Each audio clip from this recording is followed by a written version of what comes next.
Isen, the sole ninth circle mage in a world not his own. But he craved no grand destiny as a hero or a god. His only dream was to quietly cook in the beginner's village, saving up to open his own restaurant. That all changed the day he received a death list. A cold, unstoppable rage began to boil within him. With a single, devastating blow, he obliterated the entire Magic Academy training grounds. The moment he stepped outside the Academy's walls, a legendary dragon slayer, a name that made the entire dragon clan tremble, had returned to the world. Normally, graduating students were sent directly to the battlefield, but Isen was an exception, as he was the only student to fail the same class for 4 straight years. On graduation day, Isen cheerfully saw his friends off. Though they missed their time at the academy, they would never forget the incredible meals Isen had cooked for them. Before they left, they urged him to graduate soon, telling him a world of adventure was waiting. However, Isen had his own plans. Once the war with the dragons was over, he would finally open his restaurant. With his noisy friends gone, Isen happily returned to his personal sanctuary. But a startling sight awaited him. Headmaster Acha had been waiting there since the afternoon. Gazing at the spellwork on the walls, the headmaster was stunned. Isen had woven illusion and protection spells together flawlessly, not to mention the complex magic circles etched. He knew this student was no simple failure.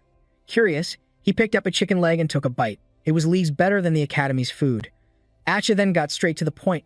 I've heard many rumors about you, that you're from another world, mistakenly conscripted due to a clerical error. For years, your closest friends have called you a pacifist with no combat potential, someone who only knows how to cook. Acha presented Isen with 2 choices. 1. Join your friends on the battlefield as a low-rank mage. During that time, his entire disciplinary record would be wiped clean. The second choice was to stay on as the academy's official chef. However, he would also have to fulfill some special requests for the school. It was a choice between being a soldier and chasing his dream. Headmaster Acha wasn't unreasonable. He agreed that once the war ended, Isen would be free to leave. It was a win-win. Isen had no reason to refuse the second option. His career as a chef would continue. For 3 months, his life as the academy's chef was peaceful, but it was merely the calm before a devastating storm. When the list arrived, Headmaster Acha immediately handed it to him. His task was to organize it into groups of 200 for the next wave of students. But as he unrolled the special list, his face instantly darkened. He realized with dawning horror, this wasn't a food order for 200 people. It was a request for 200 memorial offerings for soldiers who had fallen on the battlefield. Isen had always assumed the war would be over in a few years, but he had forgotten the harsh reality he'd witnessed from the very beginning. The brutal, unforgiving nature of the war against the Dragon Clan. Staring at the list of the dead, he froze. Among the names were his closest friends from the academy, and the upperclassmen who had always looked out for him. Isen's world began to shatter. He had no idea what to do. Should he hide in the comfort of the academy to pursue his dream, forced to watch everyone he cared about die, or should he step onto the battlefield? Could he use his overwhelming power to bear the weight of this world? In that moment, Isen made his choice. He would go to war. And so, the journey of the world's greatest dragon slayer was finally etched into the pages of history. The rumors were true. Isen was not of this world. 15 years ago, he was just walking home from school like any other day. Sleepily crossing the street, a truck suddenly ran a red light and barreled towards him. The impact was immense. Everything went black. But when he opened his eyes again, he wasn't in heaven or hell. Before him lay a strange, new world. A world of magic and monsters, where the very idea of peace was a distant dream. As he sat dazed in the middle of a battlefield, a hand suddenly clapped his shoulder. Hey, get up. We're evacuating. If you fall behind, you're dead. Without a word, Isen scrambled to his feet and joined the fleeing crowd. As they ran, he asked the man, "Excuse me, where are we?" The man glanced back. "Are you a foreigner? Your clothes look bizarre. This is Greek City, on the outskirts of the Louvre Empire. Those are red dragons. I can't believe they'd attack a remote place like this." Isen's mind reeled. The world he'd been thrown into had magic, monsters, and an entire empire at war with the Dragon Clan. What kind of ridiculous situation was this? Everything happening around him felt completely unreal, from being transported to another world to seeing magic with his own eyes. But they say humans are the most adaptable creatures. Isen forced himself to accept his new reality. Looking at his still trembling hands, he thought, I have to pull myself together. I should have been dead, hit by a truck. But by some miracle, I was given a second chance at life. Maybe this new world won't be so bad after all. Plus, no more mandatory military service after graduation. But just thinking about military service sent a shiver down Ellison's spine. Maybe getting hit by that truck wasn't a blessing. His joy didn't last long before a royal decree arrived. People of the LV Empire, the nation is in peril. The mercenaries have deserted. Our knights are sacrificing their lives on the battlefield. There is no retreat from the ferocious dragon clans. You must fight for this land, The call to arms was met with an instant, passionate roar from the crowd. Seeing their spirits ignite, the herald boomed, "By order of His Majesty, we shall fight in the name of the knights for the survival of El." Lost in the crowd, Ellison felt a sinking dread about what was coming, and just like that, a military draft was enacted. Regardless of social status, all men between the ages of 17 and 45 had to enlist in the Holy Temple Knights. Ellison was no exception. This was his harsh welcome to this new world. He cried enough to fill a river, wishing that Truck had just finished the job. As he drowned in sorrow, his commander announced, "Soldier number 32, you possess significant magic potential. You'll be assigned to the Magic Corps after you leave the training camp." Ellison didn't fully understand. As he ate, he thought to himself, being a mage sounds way better than swinging his sword at the enemy, right? The moment he put the soup in his mouth, Ellison went numb. The food was so awful, it was like eating boiled potatoes with toilet paper. For someone who cherished food and dreamed of becoming a chef, this meal was a profound insult to the culinary arts. And yet, everyone else ate it with relish. A daring idea sparked in Ellison's mind. The people here have no concept of delicious food. If I opened a restaurant, wouldn't it be a massive hit? I can still make my dream come true here. A dragon is just another monster, after all. I'll be discharged in about 2 years. I just have to hold out until then. Too bad for him. Reality was far crueler than he imagined. The term of service was a full 15 years. If he had known it would be that long, would he have just smashed his head into a wall to end his suffering? After finally leaving the army, Ellison went to the city of Drake and immediately designed a restaurant for himself. A young woman walking by wondered, a restaurant in such a remote place? Before she could think on it longer, the sound of sobbing drew her attention. It was Ellison, tears of joy streaming down his face. Seeing him, the girl, Ren, walked over. "Are you all right? Is there anything I can do to help?" Ellison wiped his eyes and replied, "Oh, yes, I'm fine. I'm just so happy that I was finally able to open my own restaurant." Ren covered her mouth in surprise. "You're the owner of this place?" She happily extended a hand. "It's a pleasure to meet you. My name is Ren."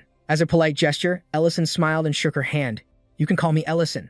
It's great to meet you, too." The two of them started chatting in front of the restaurant. "I guess you haven't been here very long, have you? I think this is the first time I've seen you. Are you here all by yourself?" Ellison waved his hands. "Oh no, I'm here with a friend I met in the army. She sleeps a ton, so I don't think she'll be awake until this afternoon." Ren had a kind heart and was eager to help. "That's right. You said you're opening a restaurant, didn't you? Then you must need a place to get meat." Ellison scratched his head. "Yes, that's right. I was just about to look for a butcher shop in town." Ren's eyes lit up with excitement. "What perfect timing. My husband is a butcher. If you go down the alley to the left, right at the main village gate, you'll see a large butcher shop." Her expression suddenly grew concerned. "I should warn you, he's a bit hot-headed. Sometimes I even worry about him. If you think he's being too stubborn, you can tell him that I sent you over." She really is a good person, Ellison thought. He smiled and said, "All right, I'll do that. Thanks so much." Following her directions, Ellison arrived at her husband's butcher shop. The sight of the huge cleaver on the block and the man's ferocious glare almost made him pee his pants. Ellison's whole body trembled as he stammered, "The thing is, I'm the owner of a restaurant, and this is a butcher shop, so I want to buy some meat." Klon slammed his fist on the table and roared, "Not for sale." Ellison hesitated, confused. "Why is that?" This only made the man angrier. "Are you deaf?" "I'm not selling meat." Klon pointed a thumb over his shoulder. "You're a restaurant owner, huh? I've seen plenty of scumbags like you. You people buy meat for cheap and sell it at double the price right before it spoils. You cheated me for 3 years running a business like that. I don't know where you all come from, but I'm sure you're all the same." Hearing that, Ellison just scratched his head in embarrassment. How could he even explain? Klon's rage hit its peak. He snarled, "I don't have any meat to sell to you." But before he could finish his sentence, a frying pan smashed right into his head. Ren had appeared and dealt him a punishing blow. "What is all this nonsense? I came here because I was worried, and just as I thought, you're making a scene again." Ren turned towards Ellison and bowed her head. "I am so sorry. Once my husband gets worked up, he takes forever to cool down. You're here for the boar and meat, correct?" Ellison stood to the side, awkwardly watching the couple's dispute. At this point, he just wanted to go home immediately and escape all the trouble. After a moment, it became painfully obvious who was the real boss in this relationship. A few seconds later, Klon brought out the meat. He pointed to the slab of meat with a challenging smirk. "Here it is. So why don't you show me those so-called amazing skills of yours?" All this, while his wife's fist of fury was about to descend on his head, but the clueless man just laughed triumphantly. "You really think I'd just hand over my precious boar and meat? Even Belloran meat tastes good, no matter how you cook it. But from now on, I will only supply meat to restaurants that I personally acknowledge." Ellison stared at the meat in his hands, a worried expression crossing his face. "I can't believe he gave me this instead of the borin." Beside him, she continued to encourage him. Try to make a special dish with that cut of meat. And from this day forward, if you fail to satisfy me, you won't get a single scrap of fat, let alone a slice of my meat. Before Klon could finish his threat, the claw of judgment swung down once more, aiming straight for his head. His soul practically left his body, but even in his daze, Klon's mind was still defiant. You're scared, aren't you? Let's see if you can cook anything decent with that. Ellison asked Ren with concern. Wasn't that a little too hard? Ren answered with an irritated sigh. Don't worry, he's tougher than he looks. Just ignore everything he said. I can't believe he'd pull a stunt like this. Ellison spoke with complete calm. It's all right. I'll cook for you both. His words made Ren pause for a moment. Before she could ask, Ellison continued. Please, join me and Klon for a meal at my restaurant this evening. It will be my treat. Ren asked again, filled with doubt. With that meat, I can just give you some borin instead. But Ellison cheerfully refused. No need. This will be more than enough. I guarantee I can make something delicious with this. But Ren's worries didn't fade. Wait, she warned. That's a fatty cut from a gubama. In this world, the animals and livestock had completely different names from what Ellison was used to in his old one. Cows were called guka. Chickens were palanquil, wolves were borin, and the pork that Ellison had just acquired was called guba. He held up a fresh, beautiful piece of pork belly.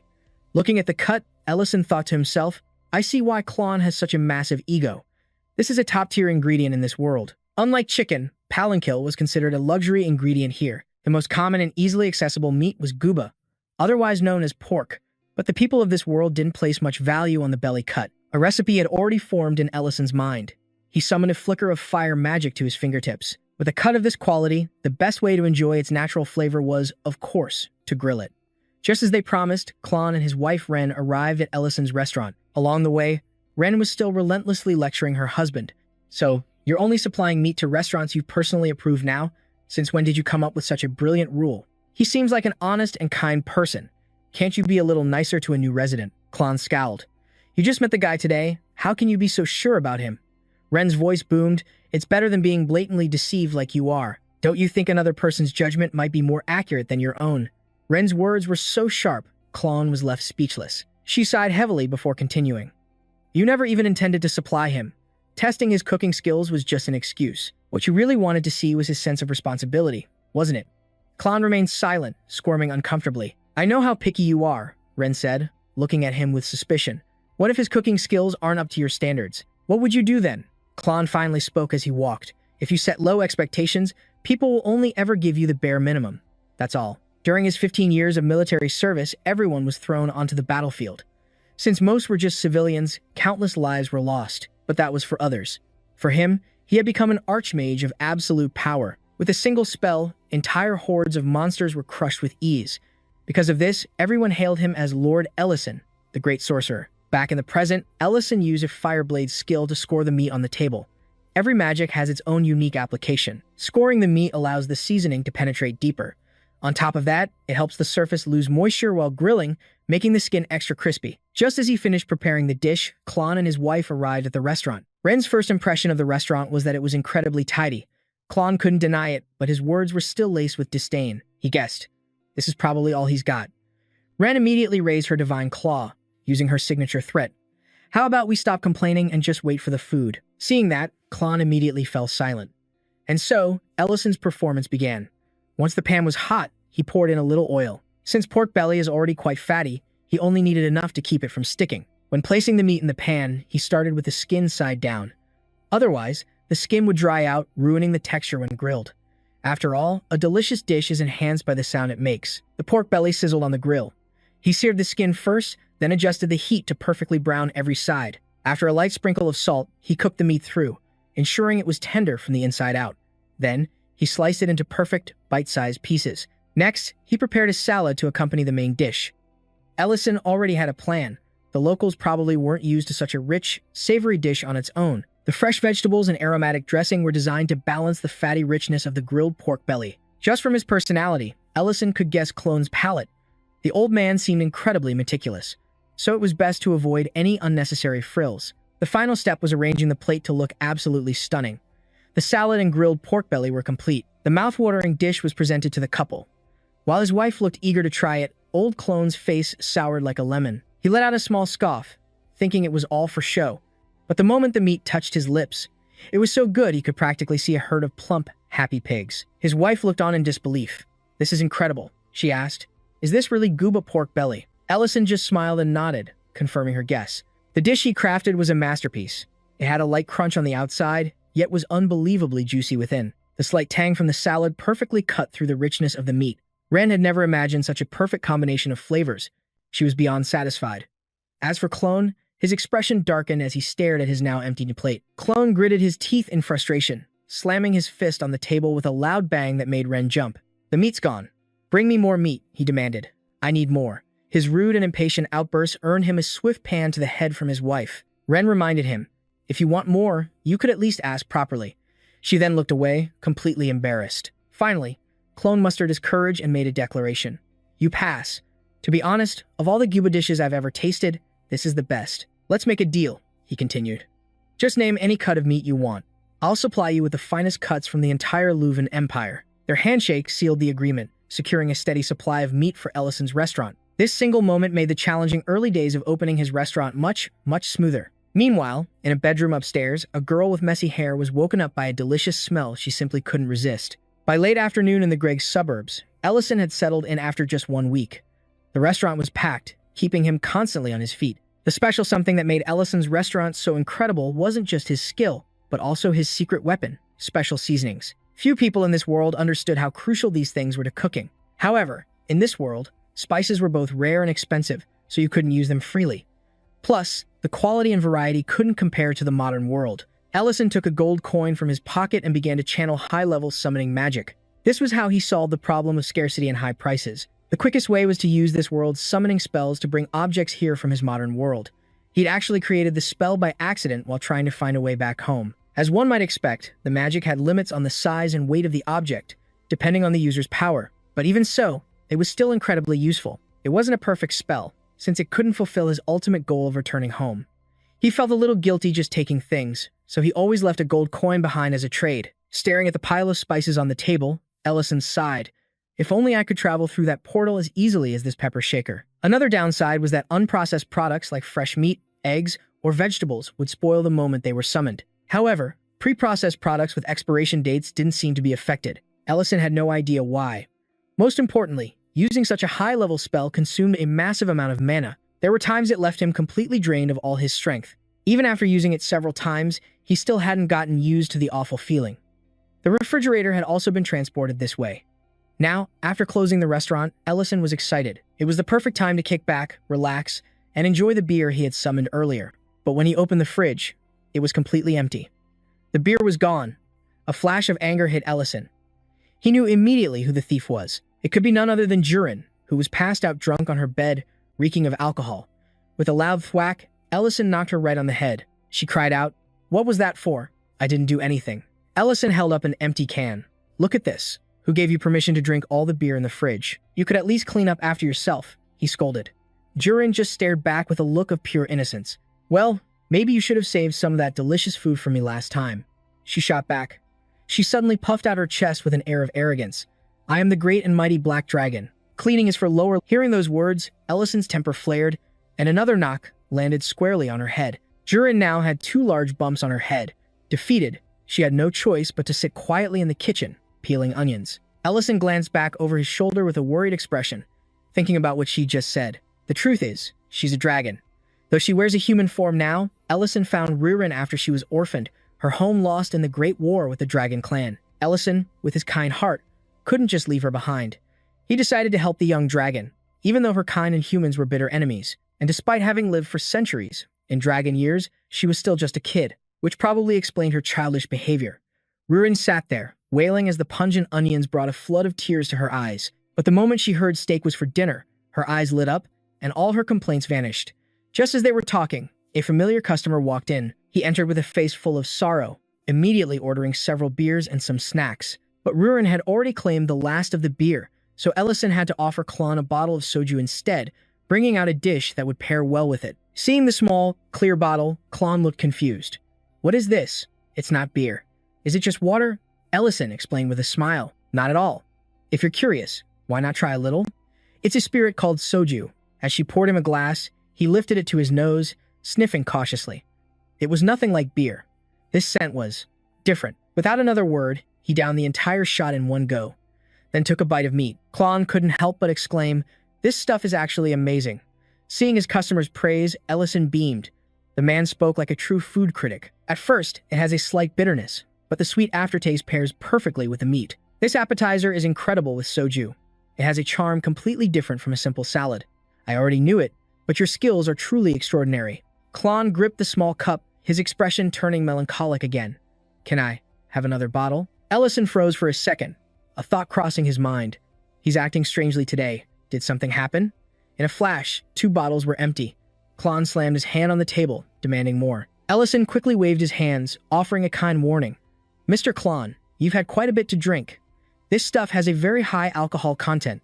But Klon was already drunk, his temper flaring. He shouted, "I said bring me another bottle.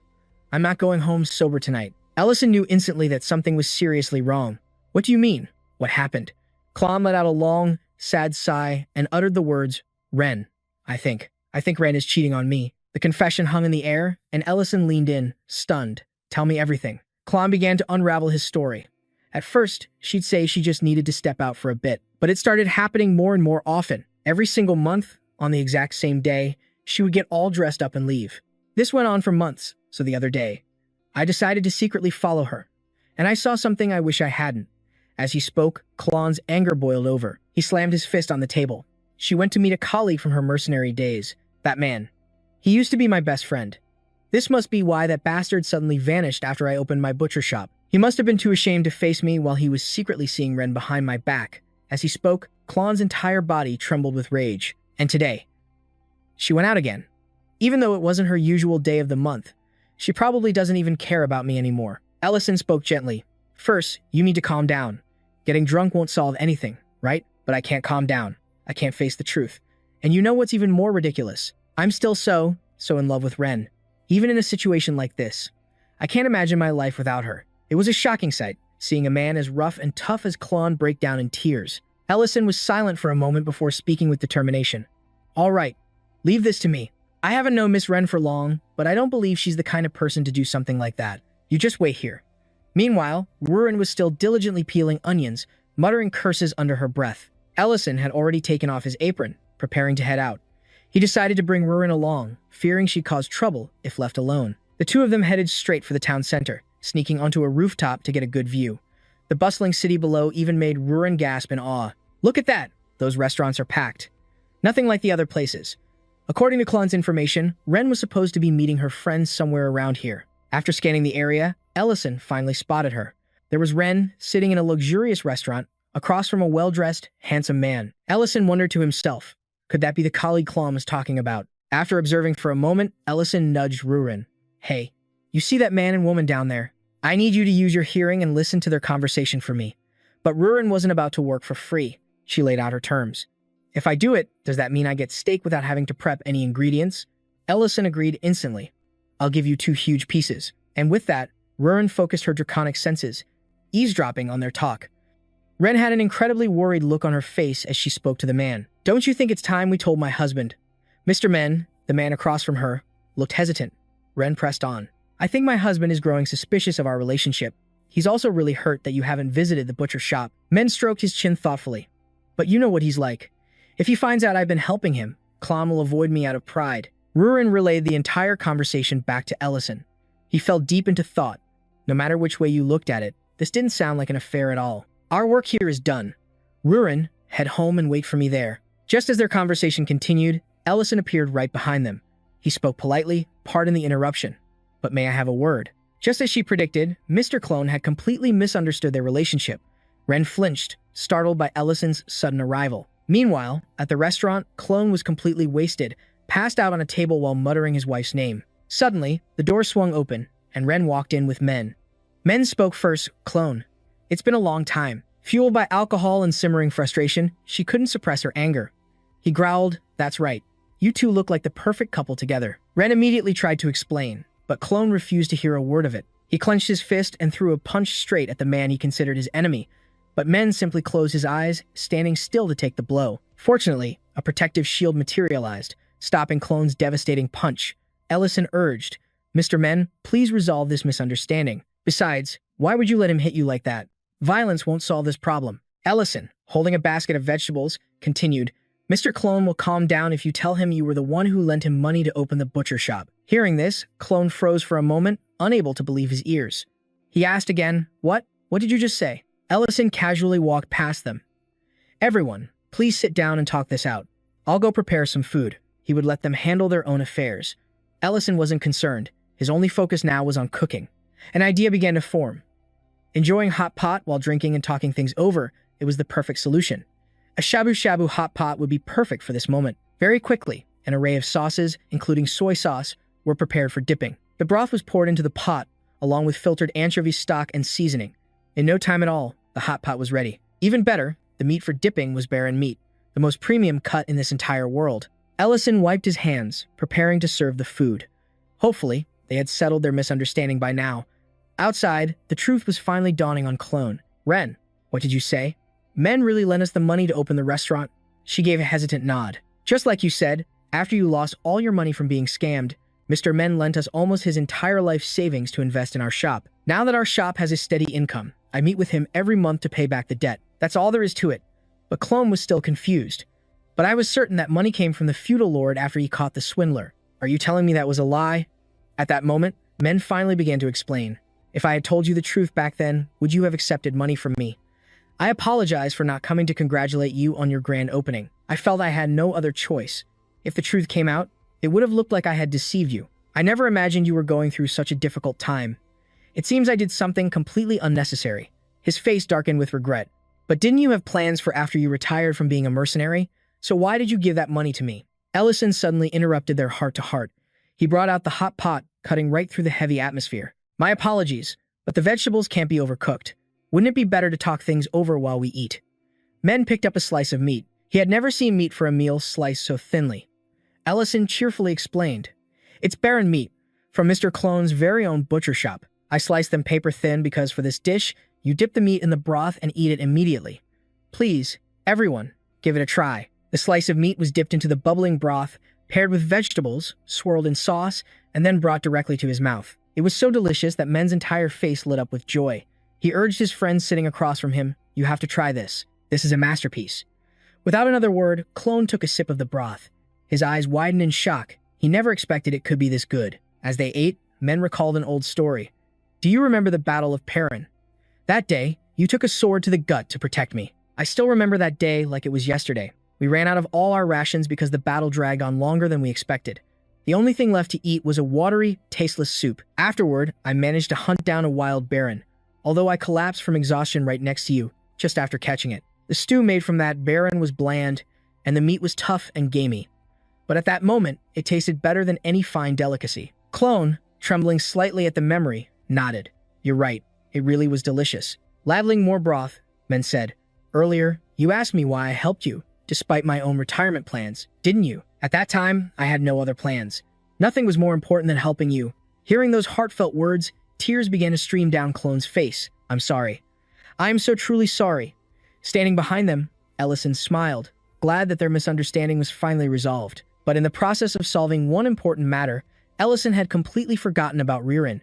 She appeared before him, furiously shouting in his face. A promise to the dragon race is absolute, but you treated it like it was nothing. Ellison could only scratch his head in embarrassment, with no excuse to offer. It's not even evening yet, but I'll make you a steak. Still, Ririn wouldn't budge. She roared, demanding he honor his promise. Just then, Mr. Men cut in. I have a favor to ask. Our mercenary guild recently landed a high-profile escort mission. To celebrate, we'd like to hold a feast, if you're up for it. We'd like that feast to be here, at your restaurant. Ellison flinched slightly.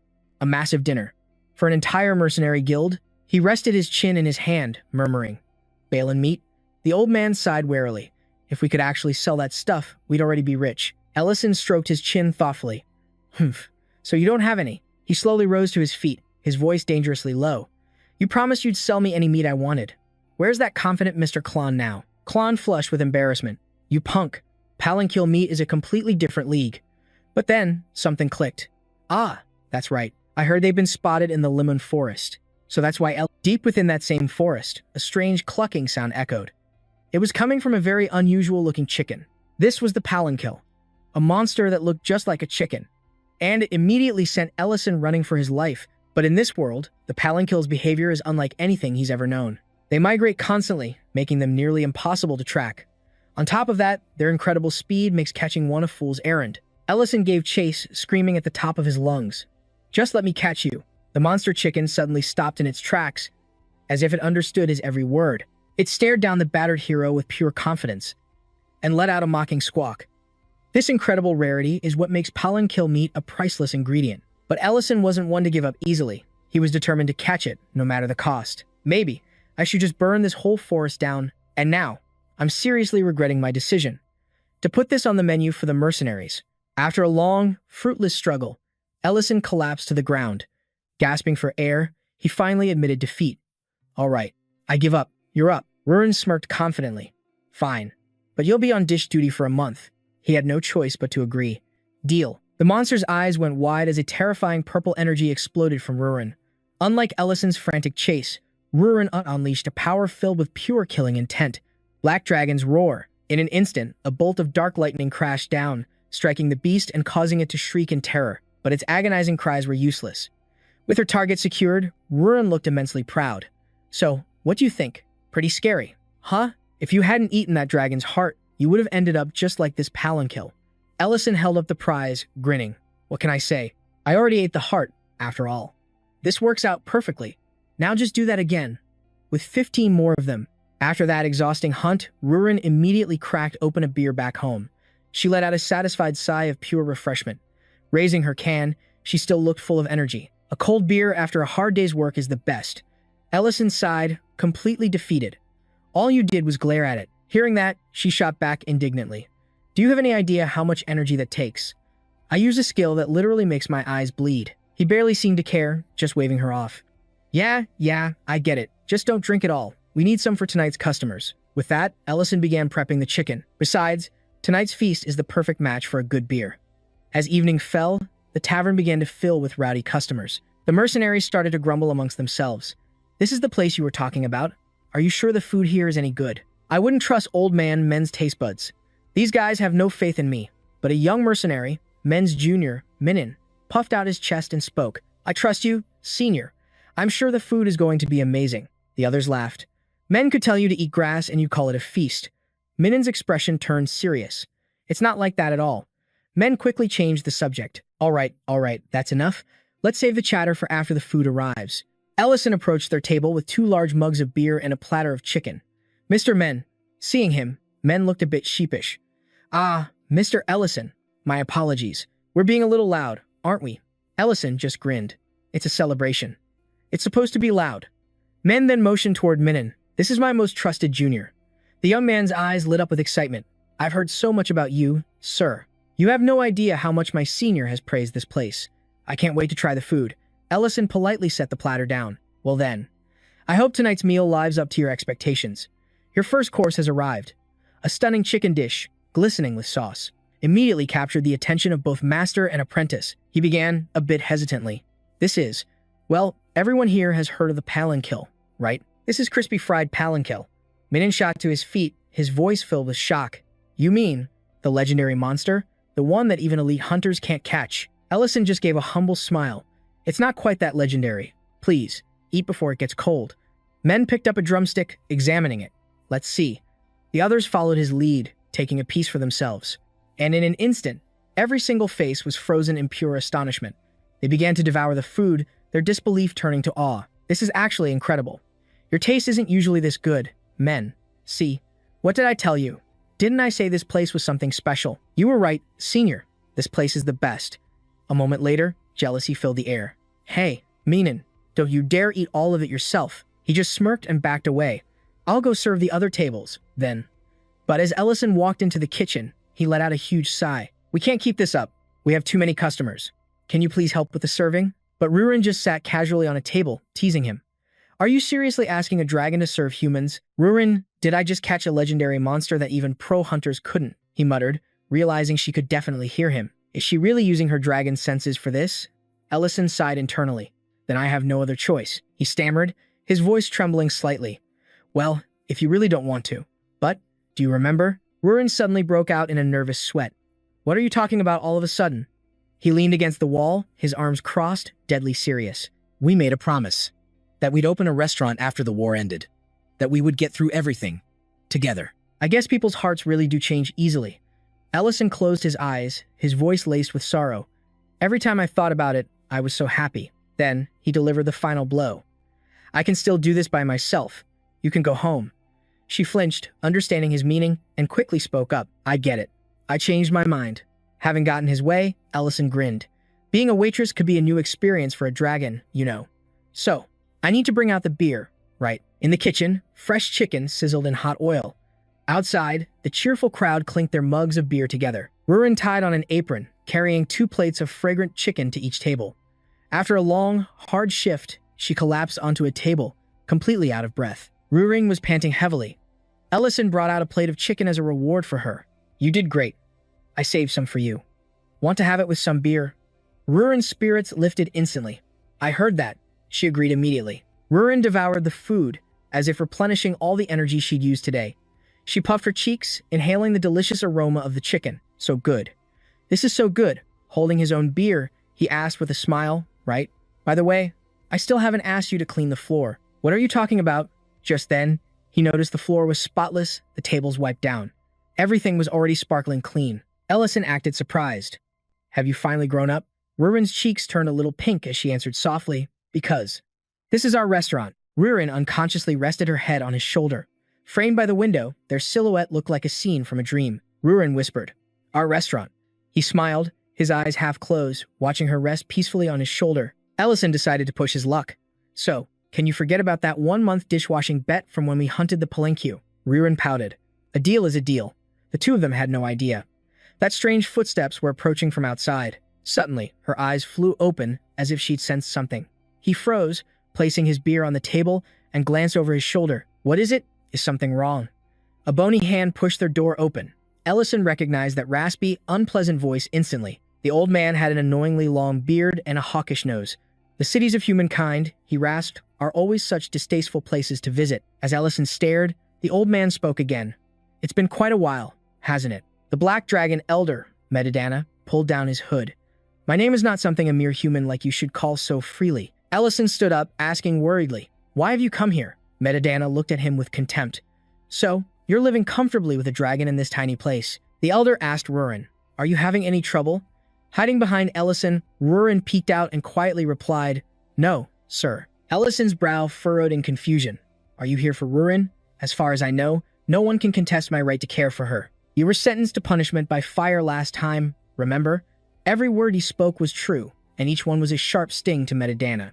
Your mouth is as insolent as ever, the elder growled. But, you are correct. I am here for Rurin. She gritted her teeth. I'm staying with Ellison. Why are you suddenly doing this?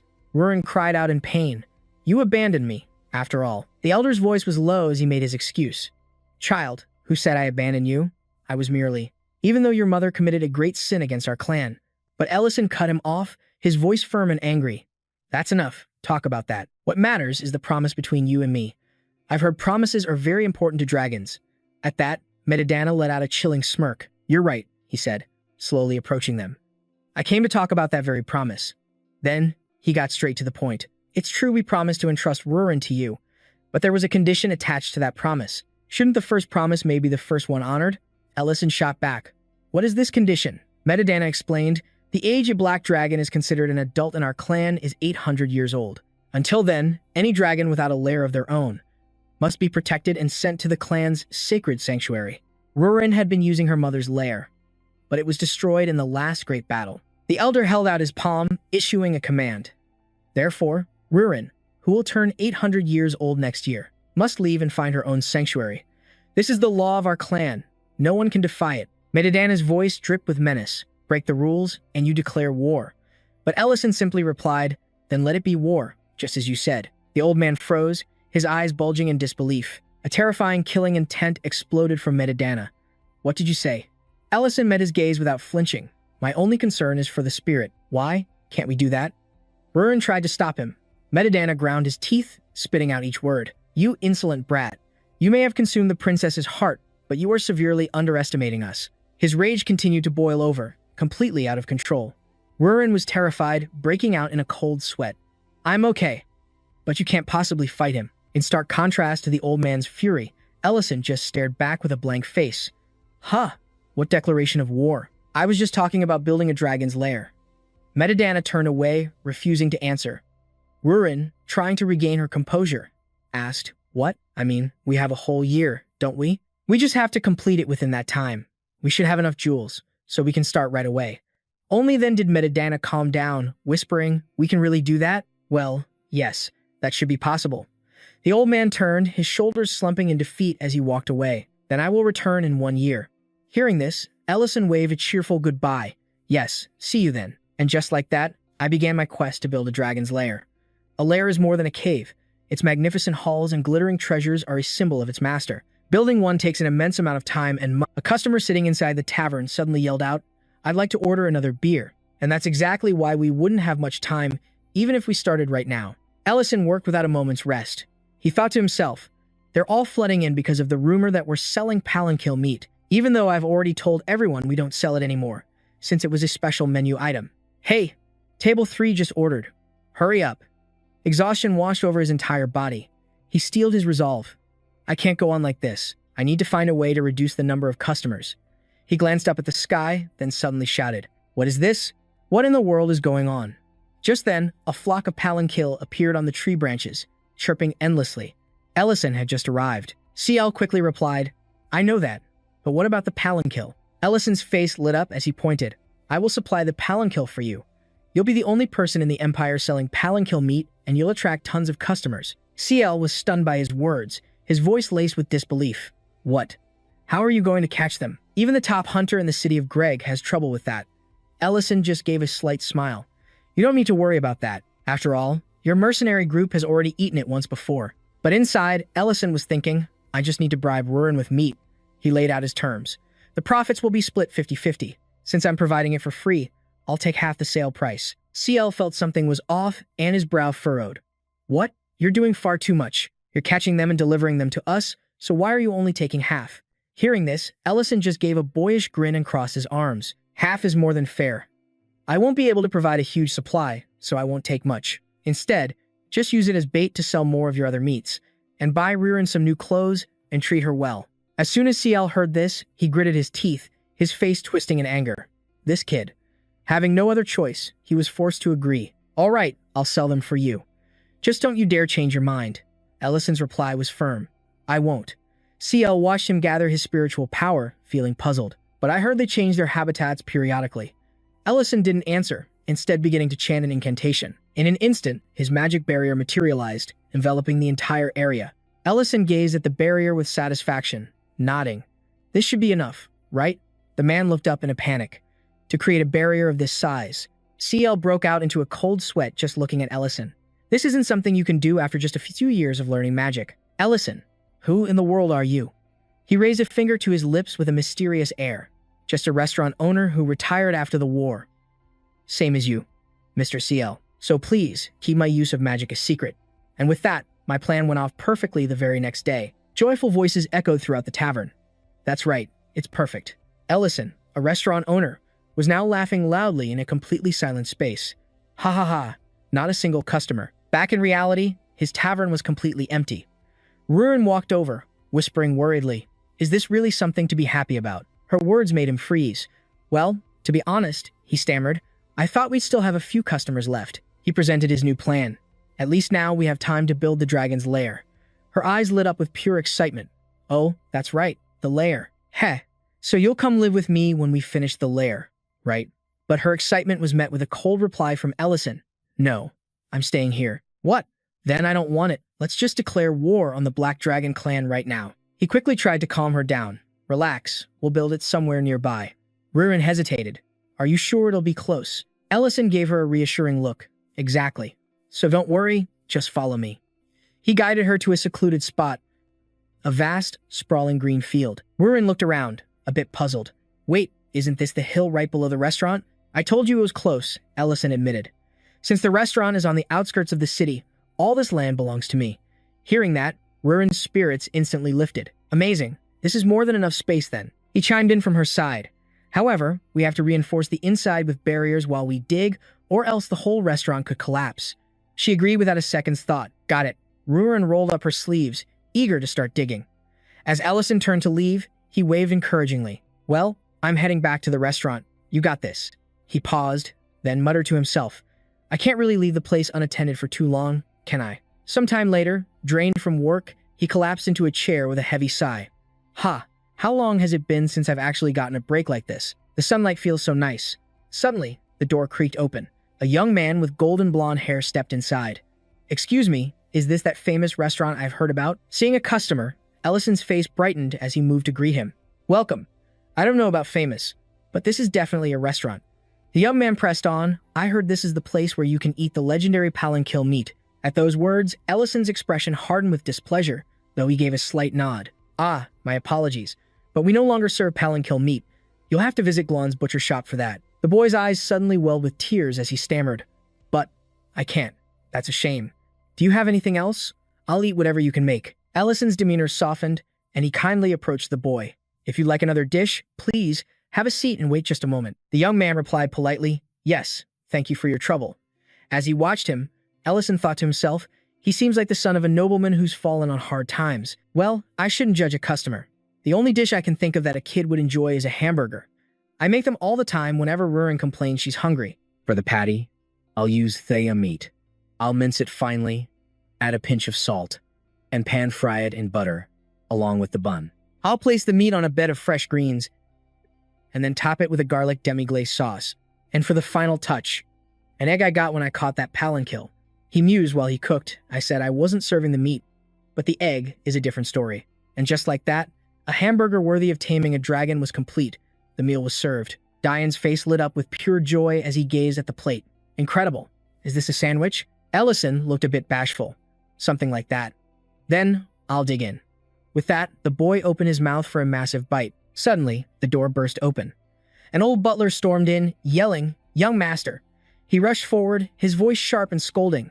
I have been searching everywhere for you. What are you doing in a place like this? Seeing the old man, Diane shrank back and stammered. I was just. The butler's face was a mask of concern. What if you get food poisoning from eating at such an establishment? Please, come with me at once. Hearing this, a flash of irritation crossed Ellison's face. He stepped forward to confront him. I was trying to hold my tongue, but you've gone too far. The butler snapped back. Are you the owner? I don't suppose you have any idea who you were about to serve. The butler cleared his throat, puffing out his chest. This is the son of our lord, Baron Greg. The heir, young Master Diane. But Ellison refused to back down. I don't care if he's a baron or a duke. The food I serve is for my customer. Is there a problem with that? The butler seethed with anger, unwilling to concede. What did you just say, you arrogant commoner? Seeing the escalating conflict, Diane finally intervened. Please, stop. I'm fine, really. He timidly placed a single gold coin on the table. Here. I don't know if this is enough, but I'm so sorry. I made you prepare it all, and I didn't even get to eat it. With those words, he departed sadly with his butler. Ellison scratched his head, dejected, and whispered, Well, this just makes me feel even worse. Just then, Ruren's voice echoed from outside. It's your turn now. I said, It's your turn. She was wailing dramatically. I've done all the work. I can't do it anymore. My hands hurt so much. Hearing her cries, Ellison tried to soothe her. All right. I'll do the digging tomorrow. More importantly, we need to go somewhere. I have to teleport. Ruren whined. Go somewhere? Why so suddenly? I'm hungry. Ellison glanced at the gold coin in his hand, then looked around the empty restaurant. I'll cook something for you when we get back. I've already been paid, so I have to see this through. Ellison declared, We're going to the Lord's castle. Inside the grand castle, Diane was sitting all alone, lost in thought. Suddenly, a brilliant magic circle flared to life behind him. Out stepped Ellison and Ruren. They had brought the young boy's meal. Greetings, young Baron Greg. Diane leaped to his feet, stammering in fear. Magic. Ellison just smiled cheerfully. I know you're probably startled, but it seems you forgot something. Ellison presented the hamburger from before. You still haven't had a chance to try this, have you? Diane's face lit up as he took it. This is. Ellison cut him off gently. I've already warmed it up for you. So go ahead, take a bite. The boy hesitated for a split second, though his mouth was already watering uncontrollably. Diane spoke with resolve. I have so many questions, but I'm going to eat this first. At that moment, a frantic banging came from outside the door. The butler's voice echoed into the room. Young master, I heard a noise in your room. Is everything all right? His words left everyone frozen. Ellison sighed. You've got to be kidding me. Just let the kid eat his hamburger. That bastard. Diane began to tremble, stammering in fear. What do we do now? Ellison quickly tried to calm him down. What do you mean? Just tell him that nothing's wrong. He insisted. You're the heir to this land, a baron. They can't disobey your orders, so have some confidence. But Diane was still panicking, his lips pressed tight. But they've never listened to me before. They always just ignore me. The butler's shouts grew louder, his pounding on the door more relentless. Young master, I am opening the door and coming in. Rurin, watching from the side, couldn't take it anymore. She muttered, this is so irritating. And in the next breath, she yelled a sharp warning at the butler. There's nothing wrong, so get lost.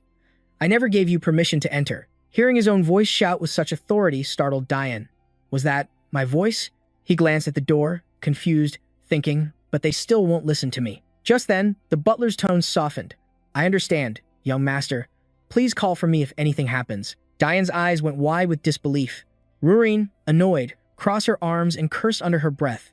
How pathetic. Ellison stepped forward with a smirk. See, what did I tell you? You have to create your own authority. He suddenly stood, uttering a single word. Enough.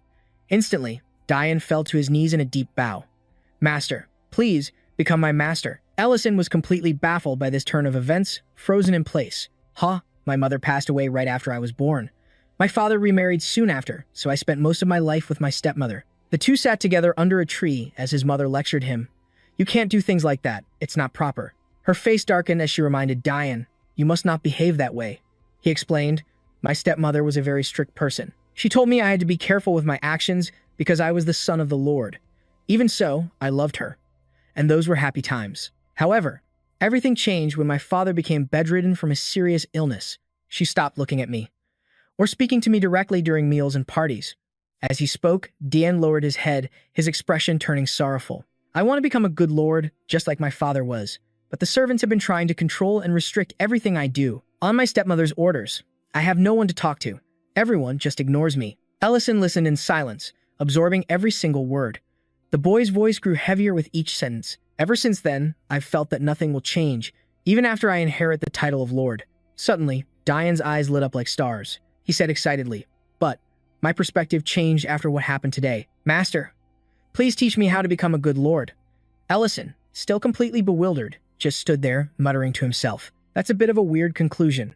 He crossed his arms and asked, how did things even end up like this? I'm just a restaurant owner, Diane quickly explained.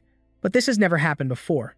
He would have come in anyway, even if I told him to leave. A thought struck Ellison. He's lacking self-confidence.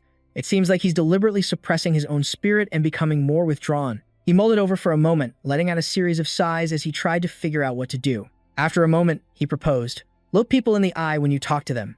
His argument was sharp. You said you want to be a good lord, right? The status of a lord comes with responsibility. You must be accountable for every word you speak. Ellison advised, I'm not telling you to ignore what others say. Make sure you listen and think carefully before you make a decision that you truly believe in. If that decision benefits you, then everything will be fine. If not, then you must accept it and take responsibility. He concluded with one final sentence. In my opinion, that is what makes a good lord. Hearing this, Diane was stunned. Responsibility? He asked. Ellison created a magic circle. Before leaving, he added a kind reminder. Anyway, you should eat this burger before it gets cold. Please visit the restaurant again sometime, Ellison said warmly. With that, the dimensional door closed behind him. Diane stood alone in the spacious room, whispering, I feel like I'm in a dream. He looked down at the burger in his hand. A good lord? Without any more hesitation, he began to devour it. He was completely shocked by its incredible flavor. This is so delicious. Suddenly, Diane's eyes flew open as if he felt something strange. His entire body trembled as he recalled Ellison's words. Could it be that I understand now? A good lord is someone who works tirelessly to ensure all of his people can enjoy food as amazing as this. After returning to his own world, he spoke up. I hope you won't take what he said to heart. Rurin, standing beside him, replied, You mean that kid. But why are you putting so much effort into this? You seem way too invested. Edison held the gold coin up to her face. I'm simply providing the service that was paid for. Rin took the coin, glancing at him skeptically. This is 100,000 rows, when a normal hamburger costs only 200. He seriously paid you this much. Just for a single hamburger? He pointed to the coin and nodded. Exactly. And for that price, we have to give him service that's worth every penny. This isn't some cheap diner, you know. As they walked, they chatted. That guy must be as rich as a dragon. I hope he becomes a regular from now on. Well, I'm not happy about it. That just means fewer hamburgers for me. In a forest on the outskirts of Greg stood a strange yet famous clinic. The doctor looked at the wound on the girl's hand and spoke. That's a severe burn. The doctor there was undeniably skilled, a master of healing magic, but that wasn't the main reason for the clinic's fame. Ren, the girl with the burn, teared up. I was careless while cooking. The doctor summoned healing energy and replied, "You're lucky you came quickly. Any later, and this would have certainly left a scar." The biggest reason patients traveled to this remote place, far from town, was because the owner of the clinic was an elf, Elena. She spoke softly, "It's all better now." Ren looked at her healed hand, her face beaming with joy. "This is amazing. Thank you so much." As expected, Elena's healing skills are the best. Then, noticing Elena's gloomy expression, she asked, "You don't look very happy. Is something wrong?" Elena answered without hesitation, "I'm thinking about returning to my homeland." The girl jumped in shock. "What? But why?" Elena lowered her head and began to explain. "I love helping and healing people. So much that I left my village, defying the wishes of my entire clan. But reality was completely different from what I had imagined." She began to recount her painful past. "No one ever cared about my treatments. They only wanted to see an elf woman. No one ever treated me like a real doctor. Recently, a woman came here and screamed at me. She accused me of seducing her husband." Elena closed her eyes in pain as she relived the memory. "I know that not all humans are like that, and it's not that I hate healing people, but it's becoming too difficult to endure." Hearing this, Ren fell into a thoughtful silence. Then, she suddenly spoke up. "By the way, does that mean you don't like me either?" Surprised, Elena quickly objected. "What? No, of course not. I like you, Ren. Besides, you've always treated me with kindness, which is why I heal you without any prejudice." Ren pressed on. "So, if you found more things to like here, would you stay?" Ren offered an example. "There are many things I don't like about my husband, and his snoring is so loud, but there are more things that I love.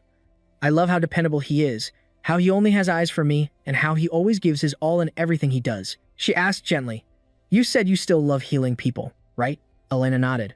"Yes." Ren stood up excitedly and pointed. "In that case, you should try having dinner at the restaurant on the hillside tonight." Elena looked a bit dazed. "A restaurant?" Ren nodded. "The reasons to love this place can grow, one by one, and Edison's restaurant might just be one of them." Just as he was digging into a cavern wall, someone called out, "Hey, Edison." Edison turned, a little surprised. "Mr. Klon?" Klon pointed a finger at him. "What are you doing out here?" "I was just on my way to the restaurant." Edison nodded in response. "I was just about to head back myself. I was just finishing up some construction work." "And this is—" The old man quickly made the introduction. "This is Nellin, my grandson." Nellin gave an awkward bow. "Hello." Klon got straight to the point. He said he has something to discuss, so I figured we'd talk over some gooba meat. "So, is there no one at the restaurant right now?" Edison, his face covered in dirt, answered innocently. "No, Rin should be there. Is something wrong?" Klon crossed his arms, thinking. "There's a clinic run by an elf, and Ren recommended your restaurant to the doctor there. I think they might be on their way over right now." Edison's eyes widened. "Really?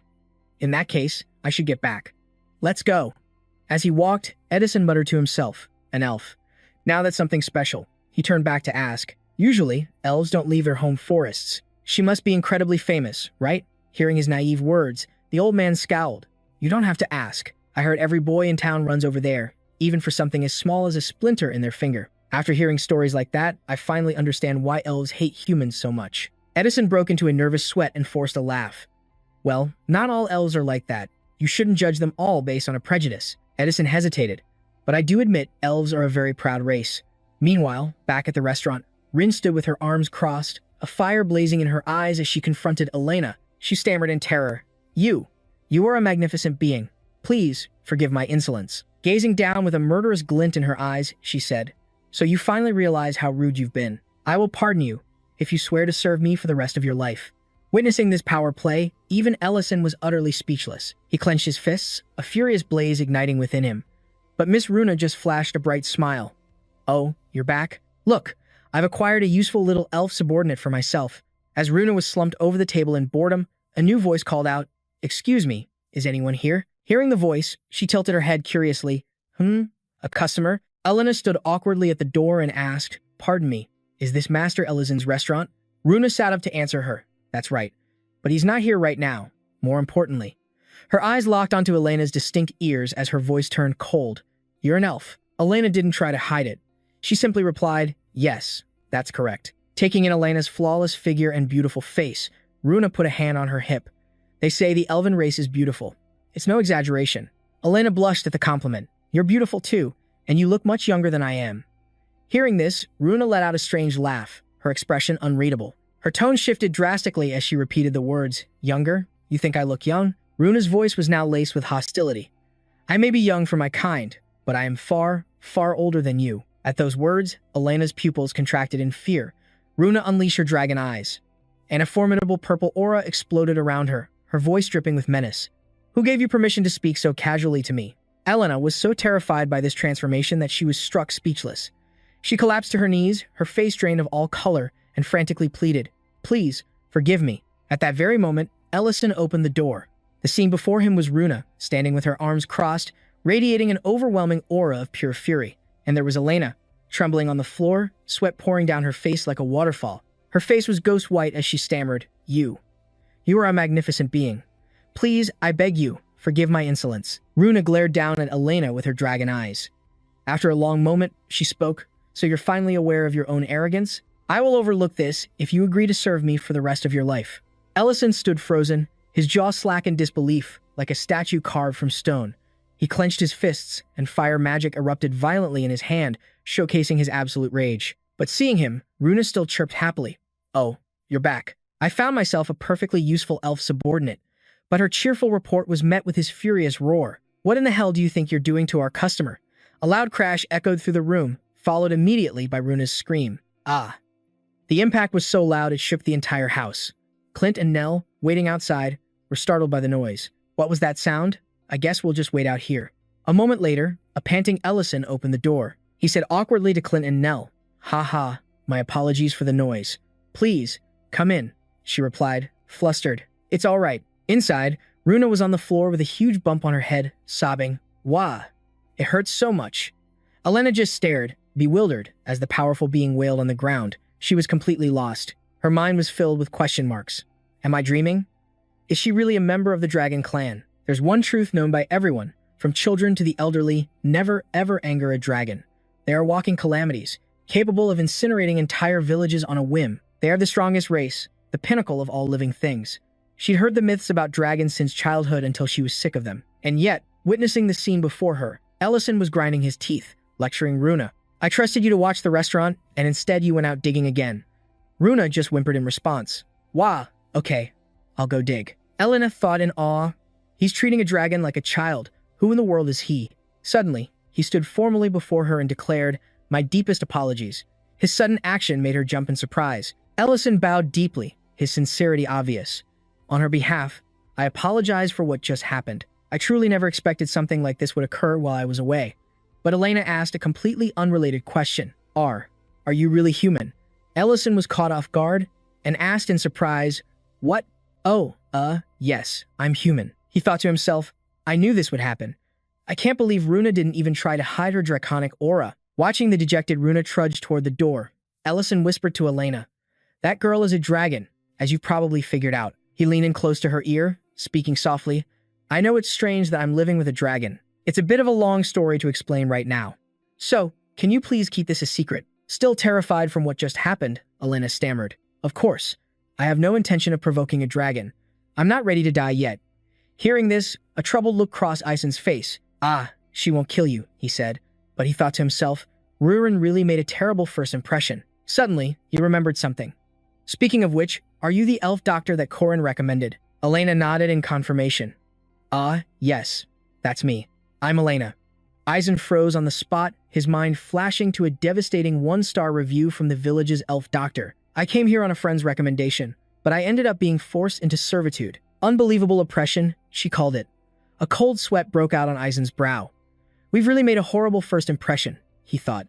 Just then, she spoke again. I heard that you can eat delicious food here, even if it's only made from vegetables. Ison's expression immediately shifted. He replied cheerfully, That's right, we can. Do you have any allergies? Elena answered, No. It's not for any humanitarian reason. My body just can't digest meat, so as long as there's no meat, I'm fine. Ison's mind started racing, his eyes lighting up as an idea for a new dish sparked.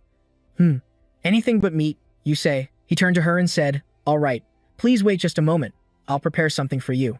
Elena simply replied, Okay. At that moment, the two customers on the other side called out for another order. Hey, Bring us another serving of gub. There are plenty of delicious dishes that don't need meat, but I think pasta is one of the best. First, you toss thinly sliced onions, garlic, and mushrooms into a pan with hot olive oil and saute them. This method combines the different aromas, creating a harmonious flavor.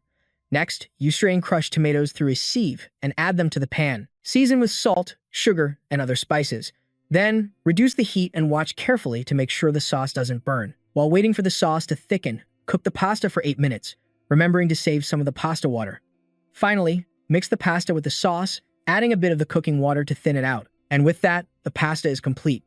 He brought a stunning plate of pasta and set it on the table. Your food is ready. Elena's eyes widened in amazement as she stared at the dish.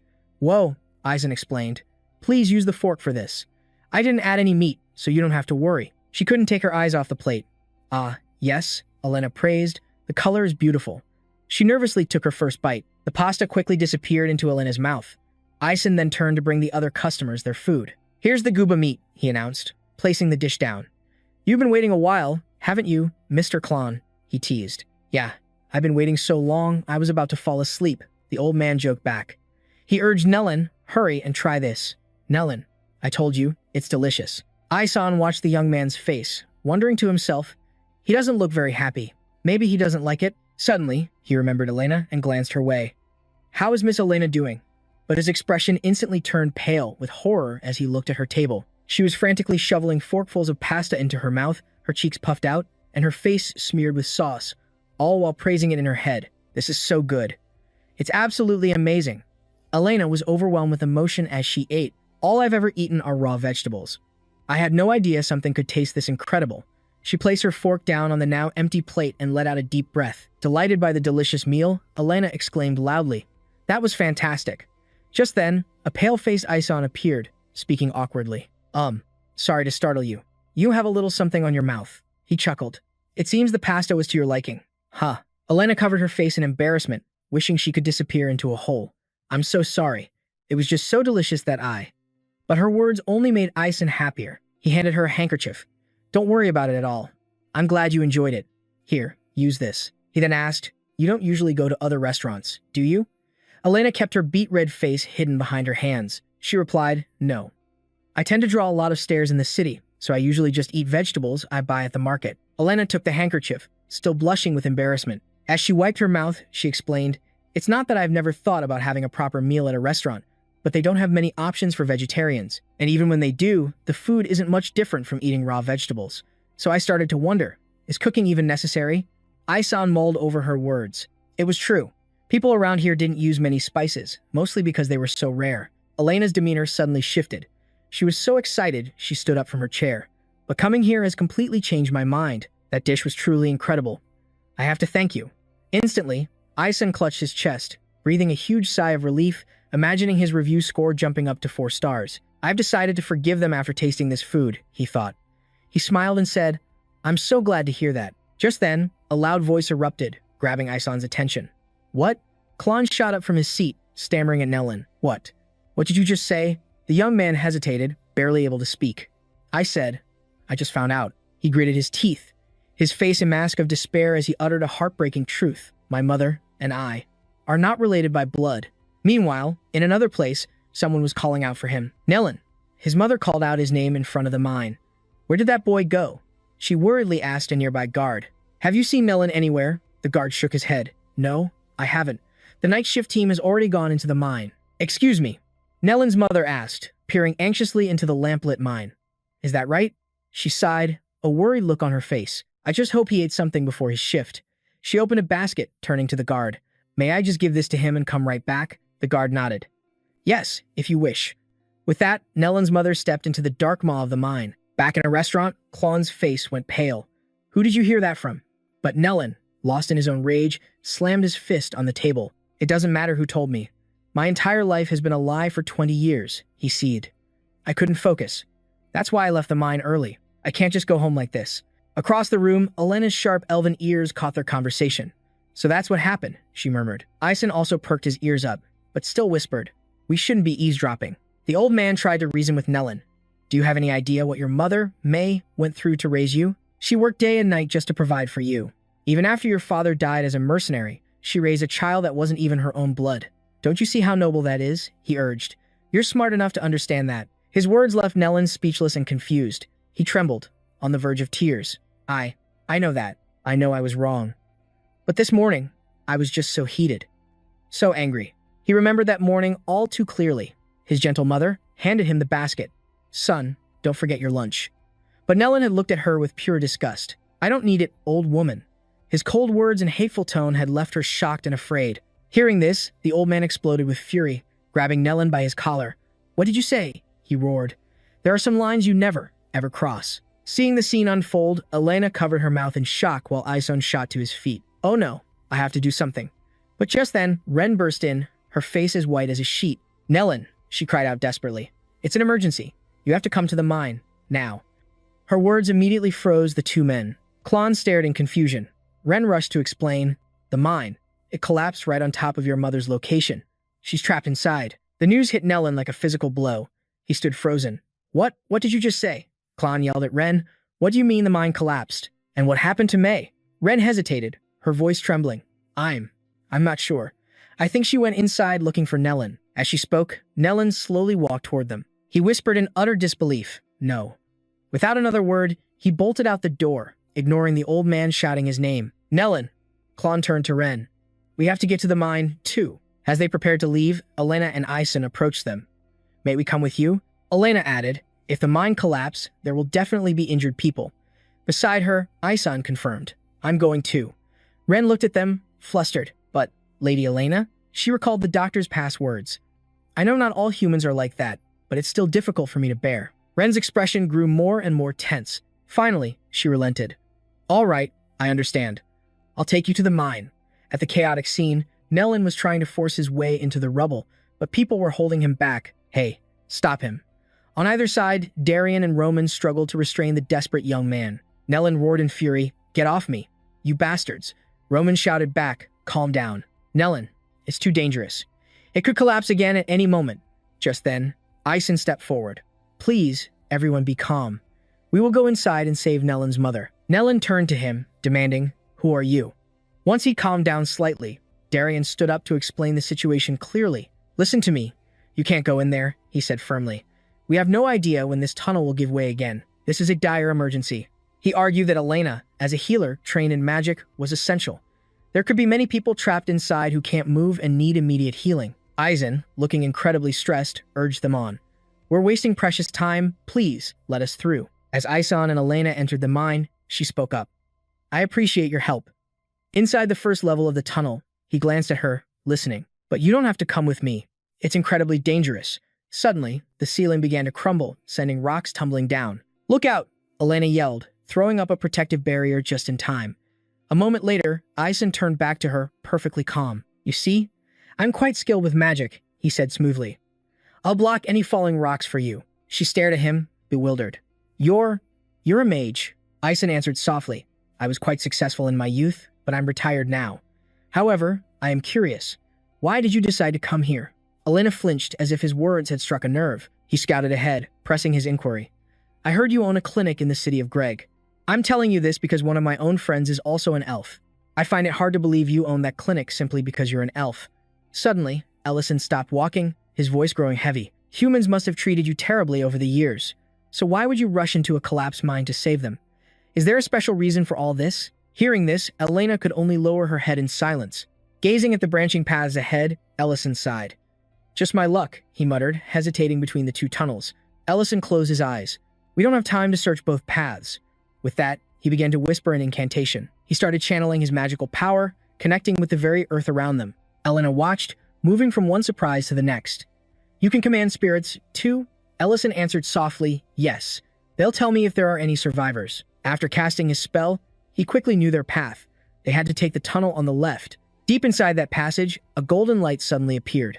A man huddled in the cavern, trembling as he asked, What is that? He stared at the glow, a sense of doom washing over him. He mumbled to himself, I must be on my way to heaven. I'm starting to see things. Suddenly, Elena and Ellison appeared before him. She cried out in concern.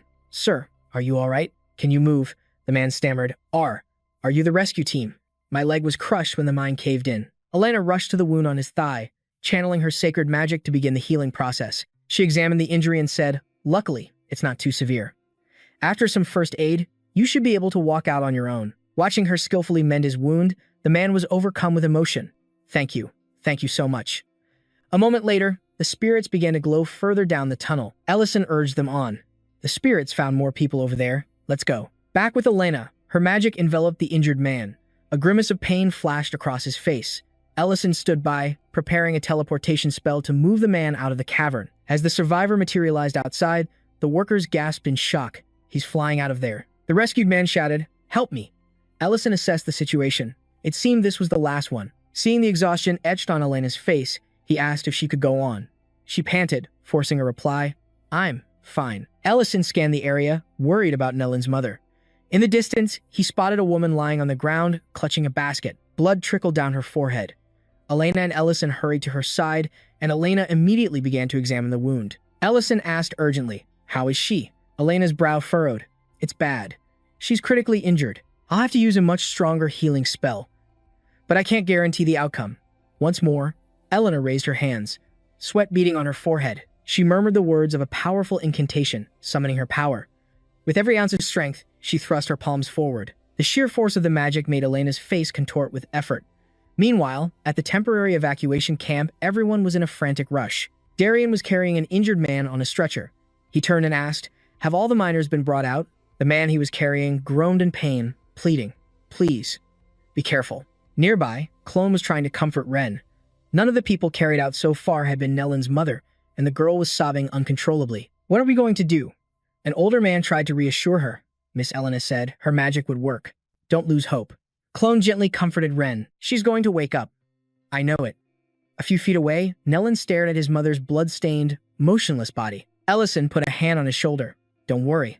Elena used a powerful spell to treat her right away.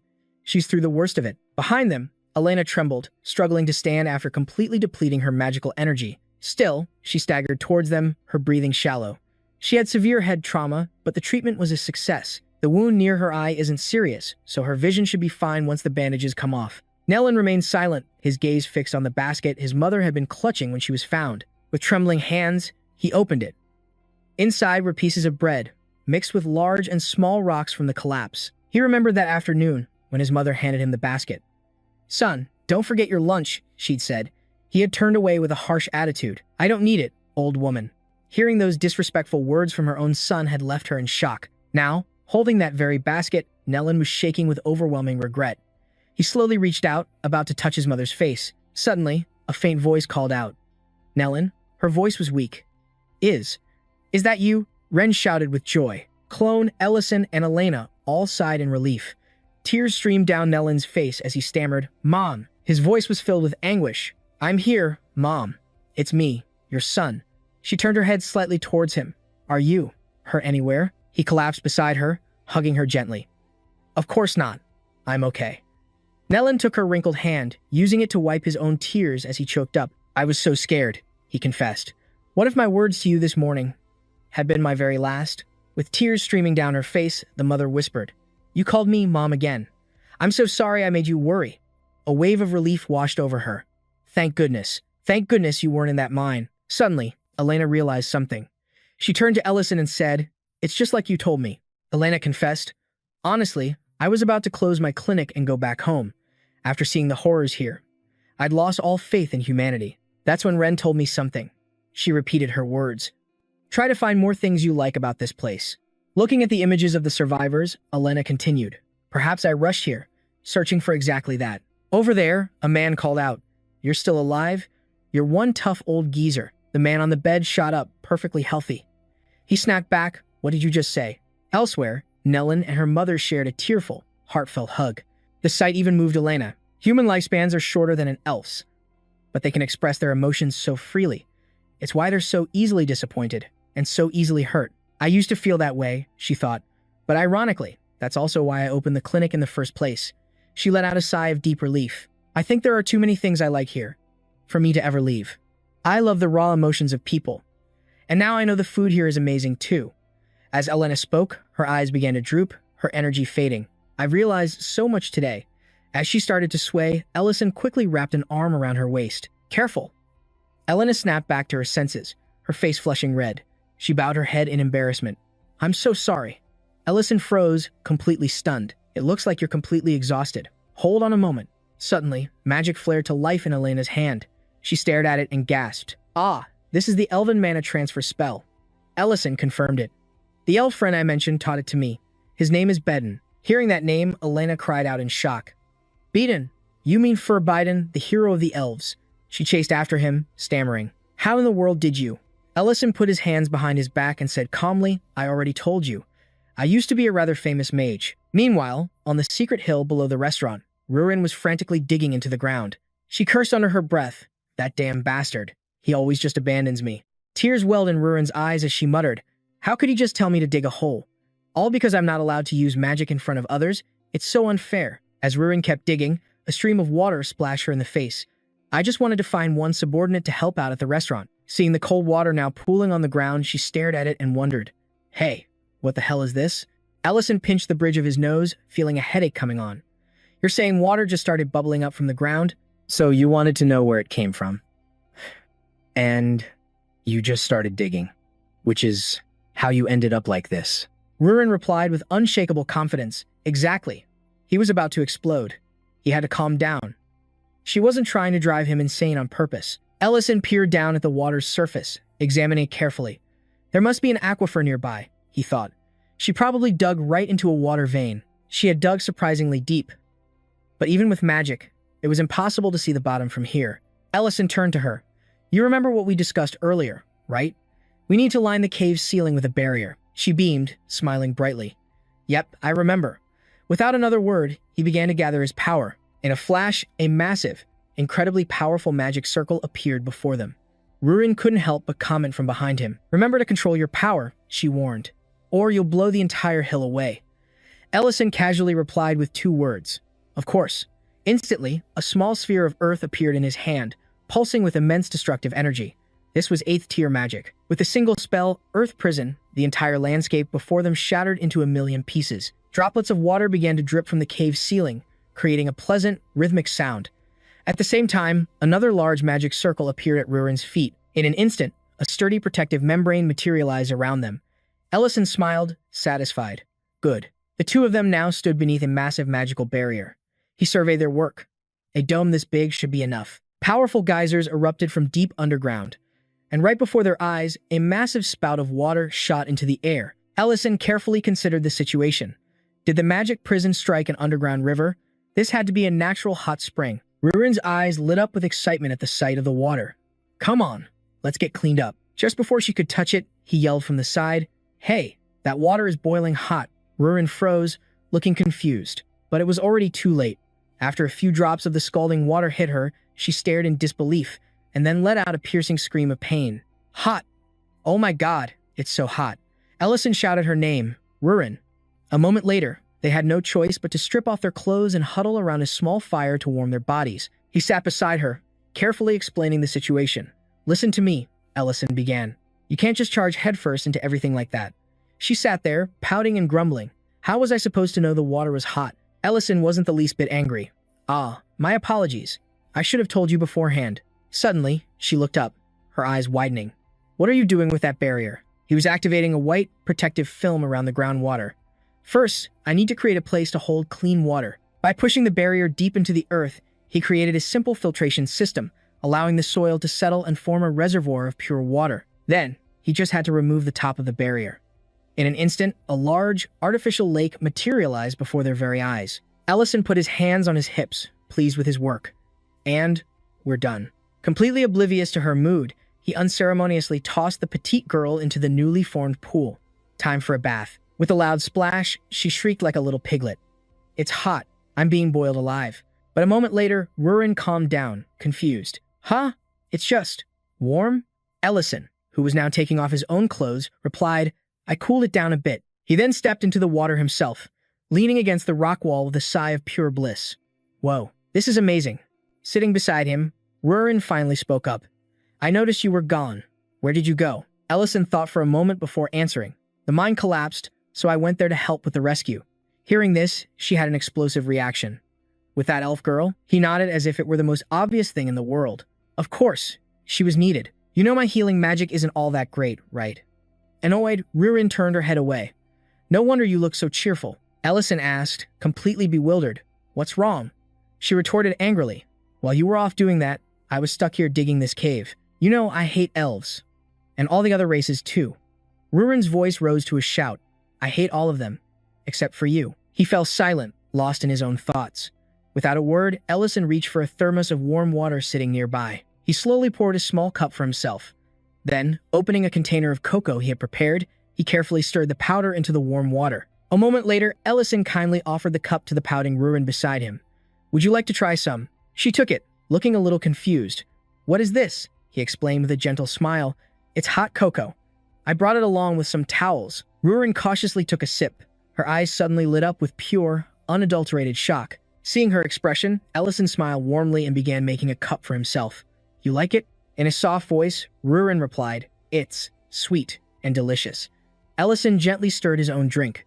Cocoa powder is made from cacao beans. This powder might look simple, but it takes many steps to create. From growing and fermenting, to drying, roasting, grinding, and so much more. Many people had to work very hard so we could drink this. He glanced at the cocoa container, his tone growing serious. Ellison's voice resonated in the quiet cavern. I have enough power to blow an entire mine sky high, but even so, I don't have the ability to heal the people who were injured. I can't even find the simplest ingredients for the restaurant without Mr. Gon's help. And even if I use all my magic to create this space, I'd still need the dwarves to actually build the dragon's lair. He took a humble sip of his cocoa. People may differ in race, abilities, and personalities.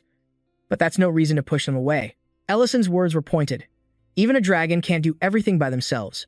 Rurin had been listening in silence the entire time. Finally, she slowly opened her mouth. I understand. But then she declared with conviction, Still, I will treat you differently than them. You're special, he stammered. Well, you can change over time. Meanwhile, elsewhere, a fierce battle raged. The clash of steel on steel echoed everywhere. Men, the commander, shouted orders, telling everyone to hold the formation. As the fight descended into chaos, he yelled a warning, Don't get too close to the cliff. Don't push. Even children were part of the fray. Someone called out to Min 10. Just as an enemy was about to strike her, men rushed forward, roaring a warning. Fall back. You're too far ahead. Min 10's eyes widened in shock as she replied, Yes, sir. Just then, another enemy lunged from behind. You're finished, old man. But the old warrior man was incredibly strong, catching the man's weapon with a powerful grip. In a split second, the axe was sent flying from the attacker's hands. Though he had the appearance of a middle-aged man, his strength was monstrous. With a single blow, he easily took down the burly attacker. But then, he heard the enemy's chilling words. I'm not going down alone. Men froze, his face etched with alarm. As in a flash, both of them plunged over the cliff's edge. Watching from the ledge, Min 10 let out a horrified scream. The two words, senior men, echoed into the vast, deep abyss. But back at their new home, preparations were underway for their restaurant. A small sign hung on the door, closed today. Standing beside him, a confused Rurin asked, Why did you close down the restaurant? Ellison paused for a moment before answering. Remember that hot cocoa we had? We're out of milk. I used the rest to marinate meat, and now our supply is low. He gazed at the fields before them, nodding with determination. I'll build a proper farm, so we always have a constant supply of ingredients. Rurin's confusion only grew deeper. But what's the big deal? Ellison just grinned. We have to start from scratch. Ellison had already found his next project. What we need are baronerics, and they're downstream on the Varan River. Just then, a massive, bizarre creature appeared in the distance, and it was slowly making its way towards them. Ellison turned to Rurin. Teleport us to the lower Varan River. Rurin shot back. Don't you know I can't teleport somewhere I've never been before? Last time, I followed that kid sent to get us to the Lord's castle. Ellison pleaded desperately. I'll give you the coordinates and the distance. Just go with your gut. As a blue light enveloped her spellcasting hand, Rurin yelled back, That is absolutely not how this magic works. The scene shifts to a majestic river meeting the vast ocean. Sunlight danced on the clear blue water under a brilliant sky. Ellison's eyes went wide. Whoa. He was staring at a herd of baronerics, all drinking peacefully by the river's edge. A brilliant smile spread across his face. See, it worked. Isn't that a whole herd of them right over there? Rurin looked down, tilting her head in confusion. Huh. Then a panicked scream. The problem is we're in a free fall. Ellison glanced down. Looks like we're about to make an impact. He then shouted, Do something. You're a dragon. Why are you scared of falling? Don't you have wings? Rurin clung to him, screaming. I am not changing into my dragon form. I'd rather die. Ellison sighed. Here we go again. Why does she hate her dragon form this much? She shot him a cold glare. That is none of your concern. Ellison and Rurin floated on a magic circle, suspended in the sky. Strong winds pushed wisps of white clouds across the brilliant blue canvas above. Their feet finally touched down on wet ground. Standing on a sandy shore, Rurin gazed out at the water and said, "This river is huge." Ellison tilted his head, a bit confused. He looked over and corrected her. "That's the sea." Her eyes widened in shock. "The sea?" She quickly tried to cover her surprise with a nervous laugh. "Aha, the sea. Of course, I knew that. Who do you think I am?" Ellison glanced at her, realizing the truth. "Ah, that's right. Rurin's never seen it before." Ellison turned away with a smirk. So, after we catch a few baronerics, should we hit the beach?" Rurin's eyes sparkled with excitement. "Yes." Looking over at the herd, Rurin asked, "How many do you need?" Ellison thought for a second. "About 10, I think." Rurin's gaze drifted off. "Ever since the restaurant closed, I haven't had to cook at all." Meanwhile, the setting sun cast long shadows over the quiet restaurant, nestled among the trees. A heavily bearded man stared into space, his eyes wide and vacant. A young woman with blonde hair leaned against the railing, her own eyes shimmering with anticipation. She clutched her stomach, trembling from hunger in the crimson twilight. Sitting before the restaurant's door, she grumbled, "The restaurant's closed. I've been waiting here since noon." Beside her, Diane clutched his own empty stomach and sighed. "I never imagined it would be closed, and sneaking out of the castle wasn't easy. Ugh, where did that jerk run off to?" Nearby, Elena wondered aloud, "How does the young master even know about this place? I skipped breakfast for this," she thought miserably, "just so I could have pasta." Diane explained, "The owner here is my master. The food was so incredible last time, I had to come back for more. But now he's nowhere to be found." Suddenly, a shimmering portal tore open in midair. It sucked in a nearby baroneric, which let out a startled cry. "Ah!" Ellison walked calmly through the herd. The trip to the beach was a bit chaotic, but fun, right? Walking beside him, Rurin beamed. "Yes, it was absolutely incredible." Ellison added, "Besides, I never expected them to be this tame." One of the baronerics looked up at her, its eyes sparkling with adoration. Rurin gasped. "That's Dragon Clan mind control magic." Standing beside her, Ellison was unfazed. The fence should hold this many. I'll build a separate sleeping area for them later. Walking towards the building, he thought to himself, "All right then. I guess it's time to reopen for business."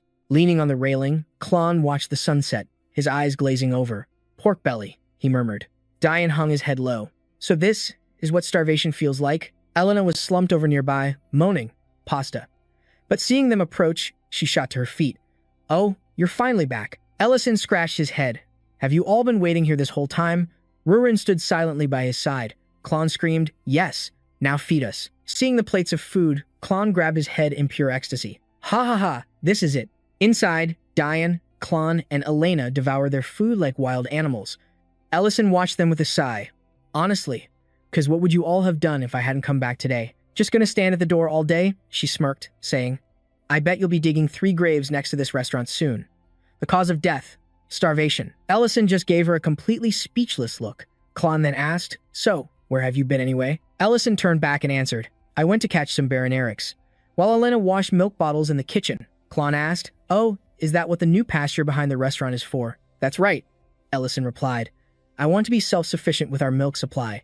She nodded, then asked, "But how are you going to manage all of them? Didn't you just say you were short-staffed?" The scene shifts to a peaceful pasture, where a herd of baronerics are happily grazing on the grass. "I know," Ellison said.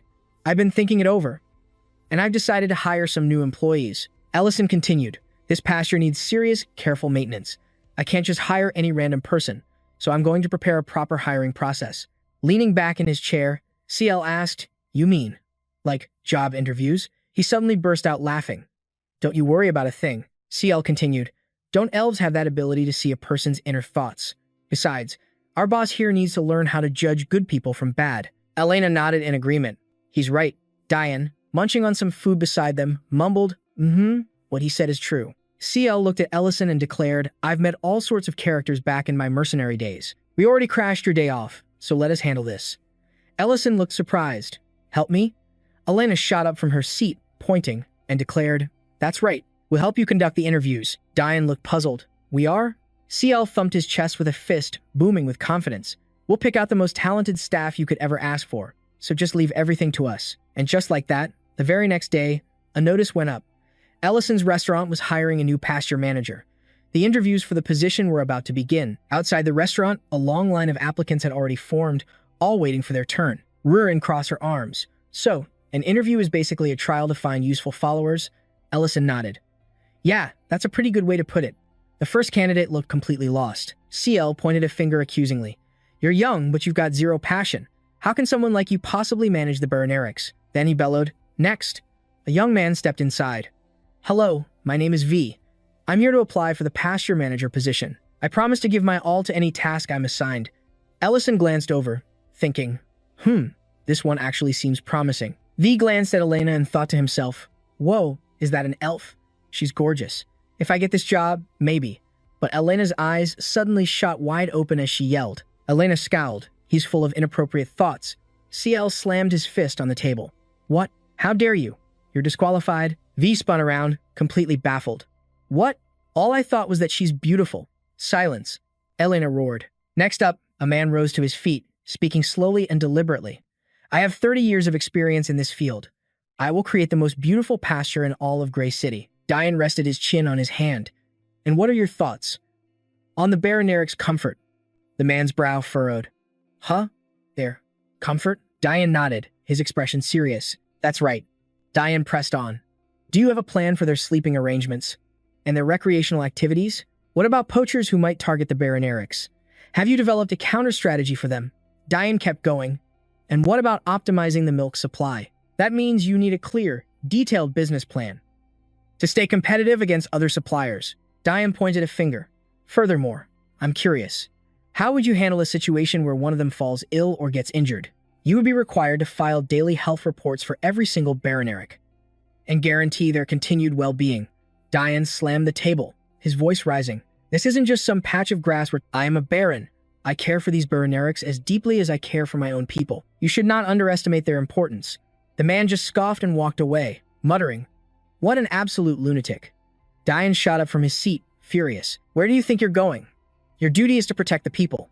Diane yelled through gritted teeth. A man like that doesn't care one bit if a Baroneric is feeling sad.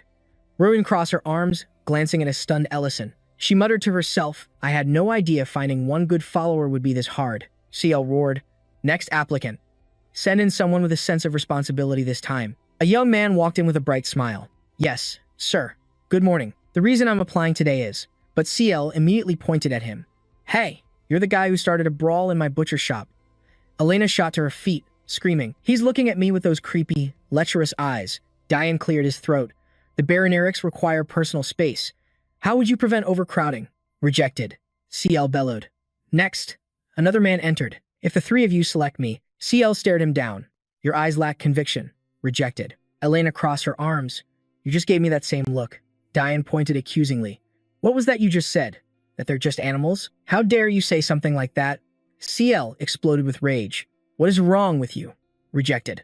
Next. A man with a grim, gloomy expression walked in. Diane frowned. You look far too negative and depressing. Rejected. CL pointed. Yeah, you're rejected, too. Next. CL turned, looking around the empty room. Huh, is that it? Are there no more applicants? Ellison scratched his head and laughed nervously. Was the salary I posted on the flyer? Haha. Standing behind him, Rurin glanced at the judges and thought, No, it's definitely because of them. Ellison stepped forward, scratching his head. My sincerest apologies. Model. Huh? What is it? Ellison asked, surprised. Seriously, Ellison continued, I am very grateful for what you've done, but please let me handle the next interview. A hand gently pushed the interview room door open as a sliver of light sliced through the room with anticipation. Hearing a voice call out, Ellison turned around, and his eyes widened in shock. Min-10? Min-10 stood at the door, silhouetted by the setting sun. Holding a flyer, she asked, I saw your recruitment ad. May I work here? He could only ask in disbelief. Min-10, what are you doing here? Ellison looked her over, confused, then asked, Weren't you supposed to be on an escort mission? Min-10 lowered her head. We were attacked by a group of bandits, and my senior fell from a cliff while saving me. With a slam on the table, she roared, That damn meant. Why wouldn't he tell me something like this happened? She then asked, What's his condition now? Min-10 replied grimly, He's injured all over. However, he can only move one of his legs now. Because of that, my senior had to retire from being a mercenary. Ellison added, Elena, if too much time has passed since he was injured. Elena solemnly nodded. That's right. I won't be able to do much to help, but I can still go and examine him. Rurin rested her chin on her hand and asked, but why are you the one looking for a job when Ment is the one who's injured? Ellison flinched, holding up a hand to stop her. Watch what you say. She's already under enough stress without you complaining. Rurin turned away, making a face. But aren't you curious? It looks like she quit being a mercenary too. It's pretty strange for her to quit to follow Ment and ask for a job here. Min-Ten sat in silence, her hands clasped tightly, trying to remain calm. With her head slightly bowed, Min-Ten spoke, I was just trying to find a job that would be suitable for Mint. She continued quietly, so that we could work together. Sitting beside her, Elena touched her lips, whispering in realization, oh my, blushing. Min-Ten turned away and repeated, work together. The other woman asked, how old are you this year? Min-Ten answered quietly, 29. Diane suddenly shouted, that's a 13-year age gap. Her face still beat red. Min-Ten tilted her head. So what? Age is just a number. I don't care about that. Elena tilted her head, adding, why not? It could work. Among elves, a 13-year difference is considered a perfectly normal relationship. Standing behind them, Rurin nodded eagerly in agreement. Ellison scratched his head, looking stressed. But you can't look at this through an elf's lifespan. Min-Ten crossed her arms defiantly. I don't care. My mind is made up. I've already left the mercenary guild. If you don't give me a job here, I'll starve on the streets. Rurin crossed her arms and laughed heartily. Now that's some passion. You know what? I like you already. Elena nodded in agreement. She's right. Age isn't an issue. You're hired. You're definitely hired. Min-Ten's face lit up in surprise. Really? Thank you. Ellison looked over at her. I'm also grateful that you and Ment want to work here. But we still haven't heard Ment's opinion on this matter. Min-Ten froze for a moment. That's true. I haven't asked my senior for his opinion yet. Blushing furiously, Min-Ten admitted, I was planning to tell him. After I successfully milked a jug of milk here. She looked down, lost in a memory. My senior was the one who taught me how to swing a sword, from how to hold it to how to maintain my own weapons. A flashback appears, showing a younger Min-Ten being trained by Ment. Min-Ten gripped her sword. Of course, working in the pastures is pretty difficult, but I want to learn how to handle these things all by myself. Elena tilted her head with a smile. And after that, I want to show him how I've completed the work here. She whispered softly, how wonderful. That's the persistence of love. Min-Ten blushed, muttering about a beautiful desire. Ellison, sitting beside her, whispered, I think you're using the wrong word there. Ellison put a hand to his lips, thinking to himself, how wonderful. After she milks her first jug of milk, you say, I've just thought of the perfect dish for our visit to Ment. I'm really looking forward to working with you. Deeply moved, Min-Ten bowed, then shot back up. Thank you. I'll be in your care. The scene shifts to the next morning. As the sun shines down brightly on the house, a loud voice calls out, Boss. Ellison turns, startled. Boss? Min-Ten declared proudly. Of course. Standing among a herd of baroners, she gestured grandly. You are my boss now, so just give me my orders. Standing on a ladder, Ellison instructed. First off, can you lead the baroners outside so they can graze on the grass? He muttered to himself. The pasture is still too small. Min-Ten shouted, yes, boss, and confidently approached the baroners to lead them away. She smiled, patting one. You're a good boy. She thought, I don't know what kind of magic they use, but these baroners are incredibly tame, so there probably won't be any problems. Suddenly, one of the baroners let out a loud moo and swatted her straight to the ground. Min-Ten landed with a thud, clutching her cheek. Ah, but she sprang back to her feet, her face filled with excitement. That's right. It's no fun if it's too easy. Grabbing the baroner by its horns, she yelled, come on. There's lots of delicious grass out there. The beast thrashed wildly, sending her flying into the air as she screamed, pain. She came crashing back down to the ground, pinned beneath the creature's massive body. Ugh. Min-Ten lay flat on the grass, panting softly in pain. The scene changes, and Min-Ten's eyes turn ice cold. She clenched her fist as a dark chuckle escaped her lips. Let's end this now. Min-Ten charged forward, shouting, I'm not giving up on you, as he leaped towards the frantic baroner. Watching from above, Ellison quietly encouraged him. You can do it. A small smile crossed Minton's face as he thought, the challenge of managing this pasture is just getting started. Ellison explained, wild baronerics are so active, their hooves don't need trimming. But since these are domesticated, we have to check them regularly. Minton crouched down, holding the baroneric's leg firmly and whispering, I'm just trying to help you. Please stay still. The baroneric trembled in panic, its body tense as it lunged forward. Ellison continued his instructions. We need to prepare the hay for the evening. Remember to turn it constantly so it doesn't get damp. Minton held a huge bundle of hay, the golden sunset washing over the fields. The baroneric shoved Minton back, who struggled to hold on, yelling, No, get away. The fresh grass is over there. He was thrown into the air before crashing to the ground, crying out in pain. A few days later, as sunset fell, the restaurant was peaceful in the evening glow. Minton sat on the floor, letting out a heavy sigh. I'm completely exhausted. He looked down at his hands and mumbled, I haven't accomplished anything. Hoof trimming, milking. He'd failed at it all. He chided himself for his earlier confidence, now feeling utterly lost. Under the fading light, Minton sat in the pasture, worrying. What if I get fired before I even get the chance to work with my mentor? Suddenly, a Baroneric cautiously approached him. Minton's eyes widened in shock as the Baroneric moved on its own, turning its side towards him. With a trembling hand, he reached out, his heart pounding with a mix of tension and hope. Minton watched, breathless, as the rest of the herd began to gather around him, overcome with emotion. He whispered in disbelief, You guys. Amazed that they were surrounding him, ready to cooperate. One of them gently lowered its head next to the metal bucket he prepared. Minton shot up and ran inside, shouting for Ellison with indescribable joy. He held up the milk pail, his eyes sparkling as he yelled, I did it.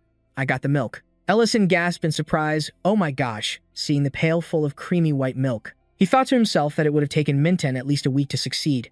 Ellison looked at Minton and said, Great work. Let's get ready. There's a set of clean clothes over there. Go get changed. Minton asked, confused, Get ready for what? Ellison turned and replied, For a special dish for Mr. Men, of course. A pizza with extra cheese. Ellison instructed seriously. First step is to pasteurize the milk at a low temperature for 30 minutes. Be careful not to spill it, Ellison said. Next, lower the heat and add vinegar to curdle the milk. He watched closely, adding, This would be easier if we had rennet, but this will have to do. Once the milk had separated, Ellison told him to scoop out the solid curds, leaving the liquid way behind. Minton looked into the pot, surprised. The milk separated? Ellison nodded. That's right. And this is what we're going to use. Ellison continued to explain. After putting it in salt water, knead the curd immediately after soaking it in warm water. Minton worked the cheese, asking, It's stretching now, right? Ellison smiled. And just like that, we've made mozzarella cheese. This is cheese? Minton asked, amazed. It looks different from the cheese, I know. Ellison explained, It's just a different type. We're going to put it on some bread and bake it. Minton then asked, You need a special gift for a confession, right? Ellison's face turned red as he thought. A confession? I hadn't even thought that far ahead. Could this be my chance? Ellison replied, Mr. Men really loves food, so this should be the perfect gift, don't you think? Trust me, when I was younger, I had a lot of women chasing after me. Minton asked curiously, So you have a lot of dating experience? Not at all, Ellison admitted. I've never even had my first love. He gently spread tomato sauce over the pizza dough. However, he said, There's one thing I know for sure. Ellison turned to Minton, his gaze steady. Honesty always works, he continued. So, put all of your sincerity into this dish. Minton watched the pizza come together, whispering, My sincerity. Mr. Men will definitely understand. The scene shifts tonight, with a warm light glowing from a window in the quiet city. A hand knocks repeatedly on a door, and a voice calls from inside. Yes, who is it? Men open the door, looking surprised to see 3 people standing in the hallway. Ellison called out happily, Mr. Men. With him were Elena and Clone, their eyes filled with hope. Ellison? Men asked, surprised. And Clone, too. What are you all doing here? Elena stepped closer and asked, How is your recovery coming along? Minton stood at the doorway and said, Sir, if something happened, you have to tell us. He clutched the box in his hands, his expression serious. Ellison faced Mr. Men, his eyes full of worry. I heard you were seriously injured on your recent trip. Mr. Men scratched his head with an embarrassed laugh. How mortifying. And to think I threw a party right before I left. Clone slammed his hand on a table, saying angrily, You can't hide things like this from us. Men sighed heavily and replied, I was planning to wait a while before saying anything. Ellison stepped forward to introduce the newcomer. This is Elena. She runs a local clinic. Men's eyes widened in surprise. Oh, you mean the famous elf? He leaned back against the bed, his brow furrowing. But how did you all find out? You would never know. Unless you were part of the mercenary corps. As the door creaked open, Ison explained, Someone in the unit tipped us off. Mina rushed to the doorway in a panic, first aid kit clutched in her hands, and cried out, Senior, how are you feeling? Ment's eyes shot open, widening in shock at his visitor as he stammered out her name, Mina. Elena placed a hand on Ment's leg to begin the healing. A gentle light flowed from her palm as she asked softly, How does that feel? Ment sat on the chair, his leg propped up for Elena's inspection. He gave a radiant smile and said, I'm already feeling much better, thank you. Standing beside him, Elena replied, I can't heal it completely, but I will help you through the recovery process. Ment pulled a chair closer and sat, a faint smile playing on his lips as he turned to her. I had a feeling you had something else you wanted to say. Mina's face flushed beet red as she fumbled for words, her mind racing. This is it. Ment watched her turn away in embarrassment, thinking she's even sheerer than I realized, feeling a little confused himself. Ison rested his chin on his hand, watching Mina expectantly before giving her some serious encouragement. Be brave, Mina. She bowed her head, her voice barely a whisper. This is something important. Then, Mina cheerfully opened a food container, asking with a bright smile, You must be starving, right? She quickly added, You should eat first, and then we can talk. Mina clasped her hands tightly, telling herself to just calm down. Just as she'd been advised, she held onto the belief that sincerity always gets through. Mina opened the box, revealing a pizza with its toppings arranged into the shape of a heart. She thought to herself, I'll show him my sincere feelings through this food. Ment stared at the dish in surprise and asked what it was. Mina beamed back at him. This is called a pizza. Mina smiled, saying, I made it myself. Leo was a huge help too. Ellison chimed in, Well then, let's have a taste, shall we? He reached out, taking a freshly cut slice from the tray. Ment suddenly exclaimed, Oh, is this cheese? Mina clutched her chest in excitement, while Ison smiled and asked, That cheese pull is incredible, isn't it? Clone remembered the stinky cheese he once saw sold in a market corner and thought with a sigh of relief, What a blessing. Ment closed his eyes, took a cheesy bite of pizza, and said casually, It's just milk. But then Ment's eyes flew open as he felt the flavor and chewy texture, exclaiming with excitement, This is delicious. With tears welling in her eyes, Mina took a bite of pizza and shouted, Everyone, please eat. Inside, she was crushed. My food confession was a failure, but at least he likes it. The pizza box was now empty, with only a few small toppings left behind. Mina let out a sigh of relief after the emotionally charged meal. Sitting at the table, Ment looked right at her, his voice warm and deep as he said he never thought he'd get to taste something so amazing. Mina looked down, her voice choked with emotion as she answered Ment's questions about how she managed to cook such a meal. Ment rested his chin on his hand, a soft smile on his face as he answered Mina's question about his future. He said he would think about it slowly. Elena, sitting across from him, gently suggested that Ment come work with her at Ellison's pasture. Her earnest gaze made the entire table fall silent for a moment. Clone's eyes went wide as he asked, Ellison has a pasture? Ellison smiled and replied, It's a recent development, and I would be honored to work with you, Ment. Clone happily joked, We'll help you find a new job. Ellison added, Mina is also working for me. Ment jolted in surprise, asking loudly, She's already working there? And what about the mercenary course? With her back turned, Mina bowed her head and answered softly, I left right after you did, senior. Mina gently took Ment's hand, her gaze firm as she quietly said, I will show you my sincerity from now on. Mina's face turned bright red as she shouted, Because I want to be by your side in the future. At last, her heart felt a little lighter. I finally said it. Ment stood frozen, his expression wavering as he processed Mina's confession. Elena looked at Mina, deeply moved, about to speak after hearing the young woman's declaration. Ment closed his eyes and smiled faintly, uttering two words like an emotional acceptance. The pasture. Mina clenched her fists with determination. With tears in her eyes, she said she would work hard to pay back the treatment fees, then cried out his name with emotion. Senior. Ment clasped his hands behind his back, smiling. I'm glad you've come to work at the pasture. Mina's heart pounded as she thought, Did he just accept my feelings? Clone slammed his hand on the table and yelled, At least now, you're free to date, right? The sudden outburst made Ellison, Ment, and Elena all widen their eyes in shock. Mina asked, completely surprised, What was that? Ment just smiled kindly. I don't think you could have dated anyone while you were a mercenary. Now that you're an adult, you should try going on a few dates with some nice guys. A burly man nearby put a hand to his forehead, closing his eyes with a deep sigh and muttering, This old fool. I knew it. A silver-haired man turned his head to look and simply smiled. He said he figured he owed Leo for this one, then asked when he could start working. Ellison replied, As soon as you've recovered. For now, please get some rest. Ellison looked down sadly, thinking to himself, Miss Mina, I am so sorry. I really thought it would work. With a dejected expression, Ment looked up at the starry night sky, thinking. So in the end, below, an image of the peaceful town appears with a sarcastic thought bubble. You should go on dates with some guys in town. A pair of feet walks through the darkness of the night. Footsteps echoed on the desolate stone floor. Ellison bowed his head in shame, apologizing to Minten and begging her not to be sad.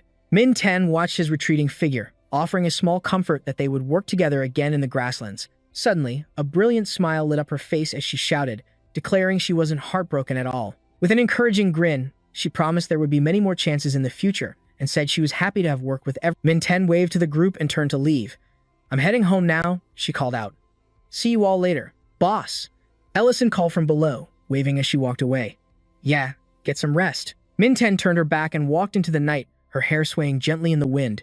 Her silhouette dissolved into the quiet, starlit town. But the moment she was alone, she bit her lip hard.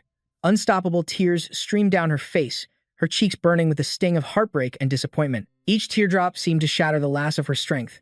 Minten dragged herself through the empty night street, her small frame trembling with every sob. She screamed through her tears, "I'm not giving up.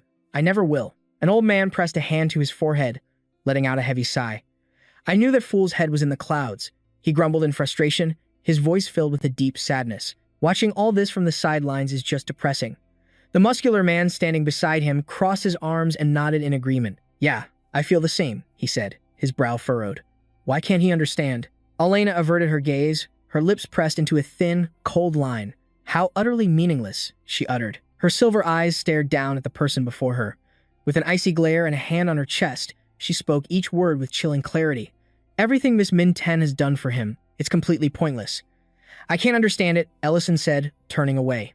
Is that so? In another place, Ment sat alone in a dark room, a single candle casting flickering shadows on his contemplative face. The silence around him was absolute, as if everyone had already left, leaving him alone with his unspoken thoughts. Ment raised a hand to cover his mouth, his eyes growing vacant in the dim, hazy light. He let out a heavy sigh, a storm of nameless emotions churning within him. What am I supposed to do now? A clear blue sky stretched over a vibrant city street, where colorful confetti rained down like snowflakes at a festival. The scene was lively yet peaceful, heralding a new day full of hope. The sound of trumpets suddenly echoed through the square. Two musicians in ceremonial attire with striped hats played long brass horns, marking the start of a grand ceremony. A knight wearing a brilliant red cape strode forward as the crowd roared with his gleaming armor and the sword hanging at his side left everyone breathless with excitement. Crown Prince Leon Harris rode into the square on a magnificent white horse, greeted by thunderous chants of, "Long live the Crown Prince." Banners of the LV Empire fluttered in the air alongside dazzling fireworks. Leon surveyed the peaceful land before him and smiled faintly, a venomous whisper leaving his lips. What an ugly place. Two young women in the crowd gasped, completely mesmerized by Prince Leon's handsome face. One of them shouted, "He's so incredibly handsome." The other imagined that the prince's gaze was meant only for her. Leon glanced towards the two cheering girls in the crowd and smirked. "Humph, you think so?" he mused. He guided his horse closer to them, tilting his head with a predatory gleam in his eyes. "Will the two of you be coming to my chambers tonight?" Duke Bogo Tamaran, riding beside him, glanced over and asked, "What is the Crown Prince doing?" Archmage Medron pulled his hood lower over his face. "He's inviting those two women to the castle tonight." Duke Bogo's face tightened into a scowl as he let out a frustrated sigh. "This is supposed to be a royal meeting. How utterly disrespectful," he snapped. Before growling under his breath, "Let them sort it out themselves." He then muttered into the shadows, "I am so tired of having to babysit the Crown Prince." Elsewhere, a magnificent castle gleamed under the sun. A voice called out from behind a door, "Are you ready, my lord?" Diane clutched a handkerchief tightly, his face a mask of anxiety. "Yes, I am ready," he answered, before asking quietly, "How is my mother?" The servant informed Diane, "She is not feeling well, my lord." Hearing this, Diane's shoulders slumped. He whispered sadly, "So, I must go in alone." Ment looked at Diane with a grave expression. "After everything that has happened recently," he said, "you have finally become a true lord." Ment continued, "And every word you speak will represent the city of Greg. Do not forget that." Diane then entered the meeting room, where Duke Bogo and Crown Prince Leon were already waiting by a tea table. Duke Bogo glanced up as Diane entered. "You're late." Leon let out a loud, mocking laugh, calling Diane the little boy from Greg. Diane placed a hand over his heart, his eyes filled with fierce determination. He thought to himself, "Father, please grant me your wisdom." Leon sat at the table between Bogo and Diane. After the initial greetings, Bogo leaned forward. "So, has there been any improvement in Count Greg's condition?" Diane replied grimly, "No. My father remains bedridden." Leon was silent for a moment before saying, "How unfortunate. If I remember correctly, Count Greg is one of Duke Saren's vassals." Diane nodded. "That is correct, but it's been a long time since they last spoke. I haven't seen the Duke myself." Leon gazed out the window. "I hear that Duke Saren's health is also failing." Bogo raised his teacup, looking at Diane with a sly smirk.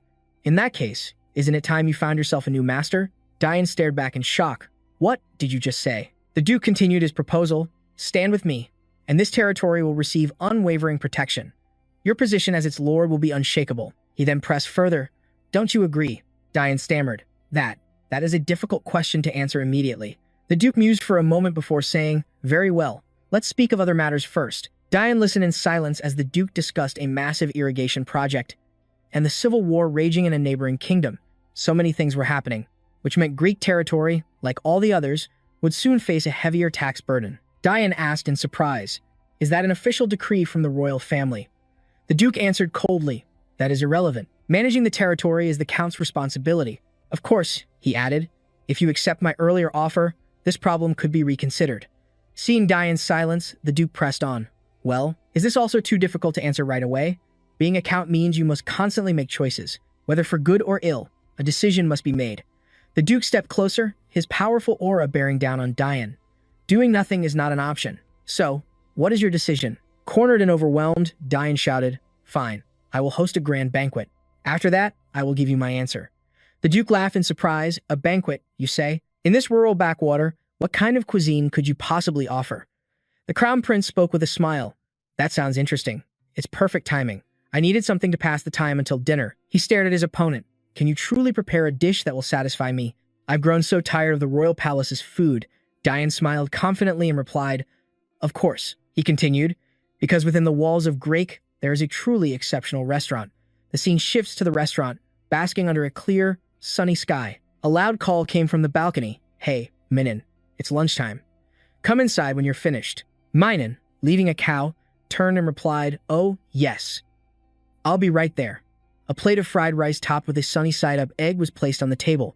Ellison announced, "Today's special is fried rice." His two friends at the table stared at the food with shining eyes. Minin gasped, "Whoa!" Rurin, sitting across from her, thought to himself, "The amount of food I get to eat is shrinking." Ellison replied, "I made plenty, so you can have another plate after you finish that one." Suddenly, the door was kicked open. An armored figure stormed in, causing everyone at the table to freeze. Sensing the disturbance, Ellison turned his gaze toward the main entrance. A fully armored soldier stood in the wide-open doorway, with several other knights behind him. The soldier spoke first. "You're the owner of this restaurant, correct?" Ellison stepped forward. "I am. But what is all this about? And I suggest you sheathe your sword." The soldier took another step, his voice like ice. "Who do you think you're ordering around? You must have mistaken us for someone else, haven't you?" Ellison replied, "I know exactly who you are. The Holy Knights of the Empire. The Genesis Knight Order." Rurin froze with his spoon in hand, his face pale. Minin began to tremble. Ellison remained calm, raising an eyebrow. That's a lot of knights." He smiled. "I'll handle this. You two just keep eating." She thought to herself, "I have no idea what he's talking about." Ellison stepped in front of the soldier. "Could you please lower your sword? There are people eating here." The soldier kept his blade raised menacingly. "You don't seem to understand the situation you're in." He leaned down, hissing through his helmet, "Kneel, or today will be the last day you ever see the sun." Ellison dodged the blade's path. "I'm warning you one last time. Get out of my restaurant, now." Ellison clenched his fist as magical energy swirled in his palm. The soldier snarled, "You bastard." A thunderous shout echoed through the room. "Stop." The command froze everyone in place. From the doorway, a powerful man strode in, yelling, "What are you fools doing? Who gave you the order to act like this?" Ellison stared at the newcomer and muttered, "Could that be Darianto?" The man grabbed the soldier's armor and pulled him back, speaking in a stern voice. "Please forgive our unforgivable rudeness." He was none other than the vice commander of the Genesis Knight Order, Darianto. "It has been a long time, great sage Ellison." The knights knelt, holding their hands out for punishment. Darianto stepped forward. "On behalf of my men, I sincerely apologize. I ordered them to keep an eye on you in case you tried to leave again.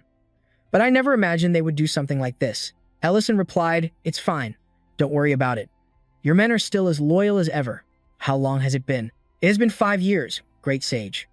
Further back, Rurin whispered to Minin, "What is his real identity?" Ellison said, "Great sage. It's been a long time since I left the military. Please, don't call me by that title anymore." Darianto looked at him, his voice low and serious. "But I have never, not even for a single moment, forgotten that day." Darianto recalled a fierce battle from the past, when the 3rd Battalion was surrounded and nearly annihilated because of my poor command. Great sage Ellison broke through the enemy lines alone and Ellison replied, "That's because our legion held its formation to the very end, and that was only possible because you fought with your life on the line." Darian explained that ever since that day, he had been refusing all rewards and demanding punishment instead. "Please, don't do that anymore." Darian bowed his head. "Of course. A knight must live and die by his honor." Ellison turned away. At the time, I couldn't believe a criminal like myself was worthy of receiving a reward. Darian looked down at his hands in silence, his voice low. I had no idea that my wife was suffering in absolute misery because of the war. When I finally heard the news, it felt like a crushing blow to the face. He turned his back. All I ever thought about was my own honor. A knight who can't even protect the one he loves. Ellison's voice softened. Darian. At that moment, Darian clenched his fist and his voice boomed. But then I learned that the great Archmage Allison secretly sent the reward money I had refused directly to my wife. Darian tightened his grip, gritting his teeth. Words cannot express how grateful I was to you. I agonized over how I could possibly repay this immense favor. He tilted his head in thought, then looked up. What could I do to help the great Archmage Allison? You had already left the army. He nodded with satisfaction. And then, when I heard you were opening a restaurant, an idea suddenly struck me. Ellison tilted his head in confusion. Huh. Darian pointed a commanding finger outside. We will shut down every other restaurant in Greg's city, except for this one. That way, Archmage Allison's restaurant will become the greatest in all of Greg. It's a perfect plan. Ellison's eyes went wide in disbelief. Are you out of your mind? Darian raised his hand high and charged off. I shall see to it this very moment. Knights, follow me. Ellison reached out a hand. Wait, you absolute idiot. Bogo turned to ask, Your Highness, are you serious? He continued, astonished. You truly intend to hold a banquet at that restaurant? Leon replied with a smile. Of course. From behind, Diane turned on his horse to look at Leon. The heir of Count Greg himself assured me that its cuisine would satisfy even a picky man like myself. Bogo frowned, analyzing the situation. Then at the very least, let's rendezvous with the Genesis Knight Order, and you should, at a minimum, travel with a full escort. Do you not understand the current situation? Leon tilted his head with a smile. I already told you, we have nothing to do until this evening. How could a crown prince possibly go back on his word? And besides, aren't such measures unnecessary? Above Leon's head, an array of crimson magic circles blazed into existence. As he formed a hand sign, he said, Above all else, we have Medrin here with us. Medrin, mounted at the center of the formation, raised her hand. Power surged from her, bathing the ground in a red glow. Bogo jolted and yelled, Who's there? Diane, from behind, cried out in shock, What's happening? A colossal pillar of light suddenly crashed down from the sky, and a group of masked assassins emerged from the forest. One of them spoke. Hand over the crown prince. Do that, and we will let the rest of you live. Leon let out a laugh. How utterly ridiculous. Bogo, standing beside him, spoke with a cold voice. They are not worth your breath, your highness. Kill them all, and leave none alive. A woman grasped the collar of her coat, pulling it down to reveal a glimpse of her neck and collarbone. As you command, Medrin replied. A panicked assassin turned to whisper, Captain. That woman. The captain's response was firm. The plan remains unchanged. One of the assassins roared, Attack. In unison, the entire group descended from above with their weapons drawn. Medrin raised a hand, and dozens of crimson magic circles instantly blazed to life around her. She spoke coldly. Do you have any idea who you're up against right now? A massive explosion erupted, tearing the ground in front of them into a giant chasm. The crown prince, still sitting on his horse, simply smiled. Such overwhelming power. He gazed at the woman before him and continued. So this is the Empire's strongest archmage. Seeing her standing defiantly amidst the wreckage, he said, With you here, not even a dragon would be a threat. Medrin replied quietly, You flatter me. Meanwhile, an assassin struggled up from the rubble, gasping for breath. He groaned. A monster. Medrin said, Oh, we have a survivor. The crown prince pointed. That's enough. In any case, he'll just keep repeating the same word. This is my command. Kill him. She replied decisively, As you will. Before the remaining assassins could even resist, they were sent flying by magic. One of them struggled and screamed. Wait. Diane whispered from behind. Incredible. He watched Medrin's silhouette and thought to himself. So the rumors were true. The only mage in the Empire who can single-handedly face an entire army, a seventh circle archmage. Medrin stepped out from the ruins, her expression cold. They have been dealt with. She turned her head to report. You may proceed now, Your Highness. Ellison turned to Darian with a light scolding. Darian, you have a bad habit, you know. Darian bowed his head and replied, Yes. Ellison asked, And what is that? Darian replied, Whenever I get excited, I charge forward without looking at my surroundings. Ellison chuckled. I just wonder why someone as perceptive as you can act so foolishly. He glared down at Darian, who was frozen on the ground. Now this brings back some memories. Darian struggled, crying out, I will fix this. Ellison's voice was stern. Return to your position. Darian snapped back with a yes, sir. Ellison frowned. Resorting to sabotaging restaurants, is that truly something a knight should be doing? He turned to the knights behind him, his voice booming.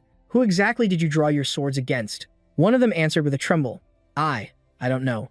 Ellison stared straight through him. And what exactly did you plan to accomplish? Darian bowed his head in shame. I was going to visit every restaurant and spread rumors that their food was contaminated with bugs. A creative method, I'll admit, Ellison said, but that kind of repayment is entirely unnecessary. Sweat dripped from Darian's brow. I'm sorry. I'll find another way. After a moment of silence, Darian's voice suddenly cracked like a whip. The knights behind him instantly snapped to attention, shivering. From atop his horse, the crown prince watched the scene and let out a small, amused sound. Leon spoke. Well, I didn't expect to see a familiar face here. This is clearly no ordinary restaurant. He smiled, his eyes locking onto Darian. Darian, I never thought I'd run into you here. Darian shouted. His Highness, the Crown Prince, has arrived. Bowing low, Darian spoke in a hurry. My deepest apologies. I was informed you'd be with Count Greg until the evening. Leon explained, that was my intention. But then I heard of an exquisite restaurant nearby and I had to see it for myself. He glanced over his shoulder and added, and of course, I am not alone. Darian jolted, his eyes darting to the figures behind the prince. Madrin met his gaze, raising an eyebrow. Oh? Ellison offered a welcoming smile. Greetings, my name is E. Inside, he was stunned. The Prince of the Empire? So that's why the Genesis Knights were in Greg territory. And the woman behind the prince must be. Leon's gaze fixed on Ellison's clothes as he asked. Wait a moment. Isn't that the old uniform of the Royal Mages? Ellison replied. I served in the Mage Corps during my time in the military. I wear it now only because it's comfortable. It has been a long time since I was discharged. Leon smiled. Ho, so you're a mage. Then you must have heard of her. I'm talking about Marin, a 7th Circle Archmage. If you served, you must know the name, right? Leon then said. Speaking of which, Marin, come here for a moment. One of your former subordinates is here. Ellison quickly whispered. Your Highness, there's no need to call her. Bogo just raised an eyebrow and scoffed. What a waste of time in this tiny restaurant. Marin, the prince is summoning you. Marin froze, her lips trembling as she whispered, Ellison, her eyes widened in shock. Sir. Ellison, Bogo asked. Marin? He turned to look at her. Are you feeling unwell? Go on and take a look at him. Marin quickly bowed her head. Yes, I apologize. She approached Leon and said, You called for me, Your Highness. Leon gestured toward Ellison. Oh, that's right. This man here says he was once a mage, too. Do you know him? Marin lowered her eyes, her words barely a whisper. The air suddenly became heavy with tension. A trembling voice pleaded, Just stay calm. If we mess this up, we'll all be buried here. E smiled pleasantly. It's a pleasure to meet you. I am E. Marin paused for a beat, then replied, I am Marin. It is my first time meeting you as well. Leon stood between them, feigning disappointment. Oh, so this is truly your first time meeting? What a shame. Marin glanced down, thinking, he's pretending not to know me. He must not want to get dragged into my problems. That means I have to play along as naturally as I can. This way, even if I'm a little bold, I'm sure I will be forgiven. Marin turned and continued. We will be holding a banquet for the Crown Prince in this restaurant. This is a great honor for any chef. Ellison listened in silence as she spoke with complete confidence. So, would you kindly begin preparing a lavish meal for us immediately? Ellison replied with an equally cheerful expression. Of course, we don't turn away customers here. However, I never expected such esteemed guests to visit, so our reception may be somewhat lacking. Please, understand. Leon laughed heartily. Haha, don't worry about it. The most important thing about a restaurant is the taste of its food, isn't it? Ellison hesitated, but because this is so sudden. May I reconfirm one last thing? Leon nodded. That this restaurant serves dishes that could even surprise the Crown Prince? He gestured to the young man beside him. The air of Count Greg seems very confident in his choice, so my expectations are quite high. At a corner table, Ellison looked down, thinking, I understand the situation now. My peaceful life after retirement is in serious danger. With Count Grieg bedridden from a serious illness, the territory of Grieg is currently unstable. Ellison glanced over. He must have sought my help because he couldn't handle the pressure of the power struggle, especially with that old man involved. Bogo was lost in thought. Duke Timorin, one of the 3 great pillars of power in the royal palace. The Duke spoke with emphasis. I hope this is not just a way to delay your answer, Darian Greg. Ellison looked on from the side, his mind racing. And now, even the Crown Prince was watching the man, a playful smile gracing his lips. He gave a command. Prepare a grand feast for him. We have much to accomplish tonight. Ellison clenched his fist, his mind racing. I can't just let this go, but Leon cut him off. Leon spoke, his voice laced with amusement. Young Diane, we trusted you enough to travel all the way to this remote restaurant. Shouldn't you show us a little faith in return? Diane could only stammer. What? Resting his chin on his hand, Leon smiled. Let's make a little wager. Can this restaurant truly serve a dish that will satisfy me? If you lose, you'll have to streak through the entire city of Greg. Diane cried out in horror. Your Highness, that's... But Leon just laughed. If you truly believe in this restaurant, then you have nothing to fear, do you? Ha ha. Ellison took a deep breath and answered, I will bring out the dish. He looked directly at the two royals. Both the Crown Prince and Duke Tamarin need to understand something, a dish that will absolutely satisfy His Highness. Leon's eyes lit up. Ho, then we have a deal. Ellison thought to himself, no one will touch the city of Greg, a dish that can satisfy the Crown Prince. Does such a thing even exist? The man before him had surely tasted every delicacy the Empire had to offer. He approached with a tray of food, placing a bowl before Leon. Your appetizer, Your Highness. He explained, it's a light mushroom soup to awaken your palate. Leon raised his spoon, murmuring to himself. Mushroom soup? A thought crossed his mind. Pleasing a diner with a dish was no simple task. He brought the spoon to his lips, and after a taste, he admitted, the aroma is quite good. He continued his assessment. The flavor is rich, and the temperature control is perfect, maximizing the mushroom's essence. But as he set the spoon down, the Crown Prince rested his chin on his hand. Even so, this isn't enough to satisfy me. I've had countless mushroom soups just like this one. Bogo calmly added, I agree. A faint smile played on Ellison's lips. I'd like to hear from my other guests as well. A thought echoed in the woman's mind. From someone I can't possibly refuse. Her trembling hand opened the lid of her own soup bowl. Ellison placed the next dish on the table, thinking, now, give me an explosive reaction. A steaming, golden soup sat before them, its aroma simply irresistible. Marin gasped at the sight of the dish. She froze for a moment, beads of sweat forming on her forehead. Nervously, she brought the spoon to her lips. A cry escaped her. Oh my, this flavor. Marin shot up from her seat, raising her hands to the heavens. This is truly a masterpiece of a soup. This aroma, this texture. It's the pure, condensed essence of deliciousness. She trembled, clutching her head and shouting, I feel like mushrooms are sprouting in my stomach. This is like 7th tier magic in the culinary world. No, wait, it's 9th tier. It has to be 9th tier. Bogo and Diane stared, completely stunned by the spectacle. Ellison let out a quiet sigh. Marin's face flushed red as she pleaded, so please, Your Highness, won't you try it again?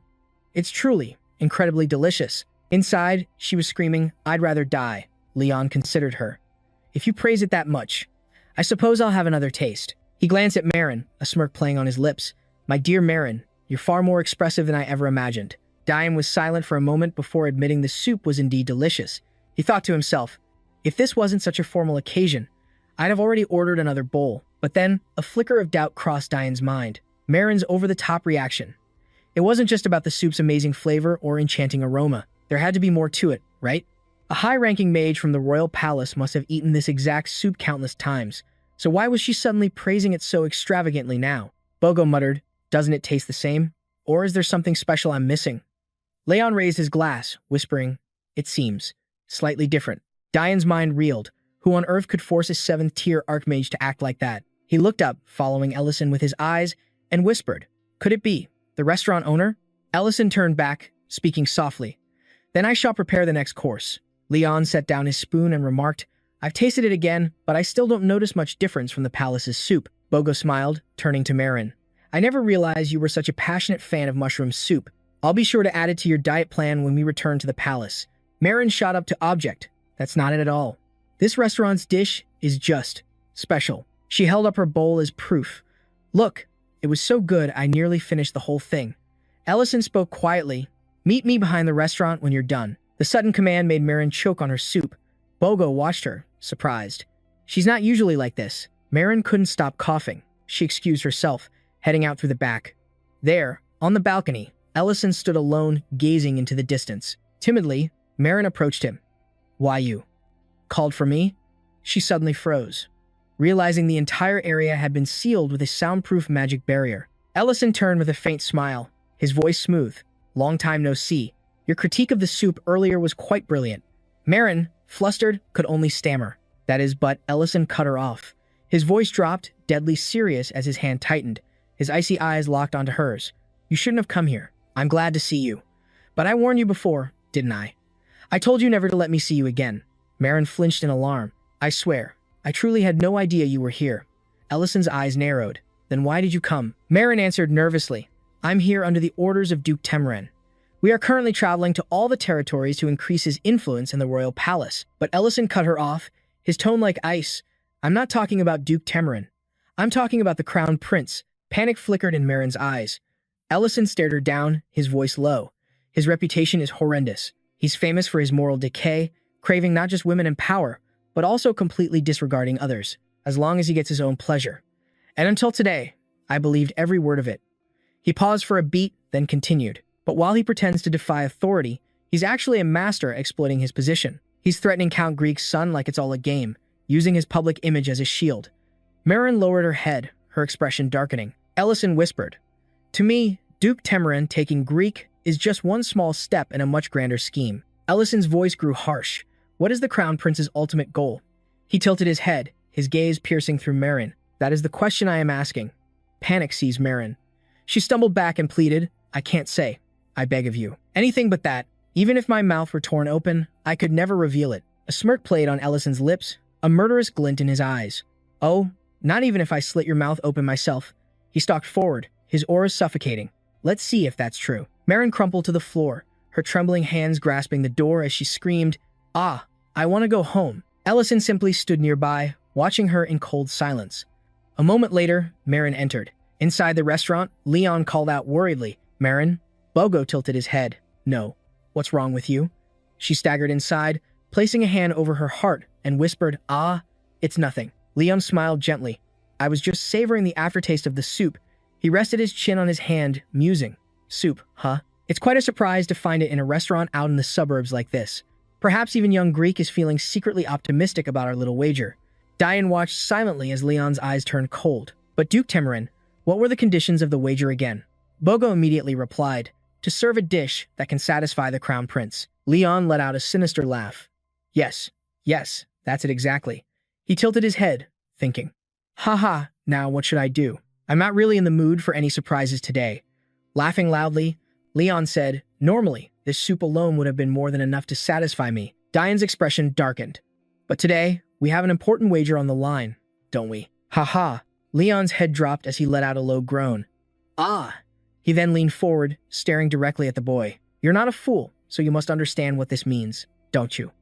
Leon's figure seemed to be consumed by shadows as his voice deepened. Even if your gravely ill father rose from his deathbed and served me a grand feast, I still would not be satisfied. Leon continued. However, if I were to hear the answer you postponed back in Greek Castle, my mood just might change. Diane clenched his fists, enduring the humiliation. So, are you ready to answer me now? Diane squeezed his fists and shot to his feet. A count has a responsibility to his people. He declared loudly, I can endure personal disgrace, but I will not allow the lives of my citizens to be threatened over a moment of humiliation. He lifted his head, his eyes filled with fiery resolve. And above all, I have faith in this restaurant. He shouted, let the wager continue. Diane yelled, and if I lose, I will run naked through the city of Greek. Leon turned his head back, his voice chilling. Is that so? He continued, I hope you won't come to regret that faith of yours. The setting sun bathed the restaurant in gold. Ellison approached with a serving tray in hand, smiling. My apologies for the wait. He gently placed the tray down, his deep voice steady. This is today's main course. Leon smirked. You must be very confident in it.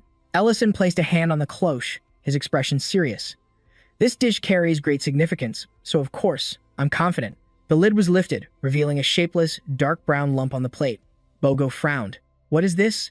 Ellison calmly replied, it is a block of baked mud. Bogo's voice grew harsh. Mud? You dare serve us mud now? Are you seriously expecting us to eat this? Ellison smiled. Of course not.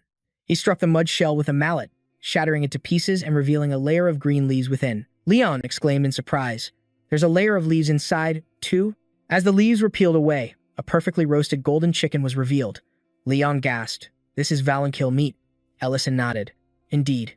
You've recognized it. Leon stared at the dish before him, asking with suspicion, how in the world did you acquire this? As Ellison carved through the crispy skin of the Valenkill, he explained, we don't normally serve this meat, but we save it for our most honored guests. He continued, his eyes on the main course. At first glance, this dish looks like a worthless clod of mud. An uninformed person might point and ask what it is. It can hide its true nature once, twice, even 3 times. But that's only because the chef doesn't understand its true essence. Once you crack open the mud shell, the delicious palanquil meat inside is revealed. He gave a playful smile. And then, everyone's reaction is one of pleasant surprise. Leon's eyes narrowed. Tell me, what exactly are you trying to say? Ellison just swirled his drink, letting out a soft chuckle. Oh, it's nothing. It's just that this dish reminds me of a grand scheme. One to eliminate the nobles and consolidate royal power. By pretending to be a fool, just like the crown prince, the entire table froze. Bogo's eyes went wide, his breath catching in his throat. The others were just as shocked, but he continued calmly. Of course, just like this dish. Even if the disguise is shattered, the beautiful value within remains. His gaze locked directly onto Leon, his voice firm. Isn't that right, Your Highness? Ellison said this casually, while cutting a piece of his dessert. Let's talk about the current state of the Ruberan Empire, shall we? He set his knife down, his tone dangerously level. The empire was weakened by the war with the dragon tribe. The king's control has become lax. As a result, the nobles openly hoard power, expanding their influence in their own territories. With the king's authority at an all-time low, the crown prince must fight. He tapped a finger lightly on the table. Therefore, the most logical path is to feign abandoning all authority. The table was utterly silent. He let out a soft laugh. Look at me. I have no desire for power or anything of the sort. I am completely harmless. Ellison began to walk away, a knowing smile on his face. Just leave me to my wine and women. That was your true intention, wasn't it? He glanced back, speaking softly. Of course, this is all just my speculation. Bogo's expression grew hard as stone. Are you insane? Do you have any idea what nonsense you're spouting right now? But Ellison continued his unhurried pace. Be patient and listen just a little longer. We haven't even gotten to the best part. He stopped, his gaze turning cold as ice. The truth is, everything the crown prince has done, dact, is nothing but an act. He's been secretly preparing, step by step, to launch a counterattack. Ellison turned his head. So what would happen if this grand plan were to be exposed? Ellison's voice dropped, but his gaze grew even sharper.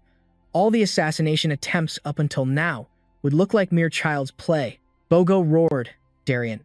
Instantly, Darien appeared from the doorway, hand over his heart. Yes, sir. Vice Captain Darien, at your command. A cold smirk spread across Bogo's face. That was an interesting theory. But do you not understand your current situation?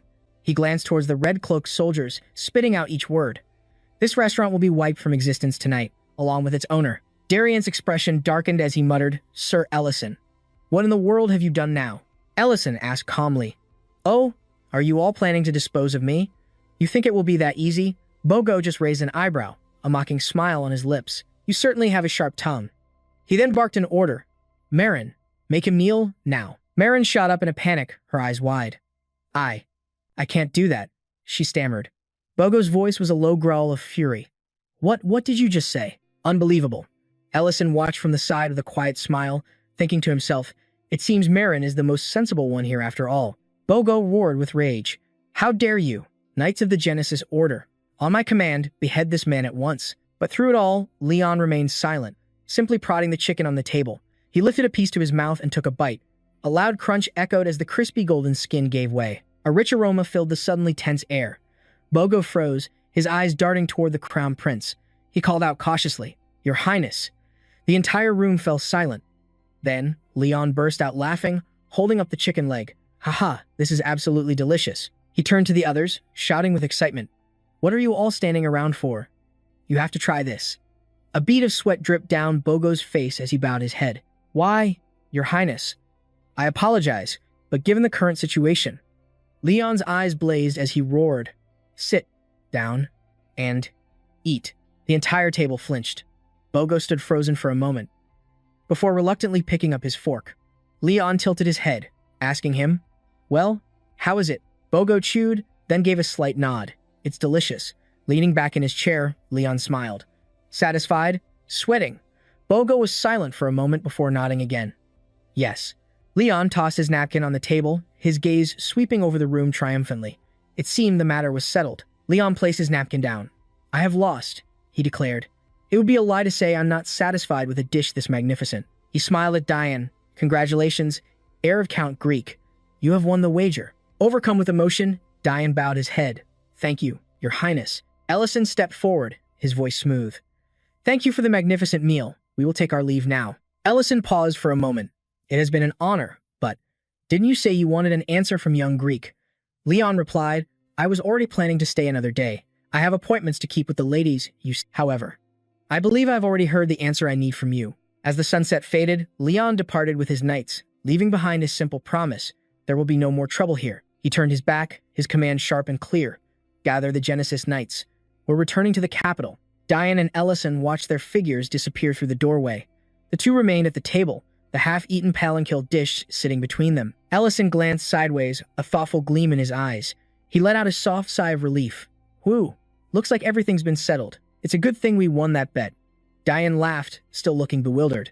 Master, I'm happy, but I have no idea what just happened. Diane looked up, his voice full of questions. How did you? Ellison just offered a faint smile, his eyes holding a mysterious light. You don't need to understand everything just yet. All I can say is this. As long as I'm here, you'll never have to worry about things like this again. Diane called out softly, Master. Ellison placed a reassuring hand on his shoulder, his voice low and steady. Our troublesome guests have departed. Now, take your time and enjoy the grilled palanquin. You mentioned wanting to try it, didn't you? Diane's face instantly lit up. Oh, right. I'll eat well. Ellison nodded, that same smile on his face. By the way, what you said earlier was quite impressive. A count must bear his responsibilities. Diane's face turned red as he looked down, flustered. That's so embarrassing. Ellison slid a plate of meat across the table to him. Here, have the drumstick. As twilight descended, the knights rode hard for the capital, determined to arrive before nightfall. Diane mumbled from his saddle. What in the world was that? Somebody, please explain this to me. Leon turned in his saddle to ask, Marin. Was that chef, the person you mentioned before? Min fell silent, her eyes clouded with uncertainty, not answering right away. Marin's voice, however, was soft and clear. Yes. Duke Temarin gasped in disbelief. Impossible. Leon let out a dry laugh. Ha, that's what I thought, too. There's one man even my father and the high nobles wouldn't dare to trifle with. Bogo's expression turned grim. Is that why you backed down? But the entire Genesis Knights and even Min were present. Leaving a man like that unchecked is far too dangerous. Leon grew quiet, lost in thought. Of course, that wasn't the only reason. How have we been expanding our influence until now? By using the Genesis Knights and Marin to pressure the nobles, tightening the noose until they're forced to submit. But then, Leon recalled the image of Diane. Diane's resolute voice echoed in his mind. More than anything, I trust this restaurant. Let's continue the wager. The Crown Prince burst into laughter. Ha. A look of genuine acknowledgement filled his eyes. If I were in his shoes, would I have taken a gamble like that? To entrust everything to a boy I once threatened and sought to control. Then, he shouted with newfound resolve. Let's begin again. The wind swept past the vibrant red doors of the restaurant. Leon turned in his saddle, whispering to himself.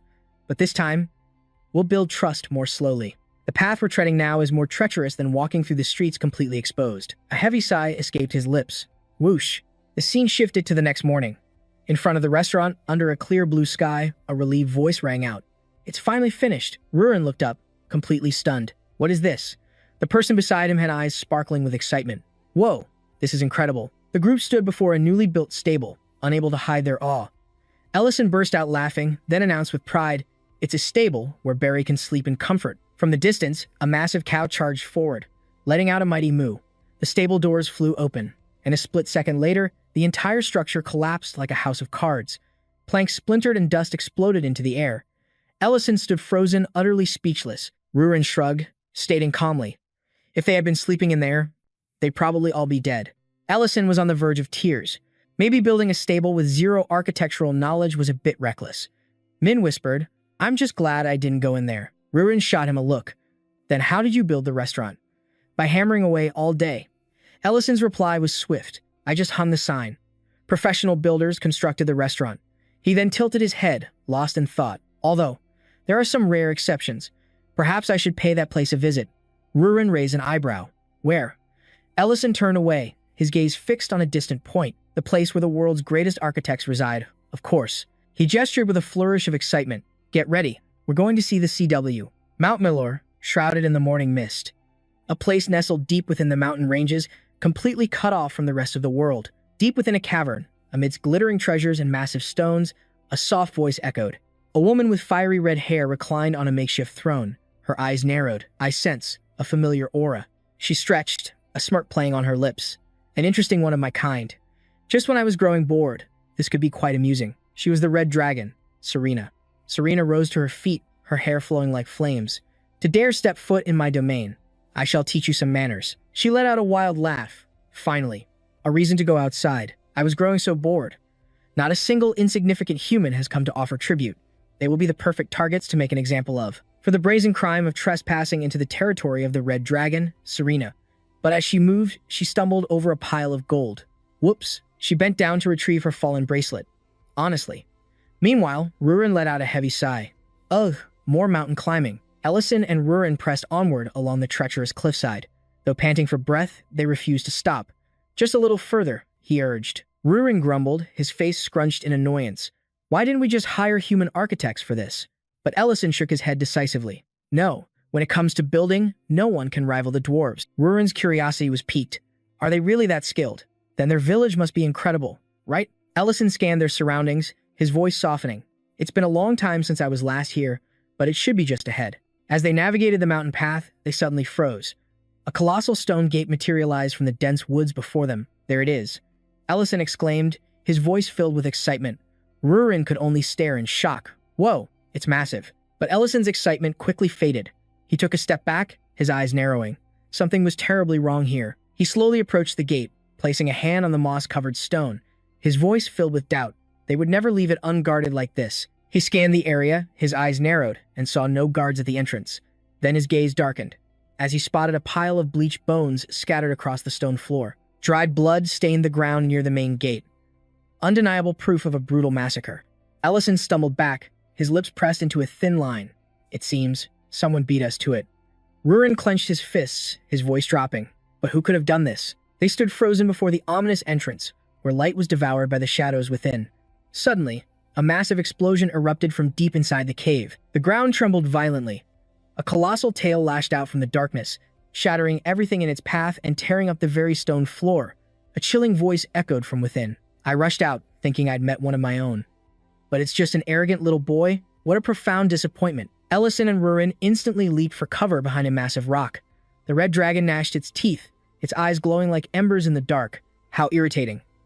I thought a powerful being dared to trespass in Taker's territory, but it's just a mere human and a dragonling. Ellison stepped out from the shadows, his voice calm but firm. Are you the one responsible for this?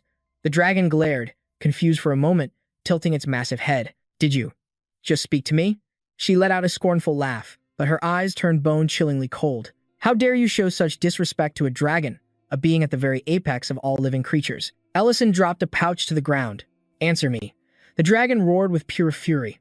You've lost your mind, you pathetic maggot. A torrent of flame erupted from her maw, blasting towards him like a wave of punishment. Rurin screamed in terror. Red dragons roar. A magic shield can't block that. In that split second, Ellison instantly conjured his magic. Intricate magic circles materialized in the air, weaving together layers of high-level energy. Ninth tier magic.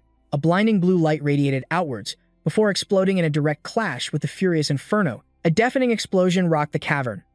A fierce wind kicked up a thick cloud of dust. Ellison stood his ground, his breathing heavy, but his eyes remained perfectly calm. Humph! The dragon narrowed its eyes in rage, hissing, "My red dragon's roar," before unleashing another torrent of crimson fire. Facing the inferno that lunged at him like a wild beast, Ellison calmly uttered one word. Sever. A brilliant flash of light sliced through the air. The ninth tier magic activated, completely nullifying the red dragon's roar in the blink of an eye. The dragon was thrown backward with a shriek. It staggered from the force of the blow, glaring in utter disbelief, its face a mask of shock. Are you even human? How could this be possible? Ellison's power was completely beyond its wildest imagination. Serena took a stunned step back. Her crimson eyes widened as a memory surfaced. Ah, now I remember. The legend spoke of a human who slaughtered countless dragons in the Great War of the past. She frowned, glancing over at Rurin. But why would you be traveling with a black dragon? Rurin growled defensively. What's that supposed to mean? But Ellison cut in coldly. I asked a question first, and you still haven't answered. Suddenly, high-level light magic flared to life in Ellison's hand, its brilliant glow illuminating the entire cavern. Serena shrieked. That magic. It's him. She scrambled backwards in a panic. I didn't do it. It wasn't me. When I arrived, this place was already in ruins. Ellison stared directly into Serena's eyes, his voice calm, yet radiating immense pressure. I apologize for my rudeness. I was wrong. Serena lowered her head, avoiding his intense gaze and scratching her cheek awkwardly. I already went inside, but I couldn't find any living dwarves. That's why I haven't received any of my tribute yet. She looked up, explaining nervously. Well, there's a massive door blocking the way further in, so I couldn't see anything. Ellison frowned. A door? Where? Serena's eyes suddenly turned sharp. She stretched languidly and smirked. If you're looking for a guide, she leaned in close, her voice a low, provocative whisper. I could take you there myself. What do you say? It'll be far more entertaining than traveling with this hatchling. After all, no dragon understands human men better than I do. The moment Rurin heard that, her expression twisted. She launched herself forward, slamming her foot into Serena's face as she roared, Ellison belongs to me. Serena crashed to the ground, clutching her stinging cheek, spit out the location. Now. Whoever said I was yours to claim? Serena writhed in agony, her wounds screaming in protest, and finally gasped, underground. In the deep, Rurin let out a heavy sigh. Let's go. Ellison nodded at her, a faint smile on his lips. All right. The scene shifts to the Imperial Palace, where a voice rings out. Diane. The Crown Prince and Duke Temerin have returned to the capital. Binet gave a slight nod, her voice a mere whisper on the wind. I see. Diane sat across from her, his expression etched with concern. I heard you were unwell, he began, his gaze falling to the plate before him, his voice low. Are you feeling any better now? Mother? The woman before him was none other than the Countess of Greg, Biena Greg. She replied softly, I'm fine. But Diane's worried eyes told a different story. He glanced at the untouched pastry on the table and pointed out, You skipped breakfast again. He tilted his head, suggesting gently, If you don't like the menu, we can have it changed. There's no need to worry about that, Bana said, turning to leave. Diane bowed his head, his gaze falling as he murmured, Yes, mother. She turned her back, her silhouette vanishing behind the curtain. Alone, Na sat by the bed, the air thick with a suffocating pressure. This vast chamber felt more like a coffin closing in around her. Her voice, though soft, was heavy with despair. Even the sweetest desserts taste like sand. She lifted her head, looking towards the silent man lying on the bed. Can you even hear me? She asked. There was no answer. Not a single movement.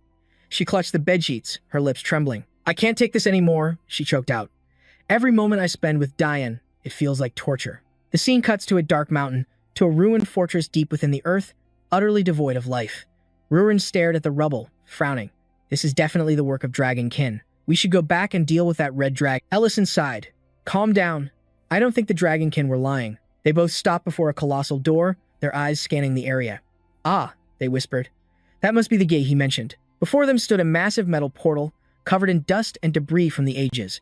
Ellison placed a hand on the gate, murmuring, There are countless signs of life sealed away in there. This door, it's incredibly sturdy. Ellison's brow furrowed. This won't be easy to open, will it? Rurin cracked her knuckles, her reply blunt. Then we'll just smash it. Just as she prepared to strike, a blinding light flared from the gate's center, accompanied by a booming shout, Stop. A voice, cold as stone, echoed out, Begone, intruders. You are not welcome here. Ellison stepped back, eyeing the light with caution as he called out, You're from the Dwarven clan, aren't you? What's going on in there? The voice paused for a moment before answering. The red dragon destroyed this place. Rurin instantly roared, See. I knew it was her. She spun around, fuming. All right, I'm going to take care of her. Ellison held up a hand to stop her.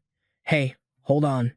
Let's at least hear what else they have to say. From within the light, the voice repeated, A red dragon. Ellison yelled, Wait.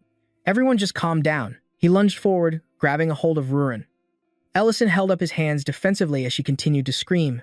Why not? It's easy. We just go and rip its head off. Then the dwarves will have to open the gate. Ellison held Rurin tightly and shot back.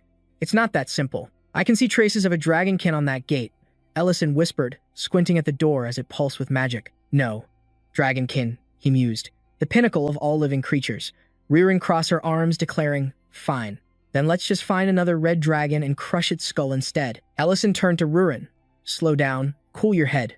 I have an idea. Rurin frowned, asking blankly, What are you planning to do?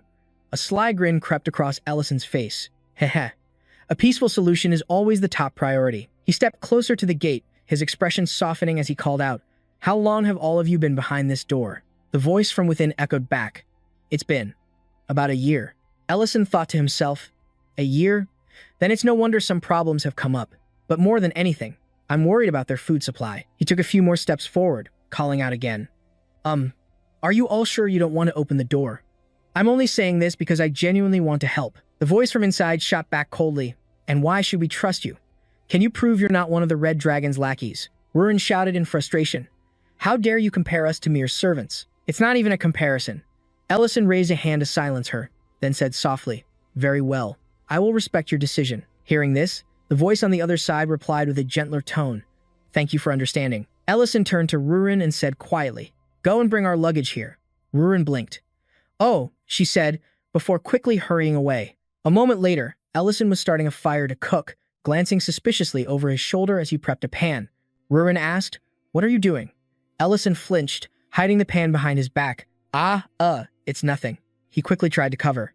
"We need to get back to the surface, but it's a pretty long way, right?" Rurin gave a small nod. Ellison chuckled nervously. "It's going to be tiring, so we should probably eat something before we go." A frantic shout suddenly erupted from behind the gate. "Wait, why are you eating here? Go eat outside." Ellison sat by the fire, his voice casual. "It's a long walk out of here. We're just eating first."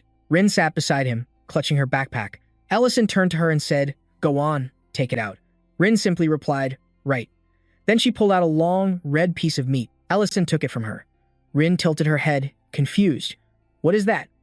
Ellison smiled. "This is called a sausage. It's made from ground meat mixed with all sorts of spices, then stuffed into a casing to give it its shape." A sharp sizzle echoed as the sausages hit the hot pan. The fat bubbled and popped, releasing an incredible aroma. Rin took a deep breath. "It smells amazing." Ellison chuckled. "It really does, doesn't it?" The two shared a laugh, surrounded by a fragrant cloud of smoke. But suddenly, a grumpy voice boomed from behind the door. "That's enough. We're deep underground, so don't think that delicious smell can reach us down here." Ellison looked up towards the door where the voice originated and calmly replied, "Fine by me. That just means we get to enjoy this wonderful smell all to ourselves for longer." An enraged shout came from behind the door. "Have you no sympathy?" Another voice chimed in, "But Chief, it really does smell incredible. Maybe just a little taste?" But he was immediately cut off by a harsh command. "Both of you, shut up." Rin stayed silent for a moment before letting out a sigh. "So this was your grand idea, huh?" Ellison placed a freshly cooked sausage on a plate, his eyes gleaming. "Actually, this food was meant as a gift. I came to ask the dwarves for a small favor." He glanced at the massive door. "But seeing the current situation, now doesn't seem like the right time to ask." His voice dropped to a more serious tone. "However, I would still like to know what exactly happened here." Ellison stepped a little closer to the door, his voice steady but laced with sincerity. "If you tell us, perhaps we can help." Behind the door, a wave of hesitation washed over them. Ellison cleared his throat. Ahem, then reached into his luggage and pulled out a can. His voice was low and steady. "Well, I suppose it can't be helped." The crisp sound of the can popping open instantly caught the attention of everyone behind the door. "What was that sound?" Ellison held the can high, explaining with a grin. "The truth is, these sausages are quite salty to preserve them." He turned to Rin, throwing his arm out with a flourish, which means they go perfectly with beer. The two of them raised their cans, their eyes sparkling like mischievous children. Ellison cheered excitedly. "Let's dig in." Just then, the door trembled slightly. Wisps of smoke began to seep out from the cracks, as if in an unexpected reply. Ellison smirked cunningly and raised his can. The only sound was the echo of the tab opening, followed by a faint, defeated sigh from behind the door. "Ha!" In an instant, a soft yellow light spilled out as the heavy door began to creak open. A weak voice whispered from within, Just one bite." Over the fire, the divine smell of grilled sausage filled the air, the fat sizzling and crackling with an irresistible allure. 4 heads peeked out from the crack in the door, their eyes shining as if they had just discovered treasure. Ellison watched them from a distance, letting out a soft breath. "They're all so thin," he thought. "Their food shortage must be more severe than I imagined." Ellison offered a gentle smile and a reminder. "Please." One of the dwarves gave him an enthusiastic thumbs up and yelled, "You got it." The entire group immediately swarmed the sausages, devouring them ravenously, their eyes wide with the rediscovery of pure joy. A silver-bearded dwarf exclaimed in bliss, "This is delicious." Another raised his beer, "And it's even better with ale." A third dwarf sighed, "I never thought I'd get to eat something this good ever again." Ellison observed from the side, thinking to himself, "Normally, you shouldn't give alcohol to starving people, but dwarves have a high tolerance for alcohol, and they weren't exactly on the brink of death." One of them turned to his leader, his voice full of excitement. "Chief, what do you think of the flavor? You were so worried it might be poisoned, yet you were the first one to eat it." Another dwarf let out a hearty laugh. "That was a special exception. We owe you a great debt for this human." Ellison smiled. "I'm glad to hear it. I was planning on sharing the rest with the other dwarves. Is Ga here by any chance?" The old dwarf's eyes went wide. "How do you know of him?" Ellison replied. "I've met him before, and there's something I need to discuss." The dwarf nodded. "I see you're an acquaintance. I'll take you to him myself." Nearby, Rin was still pressing sausages into everyone's hands, cheering. "There's plenty more." The crowd erupted in joy, drinking beer and grilling sausages like a festival had just begun. Ellison left the chaotic room, following his dwarven guide through the roaring celebration. As he walked, Ellison wondered, there are about 20 to 30 people here. Just how did things get this bad? He and the guide ventured deeper into the settlement, passing by timid dwarf children hiding behind large boulders. They finally stopped before a massive door made of gray stone and heavy wood, flanked by 2 solemn guards. The guide announced, "Lord Ga, a human wishes to have an audience." Ren stood beside Ellison with her arms crossed, giving a slight nod. "Did you finish handing out the sausages?" "Of course I did." A deep voice resonated from behind the door. "Enter." Ellison stepped forward and gently pushed aside the curtain, a look of familiarity in his eyes. Stepping into the room, Ellison spoke first. "It's been a while, Ga." The man with long, white hair nodded with a faint smile. Indeed, he was the chieftain of the dwarf clan, Ga. He spoke slowly. "I must apologize that we meet again under these circumstances." Ga's gaze then shifted to Rin. "And the one beside you must be the Almighty, I presume." Rin stood tall with her arms crossed and smirked. "You catch on quick." Ga narrowed his eyes at her. "Hey, I've grown far too familiar with this particular aura." A nearby dwarf muttered to himself, "Who in the world are these two? To think that even Lord Ga would speak to them with such humility." Leaning on his staff, Goza's eyes were grave. "So, what is it you wanted to discuss?" Ison took a step forward, meeting his gaze head-on. "You must already know." Ison's fists clenched as he cut straight to the point. "What in the world happened here?" He glanced out the window, where the ruined fortress loomed in the dim light, his brow furrowed. How could our clan's rich gold mine fall into such ruin? Goza was silent for a moment before answering, his voice heavy. "It was the Red Dragon's attack." He gripped his staff tightly, shaking his head in defeat. "We fought with everything we had, but it was useless. In the end, only a handful of us survived to defend this place." Ison tilted his head, his eyes narrowing as he pressed for details. "This red dragon, did it have crimson hair and curved horns?" Goza slowly shook his head, his voice raspy. "No. We were attacked by a group of red dragons." Hearing this, Ison fell silent, his gaze turning grimly toward the cliff face. It all made sense now. The marks on the gate were from a coordinated assault. He gritted his teeth, whispering in utter disbelief. For the proud dragonkin to actually work together. Are they insane? He looked up, his eyes cold as ice. Have they truly lost their minds? Or is there something so monumental at stake that they would cast aside their pride? The air suddenly grew colder. Ison spun around, sensing a strange and powerful pressure. Something else was here. The dwarven guard shuddered, his eyes widening in terror as a wave of killing intent washed over him. Goza paused for a second, placing a red button just under the table. His gaze never wavered as he spoke, his voice low but firm. "Ison, you'll be fine." He then stood and gestured. "This way, please." He turned to lead the way, and Ison and Rurin quickly followed. Goza began to speak again. "There's something I must show you." The three of them vanished into a long, dark stone corridor, lit only by the faint flicker of torches. To be honest, this isn't the first time we've been attacked by dragonkin, whether for tribute or simply for their own amusement. Our minds have been assaulted many times in the past. Goza raised a glowing stone high, his voice low but filled with reverence. However, the only reason we've survived here for so long is because we have a divine guardian. Before them, a colossal dragon skeleton materialized, resting upon a massive stone pedestal. Its skull alone was larger than a full-grown man. The old dwarf gestured toward it. "That is the noble gold dragon, Cullis, the guardian deity of the dwarf clan." Ison took a few steps closer, gazing up at the remains. "What a massive skeleton," he whispered. "At this size, it must have lived for at least 5,000 years. He turned back slightly, tilting his head. "Did you offer tribute to this dragonkin in exchange for protection?" Goza shook his head, his expression stern. He never accepted tribute. He simply chose to help us, protecting us from invaders and passing down his wisdom. The old dwarf spoke each word with deliberation. Meanwhile, Rurin stood frozen before the ancient bones. Goza's voice grew somber, but in the end, even he could not defy the flow of time. He bowed his head, a deep sadness in his eyes, before turning to Ison. "You must be curious too, aren't you, Ison? Why did a group of red dragons attack us? And why do we insist on staying in this desolate mine?" Goza lifted the glowing stone high, and a vortex of light erupted from his palm. Reflected in Rurin's stunned eyes, he gave the answer. "It is all for this." In the center of Goza's hand, a brilliant blue gem pulsed with blinding light. "This," he said, "is an ancient jewel. It is the essence of magic, capable of birthing a dragon king.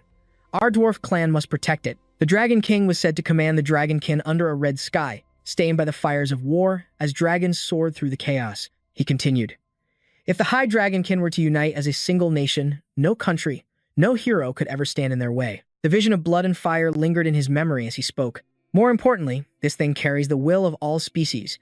A crimson jewel pulsed like the heart of the world in the darkness." He let out a soft sigh. this world could be destroyed. His voice slowed, dropping lower. And only rarely can certain dragonkin create an ancient jewel, the very thing needed to give birth to a dragon king. He raised the jewel in his hand, its light catching in his eyes. The gold dragon Cullis was one of them. The scene shifted back to the majestic skeleton in the cavern. Goza stood before it with absolute reverence. He hid himself here to protect this place, to stop this jewel from being used for evil, and to prevent a new dragon king from being born. Goza's tone was grave. The number of jewels needed to create a dragon king is still unknown. But before he could finish, Rurin's eyes flew open and her body went rigid. She gasped out the name, Dragon King Cullis, then hunched over, her hand trembling as she clutched her heart. Her body twitched, as if fighting a seismic shock of memory. A vision of a happy little hatchling, playing without a care. A bead of sweat traced down her cheek. Her lips moved without a sound as another image flashed through her mind. Heavy footsteps echoed through the grand hall, its golden drapes casting shadows of power. From the darkness, a deep voice finally broke the silence. A distant memory surfaced. The name Gata, spoken by a warm voice near a waterfall. Rurin, I told you never to come here. The young girl looked up, tears streaming down her face as she choked back a sob. You've always been such a fool. The memory struck like a flash of lightning, forcing Rurin to her knees. A vision of a bloody battlefield. A colossal black dragon, its wings blotting out the sky. Crimson flames devoured everything. Rurin collapsed, clutching her chest. A silent scream. Mother, she cried out. Aisan approached, silently placing a comforting hand on her head. He stood as a shield between her and the encroaching darkness. Goza's voice cut through the tension, slow and grave. A dragonoid has gathered 3 of the crystals. They are the key to fully awakening a dragon lord. One capable of destroying everything. His gaze fell upon Rurin, filled with sympathy. I understand the pain you're forced to bear. How selfish I've been. With trembling hands, he raised the glowing elder gem, letting out a heavy sigh. The elder gems have always been tied to sorrow and suffering. Aisan listened in silence, his expression unreadable. Goza continued, the dragon lord, Cullis, and I. We tried to find a way to destroy them, but we never succeeded. Without turning around, Aisan stated, we intend to build a new dragon's den in the city of Greek. Come with us. He paused for a moment, then added, we're going to build a new village there. Goza froze, his eyes widening in complete shock. A new village for our people, Aisan confirmed. As you saw from Rurin's reaction, we have no intention of using the Elder Gems. We will not create another Dragon Lord. He met Goza's gaze, his voice steady and clear. Besides, this place is now a target. The Dragonoids will only continue their attacks. Goza glanced at the ancient skeleton, murmuring to himself. But, to abandon this sacred place? Aisan took a step forward, his voice softening. I am not forcing you to do anything. I know that for the DF clan, nothing is more precious than your homeland. The decision rests with you, Goza. The old chieftain clenched his fists, his gaze lost in thought. Meanwhile, Aisan turned to Rurin, placing a hand on her shoulder. Are you feeling any better? Rurin nodded, then asked hesitantly, but, are we really just going to leave like this? Shouldn't we take the Elder Gems with us? Aisan replied, I've already set several magical traps for any trespassers. That way, we can provide support if necessary. Rurin gave a slight nod, and the two of them began to walk through the ruined citadel. Light streamed down from the vaulted ceiling, illuminating walls that once housed hundreds of souls. Aisan spoke as they walked. Leaving so suddenly must be difficult for them to accept. So many memories are tied to this place. Goza looked down in his own hands, his eyes heavy with thoughts he couldn't voice. Just then, a warrior from the WF clan approached. Holding a plate of sausages, he bowed his head respectfully. Chief Goza, I brought this for you. Goza stared at the plate, surprised. What is this? The WF warrior answered quietly. It's food, from that human. He left it for us. I told them to wait. But they couldn't hold back their hunger any longer. As Goza pulled back the curtain, he saw the others had already begun to feast. The entire hall was filled with the sound of chatter and laughter. The WF clan was gathered around large roasting pits, the savory smell of sausage filling the air. Goza's eyes went wide with disbelief. Someone raised a bottle high, shouting with excitement, Who wants another beer? I do. Over here, a look of pure astonishment crossed his face. Suddenly, his mind flashed back to many years ago. He was walking toward the great dragon, calling out, Dragon Lord Cullis. The dragon's deep voice rumbled in response, Goza, you called for me? Mustn't it be miserable, living in such a cramped and dark place? This was the ancient gold dragon, Cullis. Goza answered calmly, You may find it cramped, Dragon Lord Cullis, but for us, it is more than spacious enough. Cullis let out a booming laugh. Oh, is that so? I thought you all stayed here to guard the Elder Gems. Goza looked up, his voice firm. What are you implying? We are fully aware of their importance. Cullis chuckled.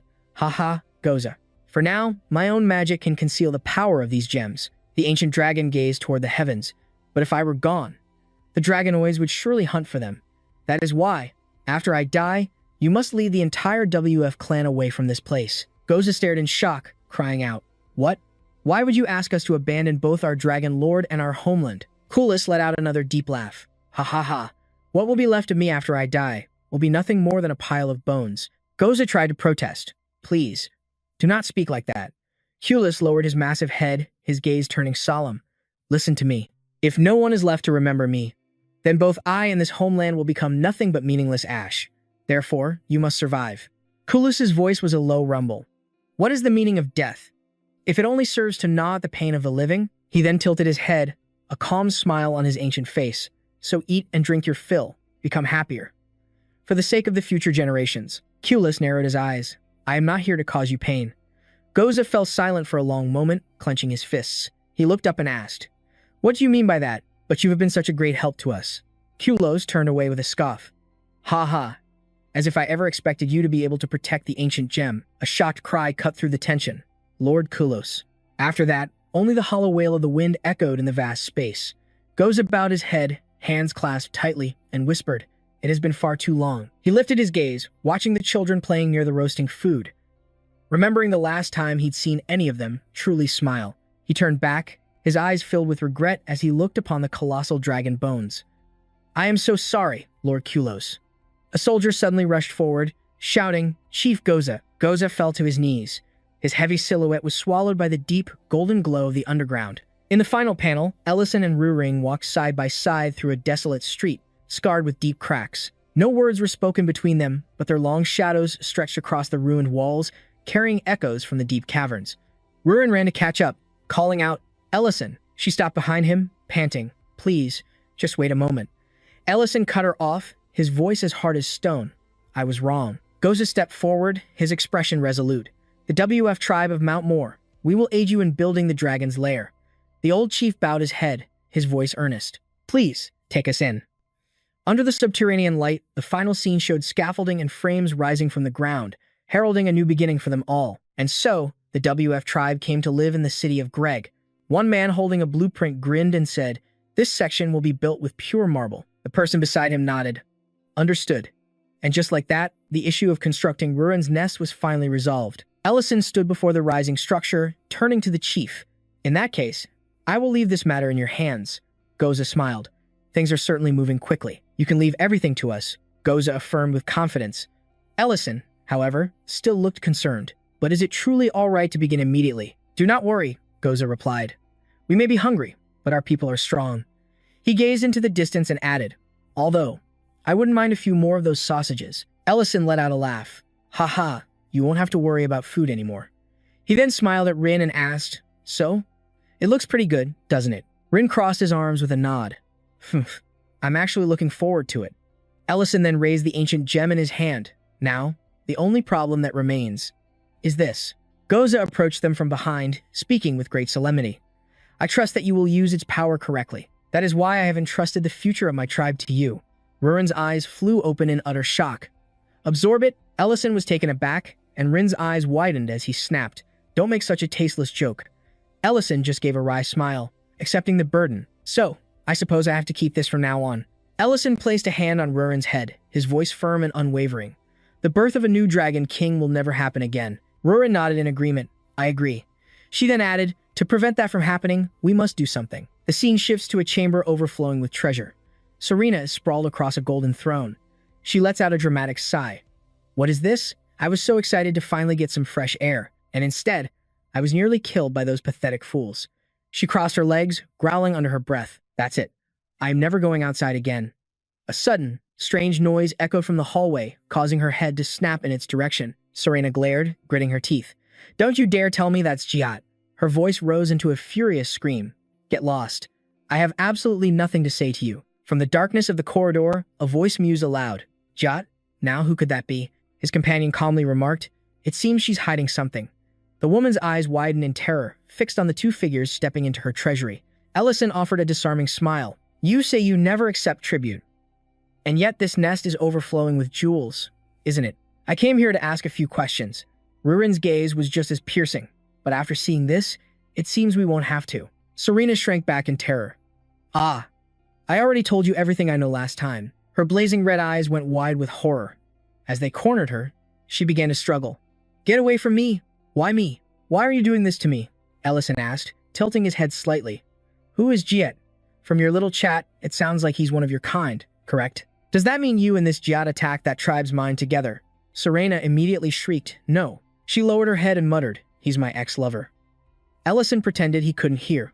I'm sorry, I didn't quite catch that. His words made Serena's anger boil over as she screamed, I said, he's my ex-lover. She continued, seething with fury, I only confuse you two with him because he's always dropping by. Ellison quickly held up his hands in a mock apology. Ah, my apologies then. Serena quickly tried to explain. I've only been here for half a year, so I haven't encountered any other groups. Rin glanced around the room, tilting his head. Then where did all this treasure come from? You said you don't accept tribute. Serena froze for a moment, then suddenly raised her hand and snapped her fingers. In an instant, all the golden jewels in the lair began to glow, before vanishing into thin air like a cloud of smoke. Bathed in that dazzling light, Rurin and Ellison could only stare in utter astonishment. Serena screamed with a look of defiance. It's all fake. Rurin's eyes narrowed. I see. Ellison stood silently beside her, watching. Serena completely lost her composure, shrieking, Are you satisfied now? He then collapsed to the floor, screaming in a rage, If you want it all, then just take it. The scene shifts to the afternoon outside a wooden cabin, where Ellison says to Rurin, I think we went a little too far. Rurin nods grimly. I've never seen a dragonkin this injured before. As they walked, they spoke of their quest. We're still no closer to finding them, the dragonoid clan that attacked the DF tribe. Ellison stared at the jewel in his palm. Without more clues, there's nothing left for us to investigate. But now that we have this gem, he whispered, we'll uncover the truth, one step at a time. I just can't imagine what kind of group would do this. Suddenly, a voice called out from behind them. Ellison. It's been a long time. He turned to see Men and Elena standing there with warm smiles. Oh, hello. Elena chirped, happily walking over. Men was limping, leaning heavily on his cane. Men. And Elena. Ellison said. Noticing Men had to brace himself against a wall, he asked with concern, Are you all right to walk without your cane? Men gave a reassuring nod. Strenuous movement is still a challenge, but I'm feeling much better. And it's all thanks to Miss Elena's care. Elena waved her hand dismissively. I hardly did anything. It was your own powerful will to heal that led to such a speedy recovery. Ellison smiled at Elena. Even so, everyone in town puts their faith in you. Beside him, Rurin puffed her cheeks in a small pout. Ellison chuckled softly and asked, Have you had any more trouble at the clinic recently? Elena called back, Ah, no. Things have finally settled down, although the root of the problem is still there. Lin and his mother even came to the clinic to express their gratitude, and many of the miners did, too. A flashback shows a confused miner looking at a bouquet of flowers. He scowled, asking, Why in the world are we bringing flowers to a clinic? Maybe I should just teach you a lesson. The other man scowled. Just make it quick and precise. You got it? Elena grew pensive. I'm not entirely sure, but the trouble seems to have stopped since then. Ellison thought to himself, Ren must have had something to do with it. He pictured Ren spreading gossip. Have you all heard the rumors? About how much trouble Miss Elena has been going through. Elena turned back to him and asked, Oh, and what about that vegetable sauce you mentioned before? Suddenly, a loud shout erupted from the floorboards. Guntiza burst through the ground, sending Elena stumbling backward in pure shock. Is there any of that chestnut stew you made last time? Elena's eyes were wide. Ellison whispered, completely baffled, Since when did they dig a tunnel all the way out here? Guntiza looked up, his voice surprisingly gentle. No need to treat us like we're monsters. It seems you're quite familiar with elven customs. But a DF clansman inside scowled in disagreement. That is not what I came here to hear. Just then, Klon burst into the tavern, his arms spread wide as he roared, Pork belly. He rushed over to Ellison. Hey, why weren't you open yesterday? Men turned around, surprised. You're here, too. Guntiza, still standing in the hole, deadpanned. This place is far too sacred for elves. Elena stepped forward, protesting. But I was here first. Ellison looked around sheepishly. This is starting to feel more like a public restaurant. Rurin commented from his side. And I thought you wanted to live a quiet life. The view shifts to a table piled high with food. 4 hearty plates, meat pizza, sizzling pork belly, fresh salad. Men lifted a slice of pizza, took a bite, and said with pure emotion, Oh, I've missed this pizza so much. He thought to himself, I have to make sure I learn properly from Ellison. Rurin leaned in to tease Elena. Hee, why is your face so red? As he ate, Ellison wondered, should I make some more?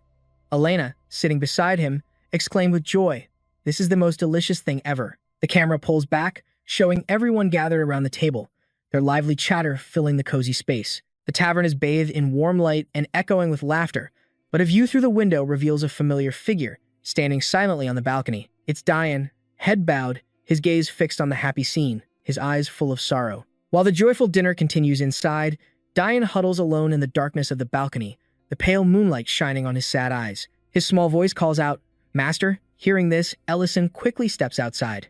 "Did you call for me?" The boy yelps, startled, and tumbles backward to the ground. Ellison hurries to help him up, asking gently, "Why are you sitting out here all alone?" The boy looks away in embarrassment. Diane then lifts his head and asks, "Master, can you make a dessert?" Ellison was a bit surprised, but he nodded. "A dessert? I know how, but..." Diane bit his lip tightly, clenching his small fists as he dropped to his knees, begging, "Then please, make a dessert that can make my mother smile again." Ellison's eyes flew open. "What did you say? Your mother?" he asked, before realization dawned. "You mean Lady Berna?" The scene cuts to a thick slab of meat searing in a pan, fat sizzling as a delicious aroma fills the air. A head chef yells, "Is the sauce finished yet?" An assistant cook quickly replies, "Not yet, sir." The chef standing nearby gives a stern warning, "Then keep checking it so it doesn't burn."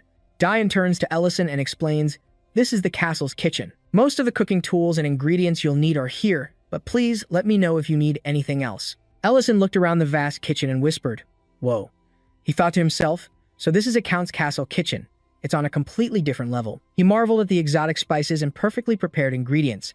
A normal restaurant could never afford spices like these. He watched their skillful movements, impressed. It seems everyone here is a true professional. A chef then held up a pan and roared, "This is overcooked. Make it again." The other cook immediately bowed his head in apology. "My deepest apologies, chef." Diane, standing nearby, whispered, "The atmosphere isn't usually this tense." Ellison glanced over and replied, "That's because the Count himself just entered the kitchen." Diane murmured, "Normally, the head chefs don't talk much." Ellison seemed surprised and asked, "Oh, really?" Standing before the counter, Ellison smiled softly and said, "Regardless, with these ingredients, I think we can make a truly delicious dessert." Diane's eyes lit up. "Seriously?" Ellison nodded. "That's right, just wait for dinner." The scene transitions to an elegant dining table, bathed in the twilight glow. The noble Lady Berna gently wiped her mouth with a napkin, smiled faintly, and said, "The meal was wonderful today." On the table sat an exquisite white porcelain plate with a cream-filled roll cake and fresh strawberry. In the room's dim light, Ellison stared at the dessert, a heavy expression on his face. Diane, holding a glass of water, let out a soft, defeated laugh. "Ah, I can't believe she didn't even take a single bite." Ellison's gaze remained fixed on the scene. No. If she had forced even one bite, it would have been even more painful. Diane paused, then exhaled slowly. "I see." Ellison turned to him. "You still keep your distance from the Countess, don't you?" Diane turned away, a flicker of sadness in his eyes. "When did Lady Berna stop eating dessert?" Diane looked down. "It wasn't always like this. She used to adore sweets more than anything." Diane recalled silently. "Desserts were the only key that could unlock my mother's frozen heart." A memory surfaced. A younger Berna turned to scold him. "Diane, I've told you not to run through the castle." Diane's thoughts drifted deeper into the past. "As I mentioned before, my mother was an incredibly strict person. For years after she came to the Greg territory, we never once saw her smile." The young boy bowed his head timidly. I'm sorry." Watching from a distance was a man in formal attire. "And my father was deeply worried about her. He was the lord of these lands, Count Leiden Greg." The peaceful townscape appeared under a clear blue sky. During breakfast at the castle, Lee spoke up. "It seems Diane follows you around quite a bit." He then turned to his wife, his voice gentle, "But you don't have to be so harsh with the boy. He's still just a child, isn't he?" Berna sat perfectly straight.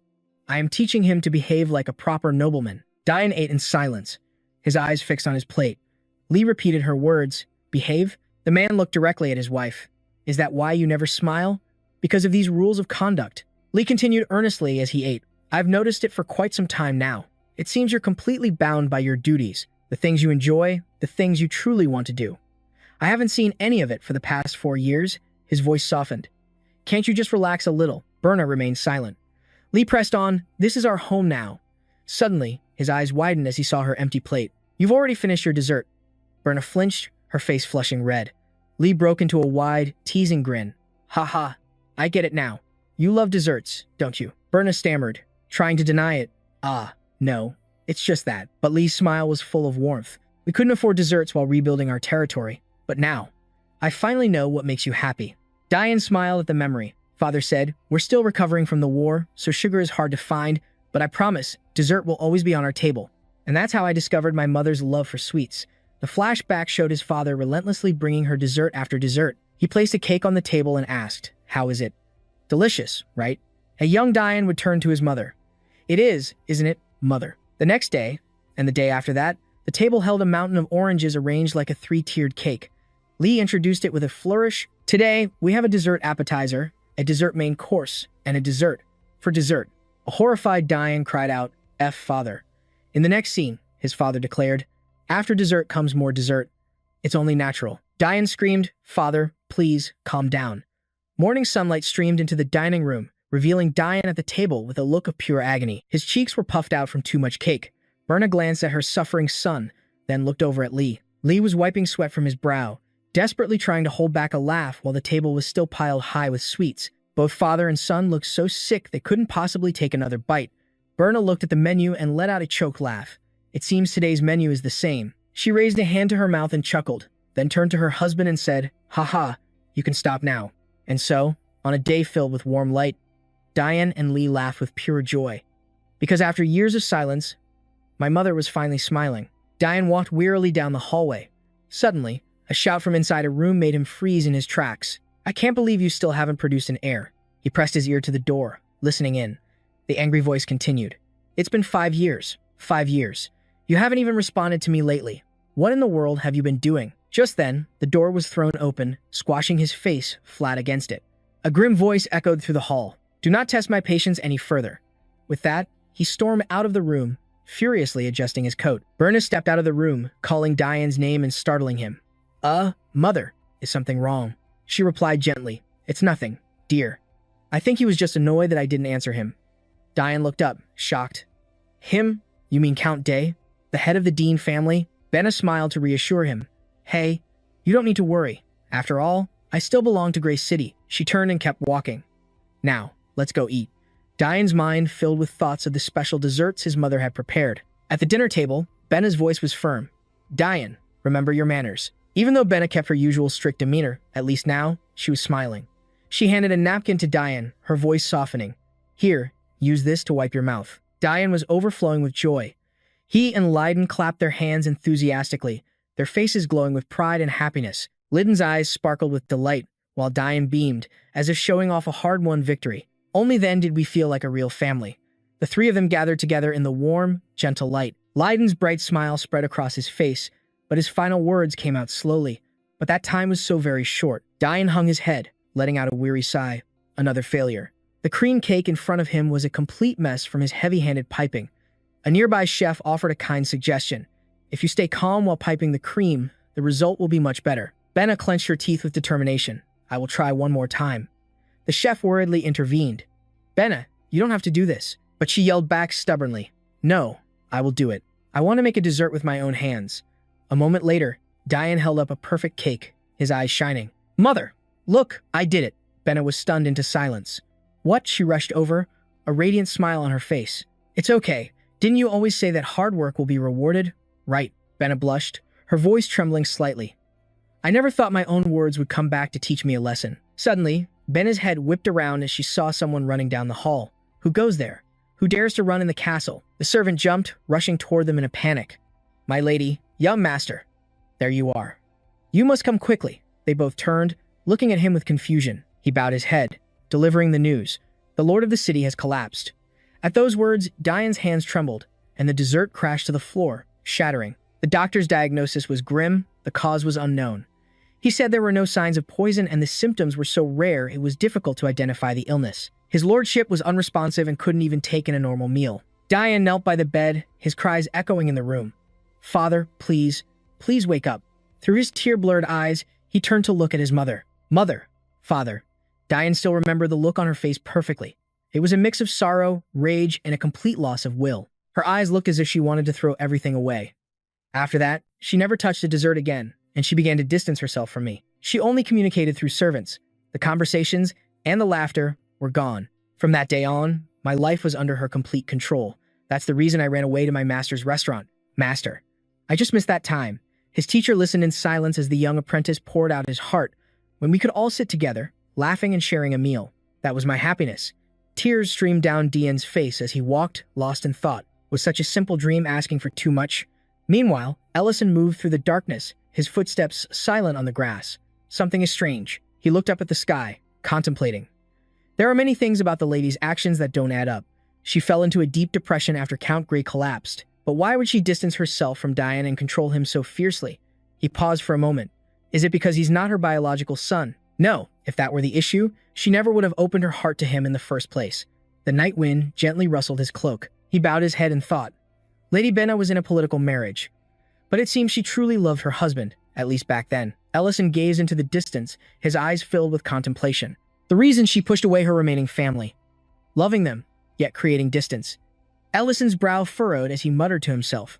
Was it a sense of insecurity? The door burst open as he called out, Rurin. Rurin shot up from her seat, startled, hiding something behind her back. What is it? I didn't do anything wrong. Ellison stepped inside, his voice calm. I'm not here to scold you. I need your help with something. Rurin hesitated slightly. What is it? Ellison looked at her with utter seriousness. Imagine if I suddenly collapsed and couldn't speak. If that happened, would you be sad?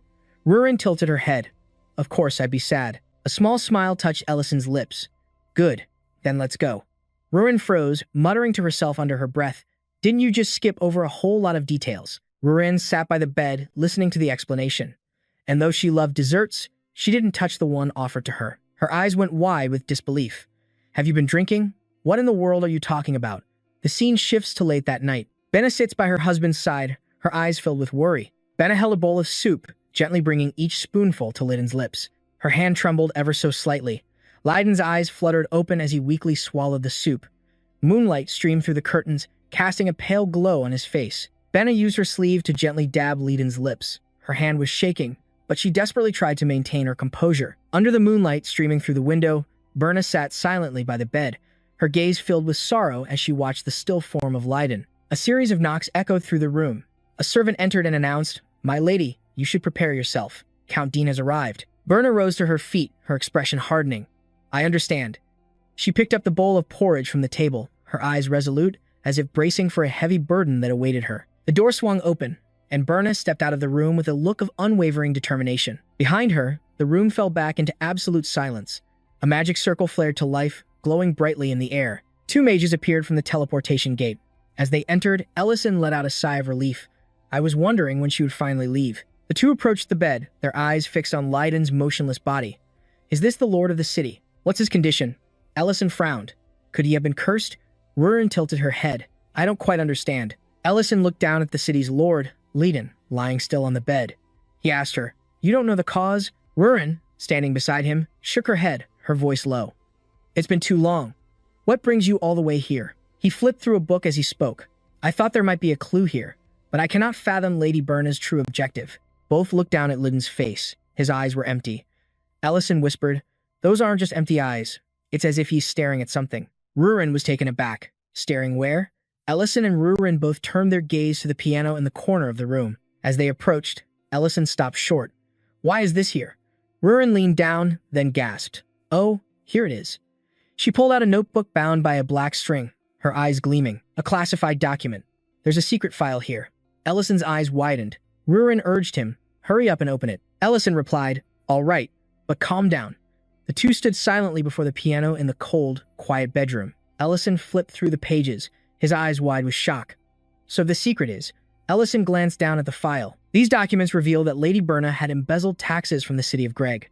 Furthermore, they detail exactly how much she had siphoned from almost every source. A shadow quietly materialized behind the two of them. Ellison read the last line in a whisper, and the author of this document is. He immediately turned to the side. Rurin, could you go to the imperial capital for a moment? Rurin asked, startled, right now? From the bed, Lyden sat up, his stern gaze fixed upon them. Bring one of them to me. Outside, Berna approached with a calm expression on her face and called out, Father, you summoned me? As she drew near, she bowed her head slightly. Father. A man in a dark blue military uniform stood with his back to the window, hands clasped behind him. Come in. An old count with a cunning smile turned his head. It was Count Dean, Want Darren. Diane was sitting alone in his room late at night when a knock on the door made him turn his head, muttering, "Who could that be? It's the middle of the night." The door swung open, and Ellison poked his head in with a wicked grin. As he entered, he announced, "I'm here." Diane shot up in surprise, exclaiming, "Master, why? Weren't you at the restaurant?" Ellison didn't answer, instead handing Diane a file. "Read this." Diane flipped through a few pages, his brow furrowed. "What is this?" But as his eyes scanned a line in the middle, he leaped to his feet in alarm. "What?" "My mother transferred taxes from the city of Greg to the city of Dead Run." "Yes." Ellison raised a finger to his lips, whispering, "Shash. Count Dean is here." Diane, flustered, looked back at the file and mused. "So everything my mother did was for this?" Diane's eyes filled with sorrow. Who could possibly have gathered this kind of information? Ellison pointed to the bottom edge of the record. "The name is written at the end." Diane looked up, stunned. At the end, he immediately unrolled the document to check. He held his breath, eyes widening in shock as the name became clear in the light. The scroll was now fully unfurled in Diane's hands, the end of the page revealing a line of flowing, handwritten text. Ellison said, "This kind of information couldn't have been collected by anyone. That's a confession, written by Lady Berna herself." Diane stared at the scroll and read aloud. "With this, I, Berna Gregg, confess to all of the aforementioned tax embezzlement." Diane whispered in disbelief, "Why?" Then he looked up and demanded, "Why would Mother confess on her own?" Ellison was silent for a moment before speaking. "We'll have to investigate. This magic can only be used in very specific situations. And as you know, Count Durin is here, isn't he?" Berna stood face to face with her father. "Why are you here?" Want smiled. "Do I need permission to see my own daughter?" Berna asked coldly. "Since when were we on such close terms?" He sighed dramatically. "You're so cold." He then stepped closer. "I've heard some interesting news lately. The Crown Prince and Duke Temeran visited Greg's city, and Diane was the one who welcomed them." He narrowed his eyes dangerously, and the boy apparently handled himself very well. "That damn little brat." One gave Berna a mocking look and said, "Isn't that a little different from what you told me?" Berna froze, startled by his words. I don't know what you're talking about." He let out a soft chuckle. "And here I thought that boy of yours was completely useless. So he's regained his confidence, has he? Ha ha. What should I do now? Perhaps I should turn him into the next Leiden." A shadow fell over Berna's expression. Her eyes blazed with fury. "What did you just say?" Wanter turned away, laughing heartily. "Ha ha. Are you telling me you don't know?"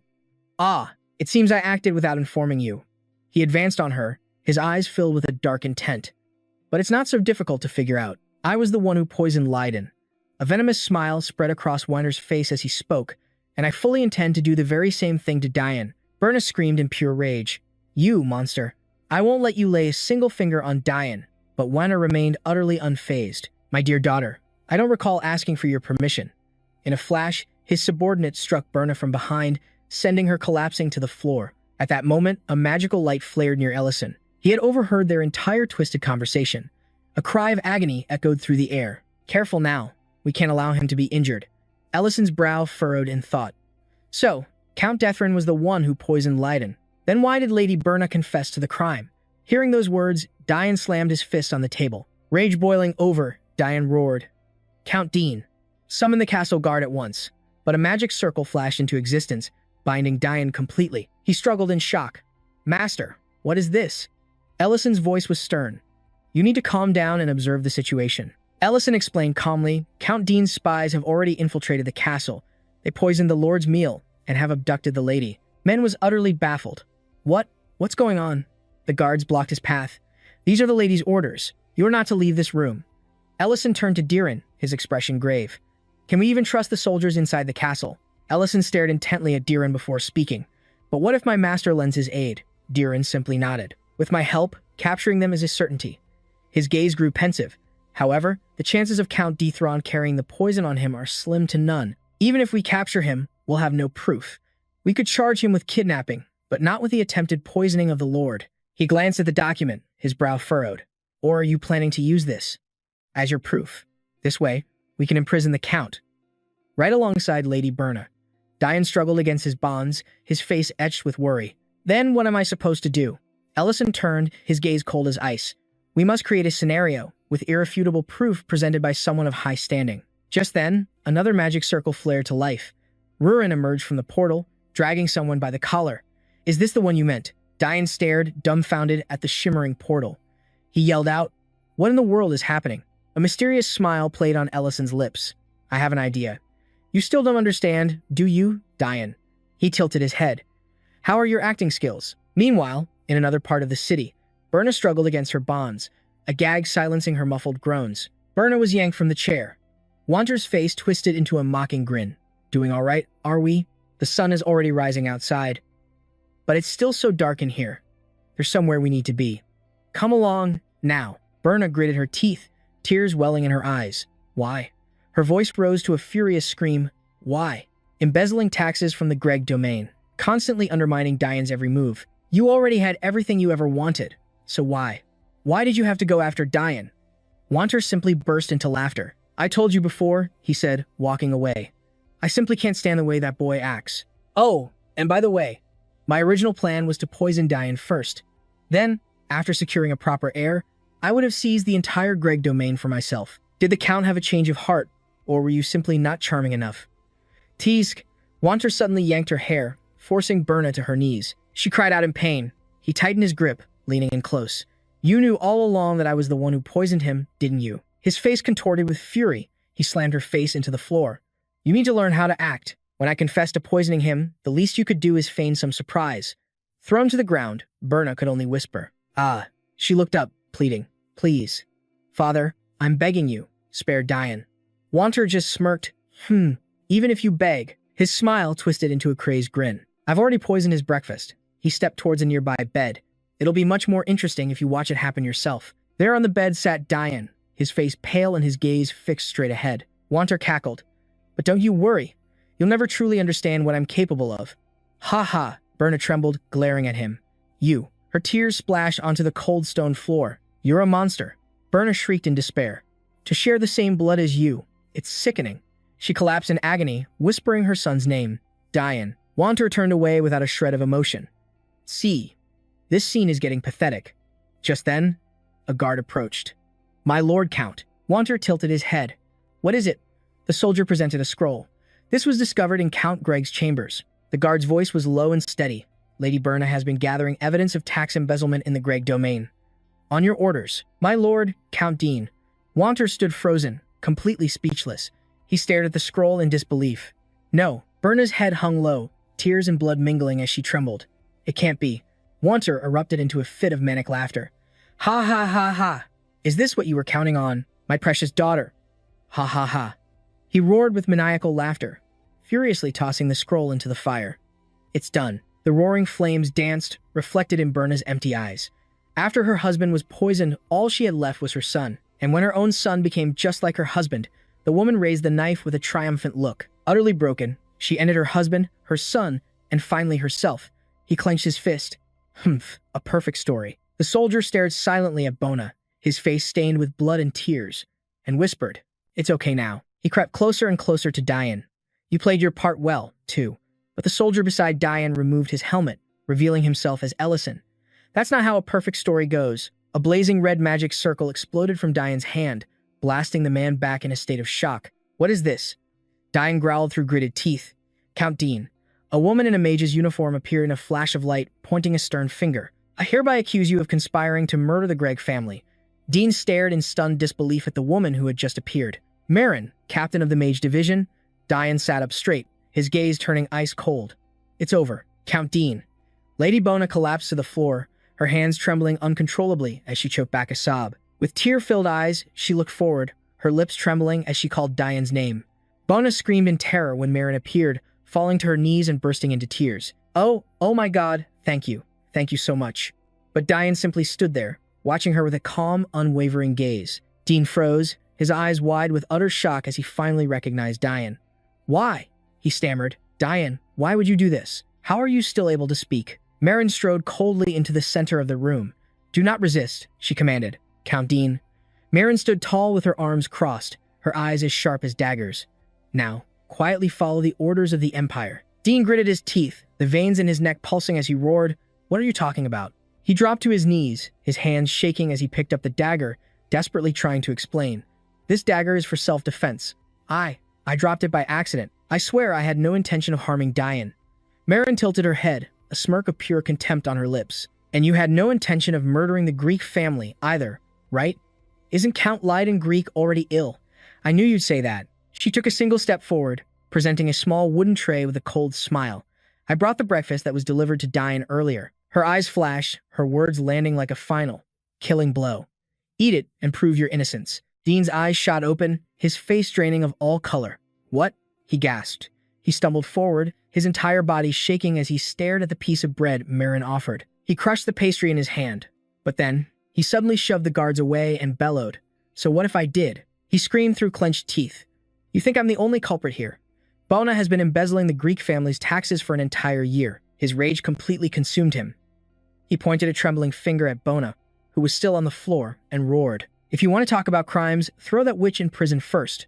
Bona was stunned, her eyes wide with utter despair, as Diane held up the recently burned scroll. I have no idea what you're talking about. The air in the room grew heavy, ready to explode at any moment. Diane stepped forward, his eyes devoid of emotion, his hand still clutching the charred scroll. Where is your proof? He asked, his question landing like a punch to Dean's gut. The Count's eyes bulged with fury. You scoundrel. Veins throbbed in his neck as he screamed, You've been watching me this entire time. The guards behind him tensed, tightening their grip on their weapons. They spoke in unison, We follow the Count's orders. In that tense standoff, a blast of red light suddenly erupted in the middle of the room, its power so immense it shook the very floor. Marin stood at the center of the crimson magic, her calm voice echoing through the chamber. There are things in this world that you do not touch. Not the captain of the knights, not a duke, not even the emperor himself. Everyone is equal in this. She advanced step by step. So how dare a worthless noble like you run so rampant? At that very moment, outside the estate, Darien tightened his grip on his sword and gave the command to his entire knight squadron. By my order, eliminate the filth that has infiltrated Great Castle. His voice boomed across the courtyard, making it clear that anyone who defied this order would face absolute consequences. Back in the room, now swirling with magic, a circle of purple light flared to life, binding Dean so tightly he couldn't even move. Diane. His desperate scream echoed in vain. Marin. Dean's eyes blazed with uncontrollable fury. How? How dare you?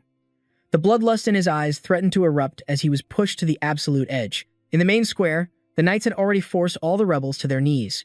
Ropes were pulled tight in the biting cold. Inside, the two castle maids who had conspired with Count Dean were also bound and secured, flanked by two guards. I was just following his orders. From a window above, Ellison watched the scene unfold and spoke in a low voice. It seems everything is settled. He then turned and walked away slowly, whispering, I should get out of here. I'm just glad the lady is safe. Bona gasped as he untied her ropes, her voice trembling with shock. Wait a minute. Who are you? Bona stood in a daze. Mother. Gran immediately rushed to her side, a scroll still in his hand, his voice filled with panic. Are you okay? You're hurt. Bona forced a weak smile, her voice shaking with emotion. Don't worry about me. I'm just so glad you're safe. But a shadow fell over Diane's eyes. He looked at his mother for a long moment, then asked softly, Why won't you look me in the eye? Berna's hands tightened into fists, her gaze fixed on the floor in utter despair. She whispered, Because I am a criminal. Berna bowed her head, her voice heavy with every word. Count Greg is in this state because of me. Not just for the embezzled taxes, but because I lived silently in this castle, even though I knew Count Dean was the true culprit, and that he was putting you in danger. My only regret is that I'm still alive. So please, don't you dare forgive me. Diane stood frozen for a moment, his eyes locked on his mother before he finally spoke. Mom, you've lived under this crushing guilt, but why are you talking about forgiveness? This was all Count Dean's fault, not yours. He shakily held up the documents in his hand, his voice catching with a surge of emotion. Why would you leave these documents behind without saying a single word to me? Did you think you'd feel less guilty by going to prison with Count Dean? Tears welled in Diane's eyes, red-rimmed and trembling with a mix of sorrow and anger. He shouted, You should have told me. It doesn't matter what the situation was, you have to talk to me. He clutched the papers tightly, tears streaming down his face as he choked out the next words, Me and Dad, too. The scroll of papers fell to the floor with a dry thud, echoing in the silent room. Diane's gaze pleaded with his mother. We will always be by your side, because that's what a family does. So please, lift your head. Berna kept her head bowed, silent tears streaming down her face. Berna's hands trembled, tears clinging to her lashes as she whispered, I'm sorry. She gripped Diane's hand, her composure finally breaking. I'm so sorry, Diane. I'm so incredibly sorry. I was so foolish. I will never do something like that again. Outside the city walls, the prison convoy rolled away from Lord Dean's castle, carrying away the newly powerless. Inside a dark prison cell, Defrin let out a maniacal shriek, his laughter echoing eerily. Do you fools have any idea who I am? A guard walked over, confirmed if the items from the Lord's castle have been moved. The other guard gave a short reply. They have. Dufresne's eyes bulged as he growled. You've all made a grave mistake. You think I don't have connections in the Empire? When I get out of here, you two will be the first ones I kill. How dare you look down on me? I am Count Dean. A cold voice echoed from above, shaking the entire prison carriage. You are who? The silhouette of a man appeared, floating in a matrix of light. His cloak billowed in the twilight air as he scoffed, then asked again, Who do you think you are to speak like that? Dufresne looked up, his face pale as he stammered. Who are you? Are you a mage sent by the Empire? The figure looked down in silence, his eyes dark, his tone as final as a nail in a coffin. To acquire this land and castle, you laid your hands on the Greg territory. The cloaked man floated in midair, crimson magic swirling around his hand like a vortex. His voice was ice. Look closely. At everything you spent your entire life building. A magic circle descended. Dean's entire castle began to tremble, walls shattering amidst roaring screams and clouds of dust. A smirk touched the man's lips. Pathetic. Inside the prison carriage, Dean's eyes were wide with terror, his words tumbling out in a shaky mess. What? What are you doing? No, this can't be. It's impossible. From a distance, Berna stared toward the explosion, her face filled with confusion as she asked, Look over there, Diane. What is that? Diane simply smiled, his eyes gentle. I wanted our whole family to have dinner together after so long, so I ordered a table full of desserts just for you, Mom. On a sun-drenched lawn, a long table was laden with cakes, ice cream, fruits, and all kinds of colorful desserts. Everyone gathered around in a cheerful mood. Ren laughed with delight. Wow, this looks amazing. Clone pointed and joked. If you eat too much, you're going to gain weight. Rurin asked nervously, Is it really okay to eat all of this? Beside her, Elena blushed and stammered. I guess so. Berna stood frozen for a moment, tears threatening to fall before a choked laugh escaped her lips as she spoke with a trembling voice. Desserts. Marin raised her hand, pointing to the distance and announced, Everyone, your attention please. Look toward Lord Dean's estate for a moment. There will be a special performance for tonight's party. All eyes at the table immediately turned toward the horizon, where the sunset blazed like a fire. Diane smiled with satisfaction and added, It's starting. At the table, Berna asked in surprise, What is? But her words caught in her throat as she stared, her lips parting in awe. Oh my God. Against a purple-streaked sky, the castle that once belonged to Dean was being lifted into the air, swirling in a brilliant blue magical light. A colossal teleportation gate was opening above it, like a grand final punctuation mark on a chapter of sin. The blue matrix of light spun violently in the sky, arcs of energy exploding like the fury of the heavens being unleashed. Inside the prison carriage, Dufresne screamed like a madman. Stop it, my castle. Just stop, he roared in absolute despair. His bound hands thrashed wildly, as if he could somehow grasp what was already lost. High in the air, the spellcaster stood firm amidst the blinding light, his hand pointed straight towards the heavens. A voice boomed, You will never see the light again, so enjoy it while you still can. Deerin. A blast of blue light erupted mid-air, swallowing everything in a single, blinding flash. At last, fireworks began to explode against the purple-orange canvas of the sky, illuminating everyone's astonished faces. Diane let out a gasp. Whoa. Turning to her mother with a warm smile, she asked, What do you think? The brilliant sky was perfectly reflected in Berna's sparkling eyes. She quietly picked up the cake, bringing a piece to her lips as a tear escaped, mingling with a soft laugh. How perfect. Against the fiery red sunset, each firework bloomed in the air like a colossal flower, lighting up the entire city dome. And in that moment, only one thought echoed in Berna's heart. This is the greatest party of my entire life. As the gentle sunset washed over the castle's green dome, the echoes of laughter from the party still lingered in the air. Everyone gathered to enjoy the last of the cakes in a state of pure bliss. Berna leaned against a window, her gaze fixed on the peaceful night sky as she let out a soft sigh. Woo, today was truly so much fun, wasn't it? I don't know how long it's been since I could just eat dessert to my heart's content. The castle was always a prison, but now I'm finally free. Turning to Leiden, who sat quietly at the table, she placed a hand on her husband's shoulder, her voice slow and resolute. You don't need to worry about Diando anymore. I've realized just how foolish I've been. No matter what happens from now on, I will not run from my sins again. Berna leaned down to gently wipe Leiden's lips, and his expression softened, quietly accepting her familiar care. Berna hesitated for a long moment before speaking softly. There's something I haven't told you yet. She took a deep breath, her voice trembling slightly. I should have let you know sooner, but I'm just glad I can finally tell you, even if it's late. It's taken all of my courage to say this. So please, listen carefully. She took Leiden's hand, their trembling fingers intertwining in the soft, dim light of the quiet room. I, Berna Gregg, deeply love my husband, Leiden Gregg.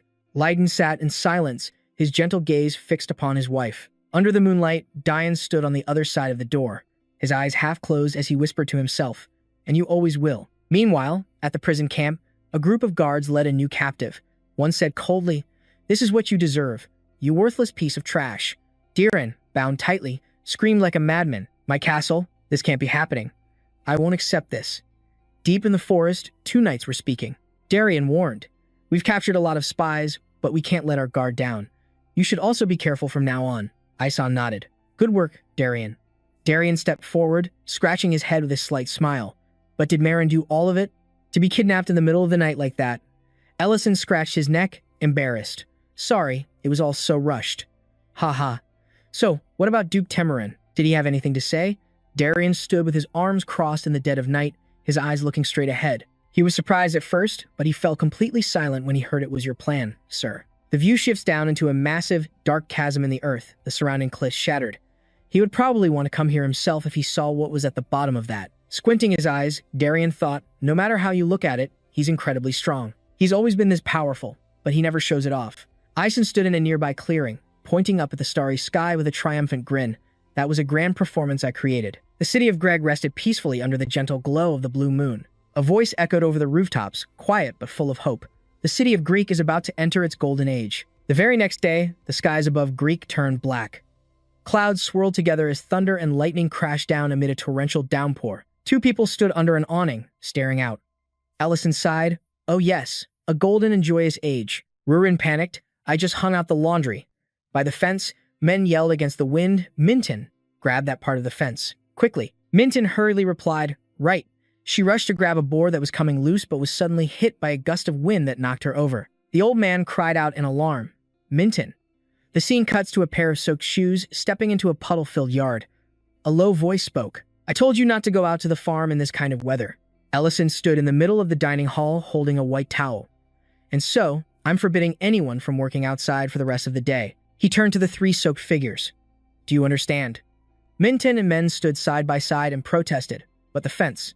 Rurin, looking just as gloomy, added, "And the laundry." Ellison replied, "Instead, I need you to help me serve our customers." The camera pans to the inside of the restaurant. A few guests were seated, enjoying their dinner. "We have a few customers." He turned back and handed a towel to Rurin. "You should dry yourself off first, or you'll catch a cold." She answered softly, "Okay." Minton and men, now in aprons, stood with towels in hand, their faces still scrunched from the rain. Minton silently offered her towel to help dry Rurin's hair. Rurin said, flustered, "Oh, I can dry it myself." "Hey, wait, that's the wrong way. Be careful."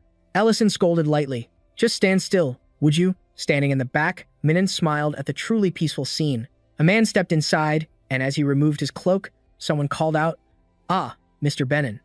This weather makes me crave something warm. What's on the menu today?" Ison brought over a steaming bowl of soup, setting it on the table and replying, "Sorry to keep you waiting." Ison smiled, placing the soup in front of Benin. "This is the palanquil meat noodle dish." Benin asked in surprise, "Oh, didn't you say you stopped selling palanquil meat?" Ison explained, "Many customers went to the Creston butcher shop, so I started using palanquil meat again for my cooking." He gently rested his hand, then shifted to another topic. "More importantly, how's your orchard? Is it holding up?" Benin let out a hearty laugh. "Hey, didn't you try to buy my orchard the first time you came here? Wouldn't it be better for you if I just gave it up?" Ison replied with a hidden meaning. "What are you suggesting? The price you offered was several times higher than the market rate. I'd be very disappointed if the orchard had to close because of this awful weather." Benin laughed loudly. "Ha ha ha, you got me there." He leaned down, took a spoonful of the hot noodles, and said, "Well, it doesn't look like the rain will stop just because I'm standing in the orchard trying to do something. I've already done all I can." He squinted, chewed the noodles, and exclaimed, This is seriously delicious. It was worth walking through the rain for this." While Ison was busy cleaning up, Vince suddenly started nagging. "Hey, why aren't you drying my hair anymore?" Ison quickly replied, "Just a moment, we have a customer." Benin, who was eating slowly, looked up, his thoughtful gaze fixed on the young man. He said, "Hey, kid, have you ever made a decision in your life that you came to regret?" Ison paused and asked, "What?" Benin continued slowly, "A decision you would take back if you could travel through time. A choice that you remember every time you close your eyes, one that shatters your heart." Benin leaned back, a faint smile on his face as he said, "You probably haven't, have you? I see you get along so well with your wife, so I suppose you haven't experienced it yet." Ison countered in surprise, "Wife, Rurin and I don't have that kind of relationship." Benin kept his distant gaze and began his story in a low voice. Although I live a lonely life now, there was once someone I loved with all my heart. I fell in love with her when I was 10, and now, more than 30 years have passed. You could say she was my childhood sweetheart. No one else could ever move my heart but her. He sighed. Mian. No matter how much time passes, I can never forget that name. Isen's eyes widened as he asked, Man, that's the person you've loved for 30 years? Then why didn't you ever tell her how you felt? Benin smiled sadly. That's exactly what I'm talking about. A decision that fills you with regret. Benin looked up through the window where rain was pouring down on Greg's city. His voice was quiet. I was young then, not mature enough. I just assumed she and I would end up together because we had so many happy times. That's what I believed back then. The scene shifted to a memory of his youth, where Benin held Mian's hand in a garden of vibrant flowers. But he continued his slow narration. It wasn't until she grew up and started talking about marriage that I finally woke up. But that was right before Mian decided to move to a neighboring village to start her own family. A flashback showed Benin hurrying along a cobblestone street. I asked her to meet me on the outskirts of Greg's city, telling her I had something important to say. I was planning to confess to her that day. On a small road in the rainy night, Benin walked silently with a bouquet in his hand, his gaze fixed on the path ahead. He slowly recounted, however. I was never able to see her again. A loud explosion echoed through his memory as a massive fire erupted. A giant monster tore through the city's ruins, destroying everything. The devastating scene unfolded before young Benin's eyes. His eyes flew open, his hands trembled, and he whispered in shock, It can't be. Benin's voice turned grim, his eyes darkening with anguish. That's right, it was 15 years ago, the very moment the war with the Dragon Clan began. The chaotic scene returned. Screams, fire, bloodshed, and a bouquet of flowers falling amidst the battlefield. He choked out the words, and I ran for my life. After that night, I found out she was safe. But I no longer had the courage to go find her. Because I was a coward, who couldn't even keep a single promise. His voice faded, as if confessing to himself. For 15 years, I heard no news about her at all. And then just recently, she came back to Greg's city. Benin tilted his head back with a dry laugh, placing a pile of coins on the table. Hey, can you even begin to understand the situation I'm in? I'm tormented by regret every single day, unable to forget or fix what happened. A deep weariness filled his eyes. I've thought about her every single moment we've been apart. And yet, I'm afraid to walk outside, terrified that I might run into her. He looked at Isan with sincerity. So please, take care of your wife with all of your heart. In the distance, Rin cleared her throat and broke into a violent coughing fit, muttering as she walked. Ellison, I think I've caught a cold. Ahem. I feel so weak. Your wife is at death's door. Benin placed his cloak on a chair, his voice trailing off. That way, even if you have to leave tomorrow, you won't have any regrets. Ellison watched him go, his gaze lowered as he whispered, Benin, then turned away. She is not my wife. His eyes fell upon Rin's feverish, delirious figure. Ellison leaned against the window in the dead of night, his contemplative gaze fixed on the vast sky outside. What is 15 long years of missing someone, compared to the 150 years of a dragonkin's life? He thought, then quickly shook his head. No, why am I even counting? He glanced back at Rin, sleeping soundly under the blankets, his heart still unsettled. Benin said she had recently visited the city of Greg, right? Tomorrow, I'll have to find out for myself. The scene shifts to the next morning. Ellison enters a butcher shop to ask for information. Ren turned around, looking puzzled. Mien? Of course, I know her. She just opened a tailor shop nearby. We've even become friends. Ellison thought to himself, Ren really is a social butterfly. He frowned slightly as Ren spoke. But why are you asking about her? Lately, it seems she has a lot on her mind. Does that surprise you? On her mind, Ren nodded, recalling a memory. Yes. The last time we spoke, she asked me something with such a sorrowful look on her face. The scene changes to the tailor shop. Mian sat lost in thought in the quiet room, soft light bathing her golden hair. She unfolded a paper in her hands and asked quietly, Have you ever made a decision in your life that you came to regret? Outside, Ellison froze in his tracks. What? That's the same question Benin asked me. Ren repeated, slightly surprised. Benin? You mean Benin, the orchard manager? Ellison pressed on. Can you please tell me what she talked about? Ren hesitated for a moment before answering. Well, Mian turned to Ren and asked, Have you always lived here? Ren shook her head. Oh, no. I moved here because of the war, and I settled down here with my husband. Mian nodded slowly. Just as I thought. I asked because you seemed unfamiliar. I left the city of Greg 15 years ago and only recently returned. Ren's eyes widened. 15 years? Why on earth did you leave? Mian lowered her head, her gaze becoming distant. There was someone I once loved. No, I still love him. But I can never see him again. Her voice was thick with unshed tears. A memory flashed through her mind of a city consumed by the fires of war.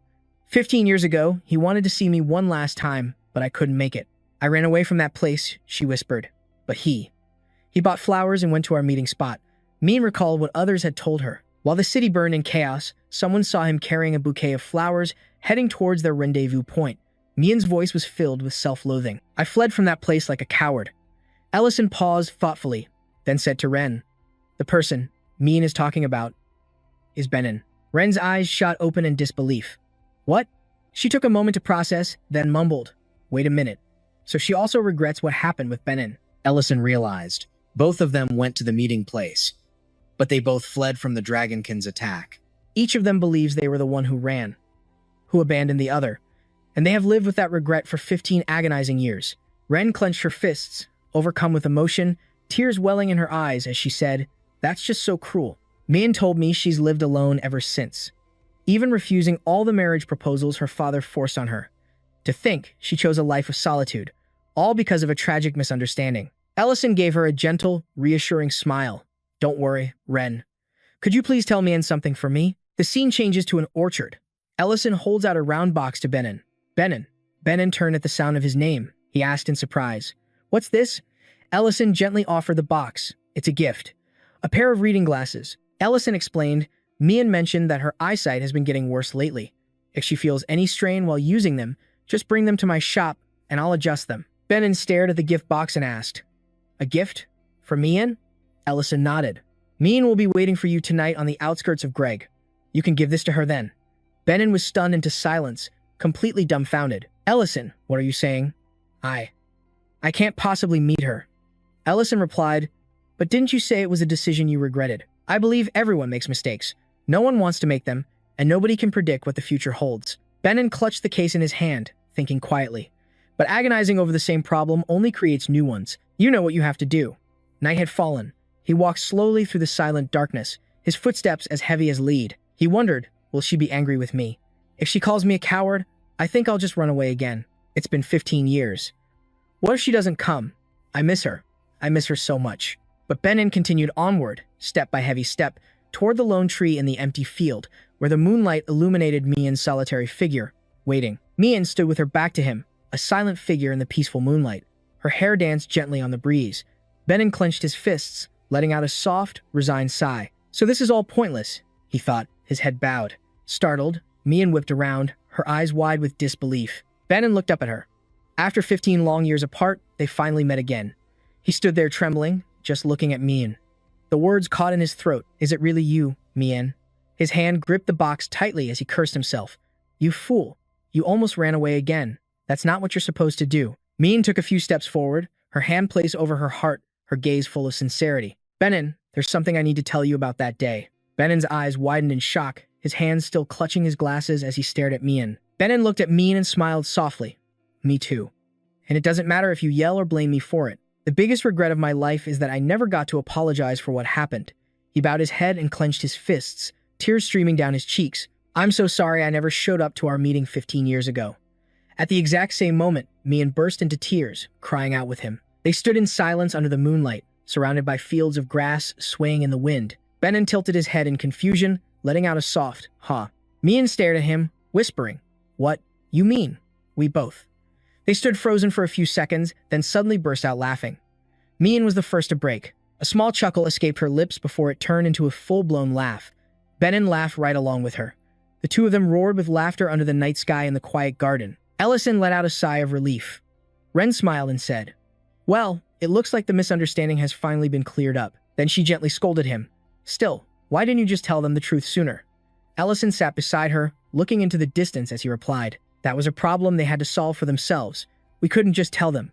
Ren still didn't look satisfied. "Don't you think it's unfair? They were lonely for so long, all because of one small misunderstanding." Ellison continued, "But isn't it wonderful that the misunderstanding is finally resolved?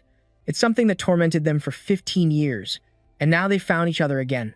Benin and Mian held hands, standing amidst a backdrop of vibrant flowers. They both smiled, their gazes so gentle it was as if time had returned the youth the years had stolen from them. They both returned to Greg, vowing to never let go of each other again. A few days later, they visited the restaurant to sell the fruit orchard Benin had cultivated all that time. But of course, I had to pay the full price. To build a house in the center of Greg. Benon bowed his head, holding Mian's hand with both of his eyes filled with emotion. He whispered, I've hesitated for 15 years. I won't hesitate anymore, you know? So I won't have any more regrets. A view of the green forest stretching across the hillside appeared under the sun, as a voice cried out, Whoa! Ellison pointed into the distance and said, Even though the land around the restaurant is mine, there's no room left to build the DF village. Ellison crossed his arms. Luckily, I've already found a place to build it. Rurin grimaced while eating an apple. I don't like the idea of the tribe living in the dragon's cave. That's my place.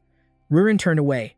Even though you'll be at the restaurant, Rurin hesitated, but the dragon's cave is still very spacious. Ellison bowed his head slightly. An image of Benon's warm smile flashed in his mind, making him clench his fist and smile to himself. So I won't have any more regrets. He paused for a moment, then spoke up. Ahem, Rurin, should I perhaps live in the dragon's cave after the construction is finished? The moment she heard that, Rurin's head snapped up, her eyes wide as if they were glowing as she fired off questions. Really? Are you serious? Are you sure? She ran towards Ellison, her arms spread wide with every excited step as she said, It's a little surprising, but the more space the better. I can build a tunnel that leads directly to the restaurant. Ellison was a bit stunned, but Rurin pointed straight at him and warned in a serious tone, Remember, you can't go back on your word. Now I'm even more excited for the dragon's cave to be completed. The scene pulls back to the lush green garden, where red apples tremble in the sunlight, signaling a future that is slowly taking shape. In the quiet late autumn scenery, leaves fell gently against a golden sky.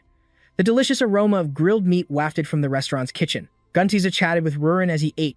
He nodded slightly, confirming that the dragon's cave was 70% complete. It should be finished by next year. Rurin smiled in satisfaction and replied, Good. Ellison added, Great work. Ellison came from behind, placing a dish in front of Guntiza.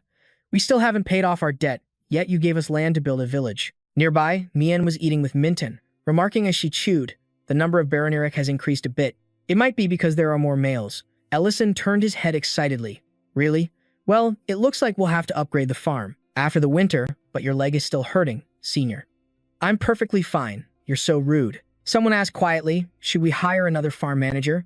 Then we'd have to hold another round of interviews. Ellison quickly refused. No need, thank you. While the scene inside the house remained peaceful, out on the empty fields, Lin Tae stopped in his tracks, panting from hunger and exhaustion. Brother Lin Tae, I smell something really good. The person next to him was Matt, still leaning on his staff. He turned his head and confirmed, I smell it too. A gentle breeze swept past, rustling the old cloaks of the two beggars in a gloomy afternoon on the verge of change. Lin Tae knocked lightly on the wooden door and spoke hesitantly. Excuse me. The door opened, and he and his sister stepped inside. My name is Lin Tae. I heard you were hiring people for the farm. Excuse me. Can we apply for the job? A voice cut in from behind them. The name's Matt. Lin Tae's hands trembled as he unfolded a worn scrap of paper. It was a crumpled, old recruitment notice. Min Ten glanced at it and sighed. Oh. We threw that poster out ages ago. Ison turned to them. Where did you two find this? Lin Tae stammered, his voice weak. Oh, is that right? Well.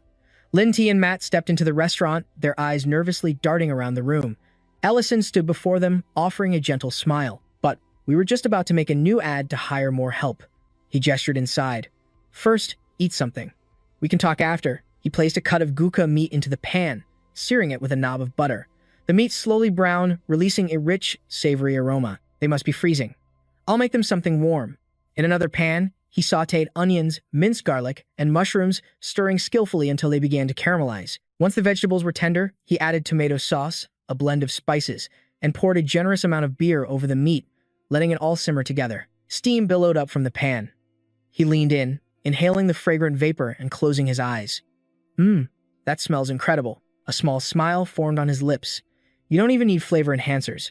This is flavor in its purest form. Still, Ellison sprinkled some seasoning into the pot, watching the rich stew bubble. He gave a slight nod. Then again, a little extra can't hurt. After simmering to perfection, the stew was finally ready. Its delicious scent filled the entire kitchen. The moment Lin Tae saw the pot being carried out, his eyes went wide. It's meat, he gasped. Ellison placed the heavy pot on the table, smiling warmly at them. I made plenty, so don't hold back. Eat until you're full. Beside him, Matt nodded vigorously. Yes, sir. They both dug in, hungrily spooning the stew into their mouths. Matt closed his eyes, savoring the flavor, and let out a soft sound of pure bliss. He bit into a piece of meat, It's so tender, and the sauce is unbelievably rich. With every bite, he could feel warmth spreading through his entire body. A happy laugh escaped both Lin T and Matt. As they ate, they shared the same thought. This is so warm. Lin T was overcome with emotion. I think this might be the most delicious meal I've ever had in my entire life. Thank you. Thank you so much. Ellison watched them with a kind smile. You two were certainly hungry, weren't you? He said gently. Take your time. There's no rush. He sat down across from them, folding his hands on the table. Now then, you said you wanted to work on the farm, correct? Is there any particular reason you chose this place? Lin Tae's hand tightened into a fist. Yes, we love animals. Beyond that, I don't know what else to say, but my brother and I, we're tough. We don't give up easily. Ellison placed a hand on the table, tilting his head toward the staircase. Miss Elena? Elena glanced back over her shoulder. He's telling the truth about their resilience. She paused, her expression turning serious. However, they're hiding something important. At those words, Matt and Lin Tae flinched. Cold sweat beaded on their foreheads as their eyes filled with alarm, their hands instinctively hiding the tightly wrapped bandages on their wrists. Ison bowed his head, his voice low. I apologize. Then, he looked up directly at Lin Tae. May I see your wrist for a moment? Lin Tae's brow furrowed, but he extended his arm. His hand shook slightly as he began to unwrap the bandage, revealing the mark beneath. Standing behind him, Matt bit his lip, his hands twisting the hem of his shirt as he watched with a tense gaze. Man stared grimly at the mark. That's from a shackle, he murmured. Beside him, Minten's eyes widened in shock. Good heavens.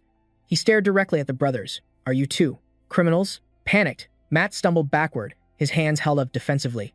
Wait, it's true we were in prison for a time, but Matt.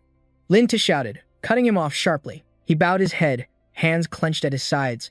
I'm sorry for deceiving you, he said quietly, but please, believe me, we meant no harm. He looked up, his eyes welling with tears. I know we've asked for too much. Matt tried to speak, but the words caught in his throat. Be brother, he stammered. So, we'll be leaving now, Lin Tae said softly. Matt quickly turned and ran after him. Wait, what are you doing? They seem like good people. Shouldn't we at least try to clear up this misunderstanding? Lin Tae stopped in his tracks. Matt. He lowered his head. No matter the reason, a criminal is a criminal. I don't want to talk about what happened back then. A faint, bitter smile touched Lin Tae's lips. Even so, I don't regret what I did. Matt's eyes widened. You don't even regret not finishing that amazing stew? He let out a dry laugh. Ha ha. As Lin Tae and Matt walked off into the sunset, their hearts were heavy. There was no way we could have finished our meal in that atmosphere. Brother, Matt murmured. Just then, Clone and Rain stepped out of the restaurant. Thanks for the meal. Inside the restaurant, Rurin stood with her arms crossed. So, I take it the interview for new hires was a bust? Ellison washed the dishes, his expression calm. It seems they have their reasons, he replied evenly. But if they're not willing to talk, my hands are tied. He continued. Besides, think of how uncomfortable it would have made Miss Min 10 and Mr. Man. Rurin kept her arms crossed. True. It's just so hard to find good help. Ison sighed as he helped with the dishes. Yeah, I guess we'll have to make another advertisement. Model. He walked over to the spice rack, glancing around for a moment before letting out a sigh. We're out of spices again, he mumbled, checking the empty jar. Well, we have been getting a lot of customers lately. Ellison placed a coin into the magic circle to summon a new batch of seasonings. The light from the magic circle erupted, making him stagger. When it finally subsided, he pressed a hand to his forehead. Oh, the world wouldn't stop spinning. Rurin leaned against the kitchen counter, tilting her head. Is it exhaustion? She asked. Summoning is the only magic that drains you this badly. Ellison looked down, lost in thought. Never mind that. This spell should have been impossible. I haven't even absorbed the Dragon King's heart yet. Suddenly, his face tensed and sweat beaded on his brow. Yeah. He stumbled forward, clutching his head. Rurin's eyes widened in alarm. A faint tremor ran through his body. His hands clenched, then froze. What is this? Something feels different. I can't absorb any more mana.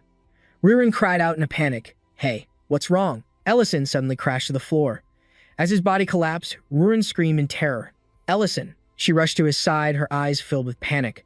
And in that chaotic moment, amidst the dimming light, a long, golden streak flashed through the air. Ellison's voice echoed in the space.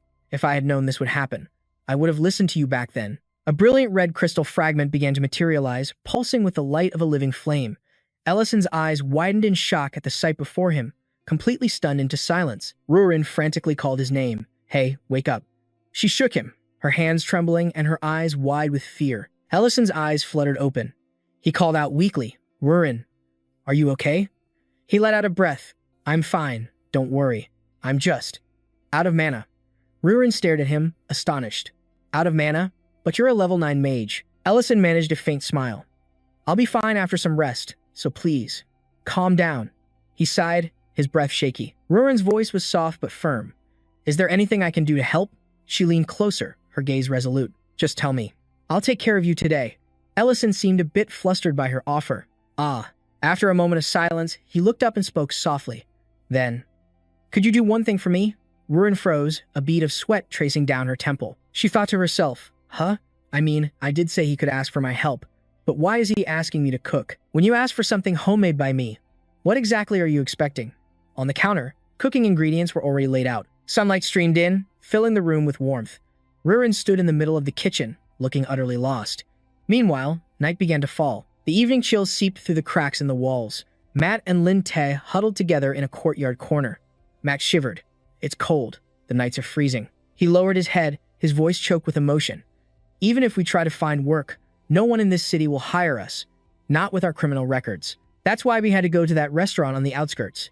How are we supposed to survive the winter now? Lin Tae burrowed deeper into his cloak, muttering bitterly. It was warmer back in prison. Lin Tae looked at his sister, his eyes red-rimmed. He whispered her name, Matt. His voice trembled. I can't take this anymore. We've been through too much. I don't care about anyone else now. Matt hugged her knees, her own voice shaking. I agree with you, brother. After stealing food from the Marin house, we're real criminals now. The black cat beside them let out a soft meow. Lin Tae took a deep breath and grit his teeth. That's right. There's nothing holding us back anymore. He started rummaging through the trash, frowning. I can't believe we're digging through garbage, he mumbled. But this is where we found that advertisement. Matt clutched the hem of her shirt. Why, yeah, okay. Let's look more carefully. Suddenly, she gasped and pointed. Brother, over there. Lin Tae turned to look. In another corner, two figures were talking in the shadows. Are you certain that Lin Tae and Matt were released from prison today? The other person replied, Yes, sir. I'm sure of it. The large man shot to his feet, bellowing, Then find them. Now. From the darkness, Lin Tae ground his teeth in fury. That's him. The construction site supervisor, Ratanda.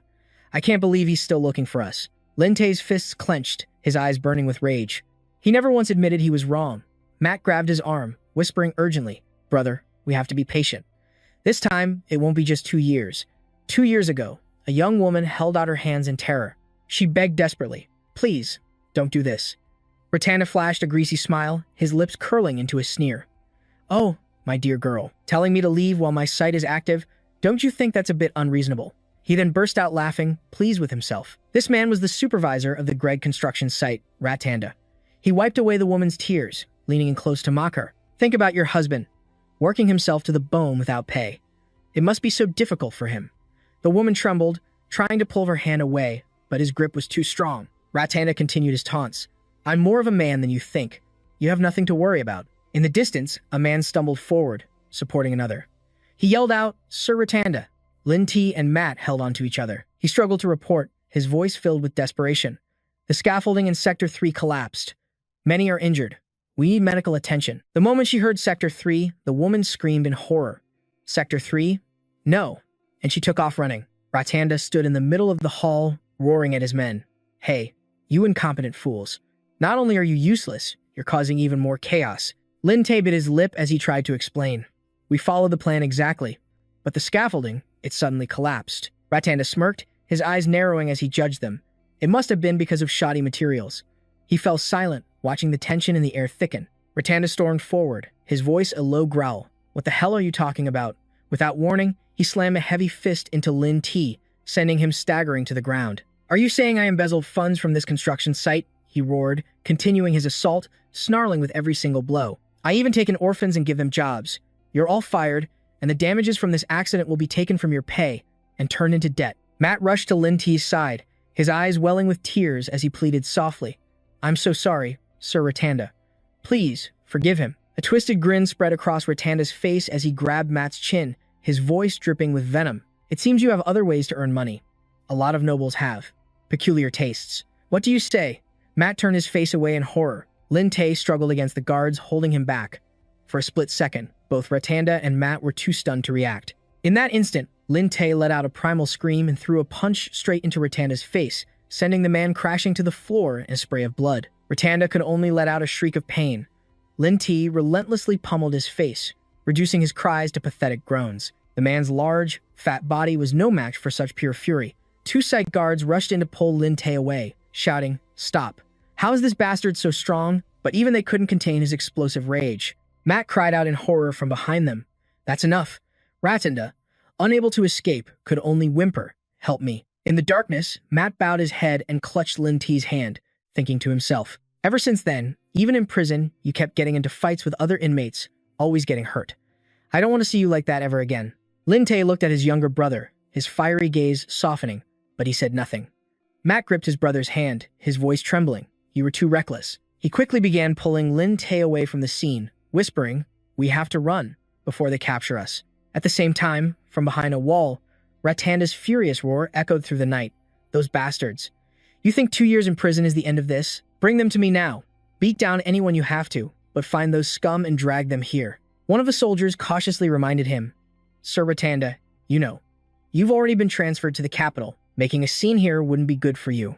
Ratanda's face flushed crimson, his eyes bulging as he snarled, "What did you just say to me? You think I can't do anything without my backers here?" The moment the words left his mouth, he slapped the subordinate hard across the face. The man simply stood in silence, clenching his fists. Ratanda cracked his knuckles. "Useless fools. If I don't take matters into my own hands." Suddenly, a flash of light cut through the darkness, causing Ratanda to whip his head around in surprise. His gaze landed on a figure in the distance. A white-haired woman standing under the moonlight. Her cloak fluttered gently in the wind. She remained silent, but the powerful aura radiating from her seemed to freeze the very air. Ratanda bared his teeth in a wicked smile. "Look there. Just ask the person who just passed by." He then ordered his men to check if anyone else was in the area. Meanwhile, inside a quiet room, Ellison let out a breath of relief. The blue light from the gem in his hands slowly began to fade. He muttered, "So this is why I couldn't accumulate any mana. This must be a side effect of absorbing the ancient gem." Ellison panted, staring at the glowing jewel. He hadn't intended to absorb it, but it seemed using a huge amount of mana for the summoning spell had triggered this dangerous effect. "For now, I'll just have to wait it out." He lay down on the bed, still clutching the luminous gem in his hand. He quietly mused that once the absorption started, it would continue for a while, even if he tried to stop it. Then a small smile touched his lips. "If I just stay here, what about that late-night meal I asked Rurin to make?" "Rurin. She said she'd do anything. I've been cooking for her for a year now." She must have grasped the basics by this point. A sudden noise from outside the window made him freeze, his eyes widening as he stared at the curtains. "Am I at my limit? I'm going to starve to death." She stared down at the chaotic mess in the pan, a jumble of burnt tomatoes and onions. "No, this isn't right," she wailed. Rurin burst into tears, trying to salvage what she could, but her hands trembled as she whispered, "I can't let him eat this. Ellison will die." "What kind of care is this?" Rurin shot up, her eyes lighting up as she thought of the white-haired elf. "If I can just contact that elf." With the elven skill of mana transference, Ellison could be healed in an instant. Her shoulders slumped as she fought with herself. "I don't like her being with Ellison, but for his sake, I have to endure it. I don't know if it's a clinic or what, but if I can just pick up her scent." Suddenly, Rurin fell back into her chair. "There's no scent at all," she screamed. She stood in the middle of the room, fists clenched and eyes blazing. "If it comes to this, I'll just have to go kidnap a chef from another restaurant." "Kidnap?" Rurin sat down quietly, her gaze falling. She wondered to herself, why am I always looking for someone else to solve my problems? Ellison's words flashed through her mind. How a dragon's body possessed a natural resistance to healing magic. She remembered his gentle voice telling her, "Maybe you should be the one to cook from now on." A lump formed in her throat. After all, she couldn't use healing magic. And she couldn't even cook. Tears blurred her vision as Rurin stared into the distance, his voice echoing in her memory. "We may differ in race, abilities, or even personality. But that's never a reason to push others away." Sitting alone in the dead of night, her eyes filled with sorrow, Rurin whispered, "Even a dragonkin can't survive all alone." Why couldn't I do anything for Ellison, she wondered, wandering silently through the empty kitchen. In a space filled with nothing but crushing silence, she sank into despair. "I have nothing," she thought. Just then, a terrified scream cut through the night. Elena was being dragged away by two thugs. She struggled, screaming, "Why are you doing this? Let me go." That's when Ratanda appeared, a wicked gleam in his eyes and a terrifying smirk. Well, an elf is always a beautiful sight, no matter the circumstances," he sneered, stepping closer. Feigning a friendly tone, he asked, "I've stopped by the clinic a few times. Surely you remember me? I'm looking for a couple of people. Answer my questions nicely, and I'll let you go." Ratanda's gaze was a clear threat, but his voice dripped with amusement. But if you can't, he chuckled. Then frankly, I'm looking forward to that even more. He leaned in close, savoring each name. Lin-Tae and Matt. Do you know where those two are? One of the nearby thugs muttered to himself. This creep. How would an elf from the outskirts know about two cons who were just released today? There's no way she'd know. Elena stared straight ahead, her gaze icy enough to cut through steel. Then she spoke. I know. The thug froze. Well, I guess I shouldn't jump to conclusions. Raitanda, taken aback, stammered, how could you possibly know? Elena closed her eyes for a split second. Then, her hand shot up, summoning her magic. A brilliant incantation circle blazed to life as she let out a defiant cry. But I have no intention of telling you. A blinding flash erupted from the circle, blasting away the surrounding thugs. One of them clutched his face, screaming in agony. Ratanda's eyes bulged with fury. He snarled through gritted teeth, you witch. Without a moment's hesitation, Elena turned and fled. Her silhouette vanished into the darkness, but his enraged shouts followed her. You dare run from me? Ratanda's voice dripped with contempt, calling her a lowly elf. He vowed that if he caught her, it wouldn't be over so quickly. But Elena was determined to escape. You should have stayed put. Watching this unfold, Lin-Tae's anger finally boiled over. He couldn't hold back any longer. He charged straight for Ratanda, ready to protect his sister. I can't stand by and watch this, he thought. Forgive me. The sudden blow sent Ratanda stumbling. One of his men cried out, Sir, Ratanda. He collapsed to the ground, reeling from the pain. Lin-Tae's eyes burned with pure hatred. He had reached his limit. Meanwhile, Matt gently tried to calm her brother down. It's all right, big brother. A thug yelled out as he recognized the man who'd just been taken down. Ratanda.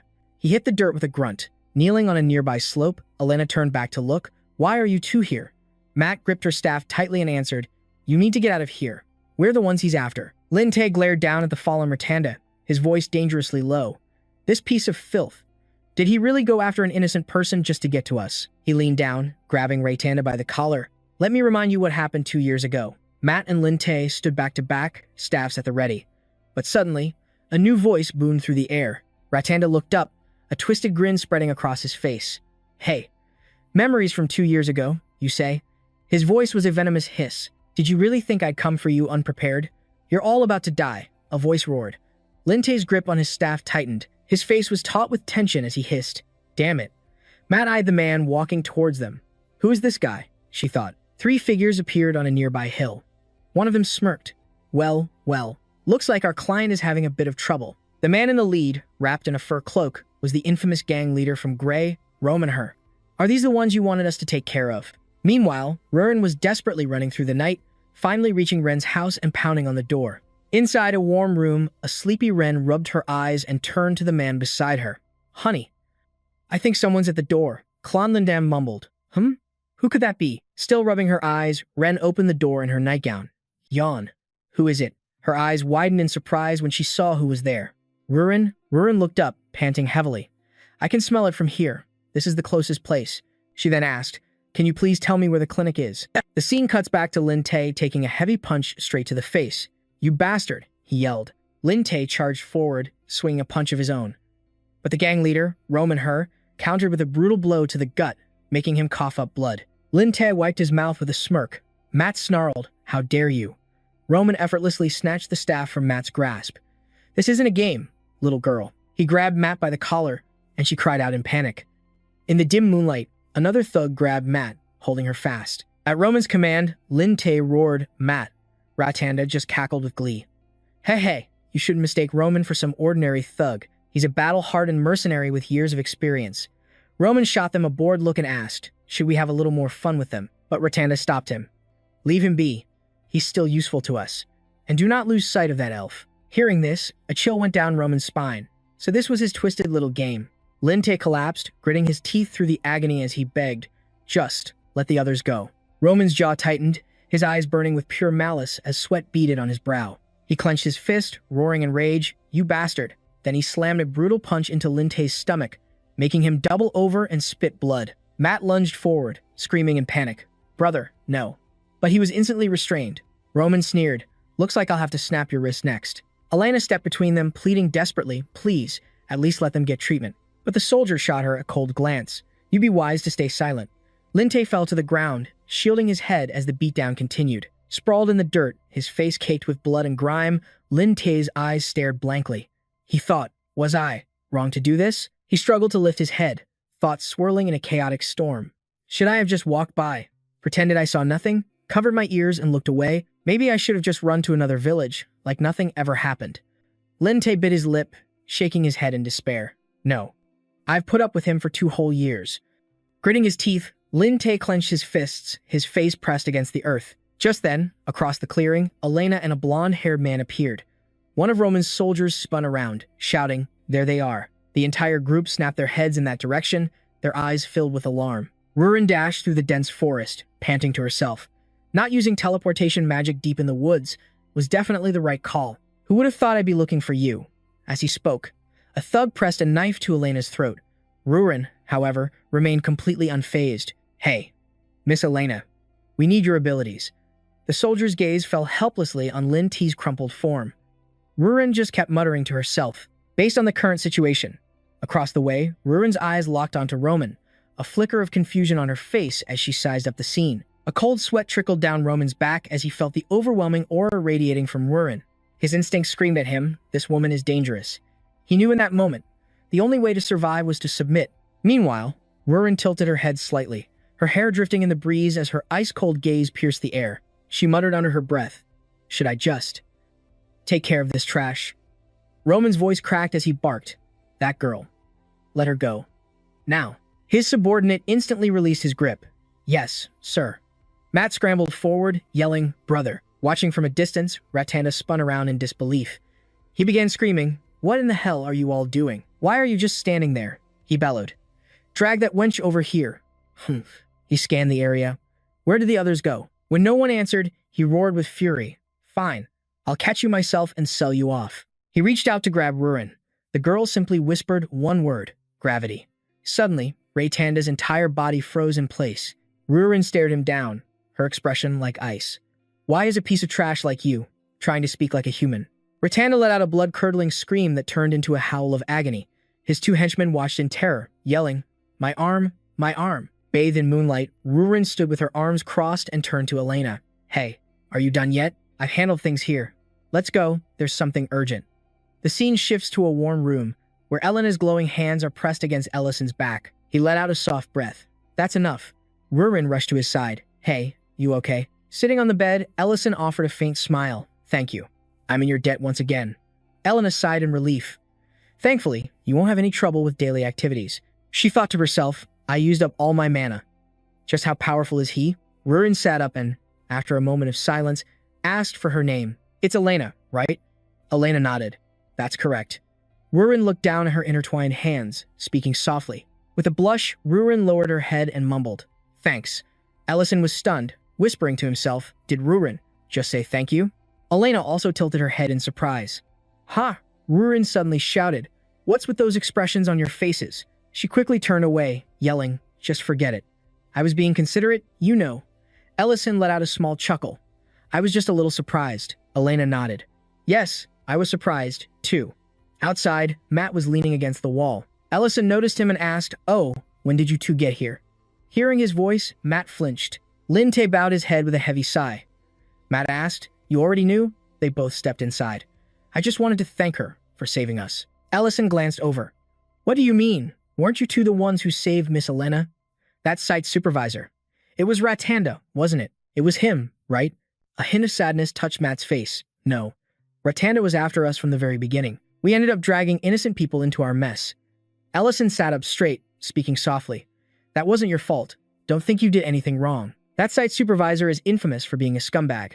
Ellison then suddenly asked a question. "Why didn't you tell me when you first came to find me?" Lin Tae's fists clenched, a determined fire igniting in his eyes. "Even if it was 2 years ago, I would have done the same thing.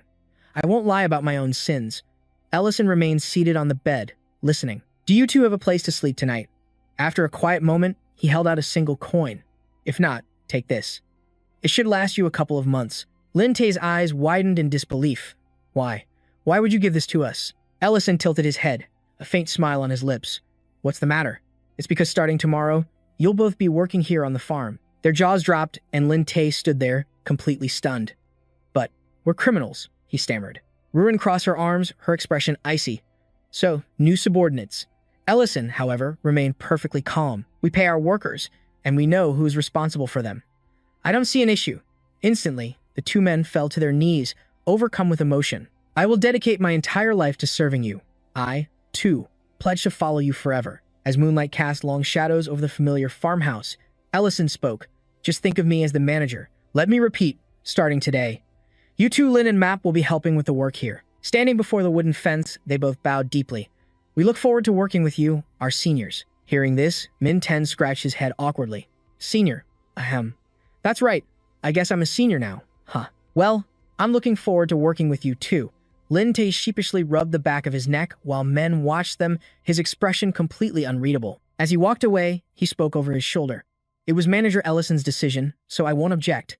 But make no mistake, I don't trust either of you yet. Standing side by side, Lin Tay and Map answered in unison, yes, sir. The man then turned away, adding one last thing. That being said, if it were me, I'd have beaten that scum Ratanda to a pulp, too. Lin Tay couldn't help but chuckle, scratching his cheek. The man turned back, pointing decisively. For now, start by stacking hay over here. Lin Tay and Map roared in unison. Sir, we'll give it our all.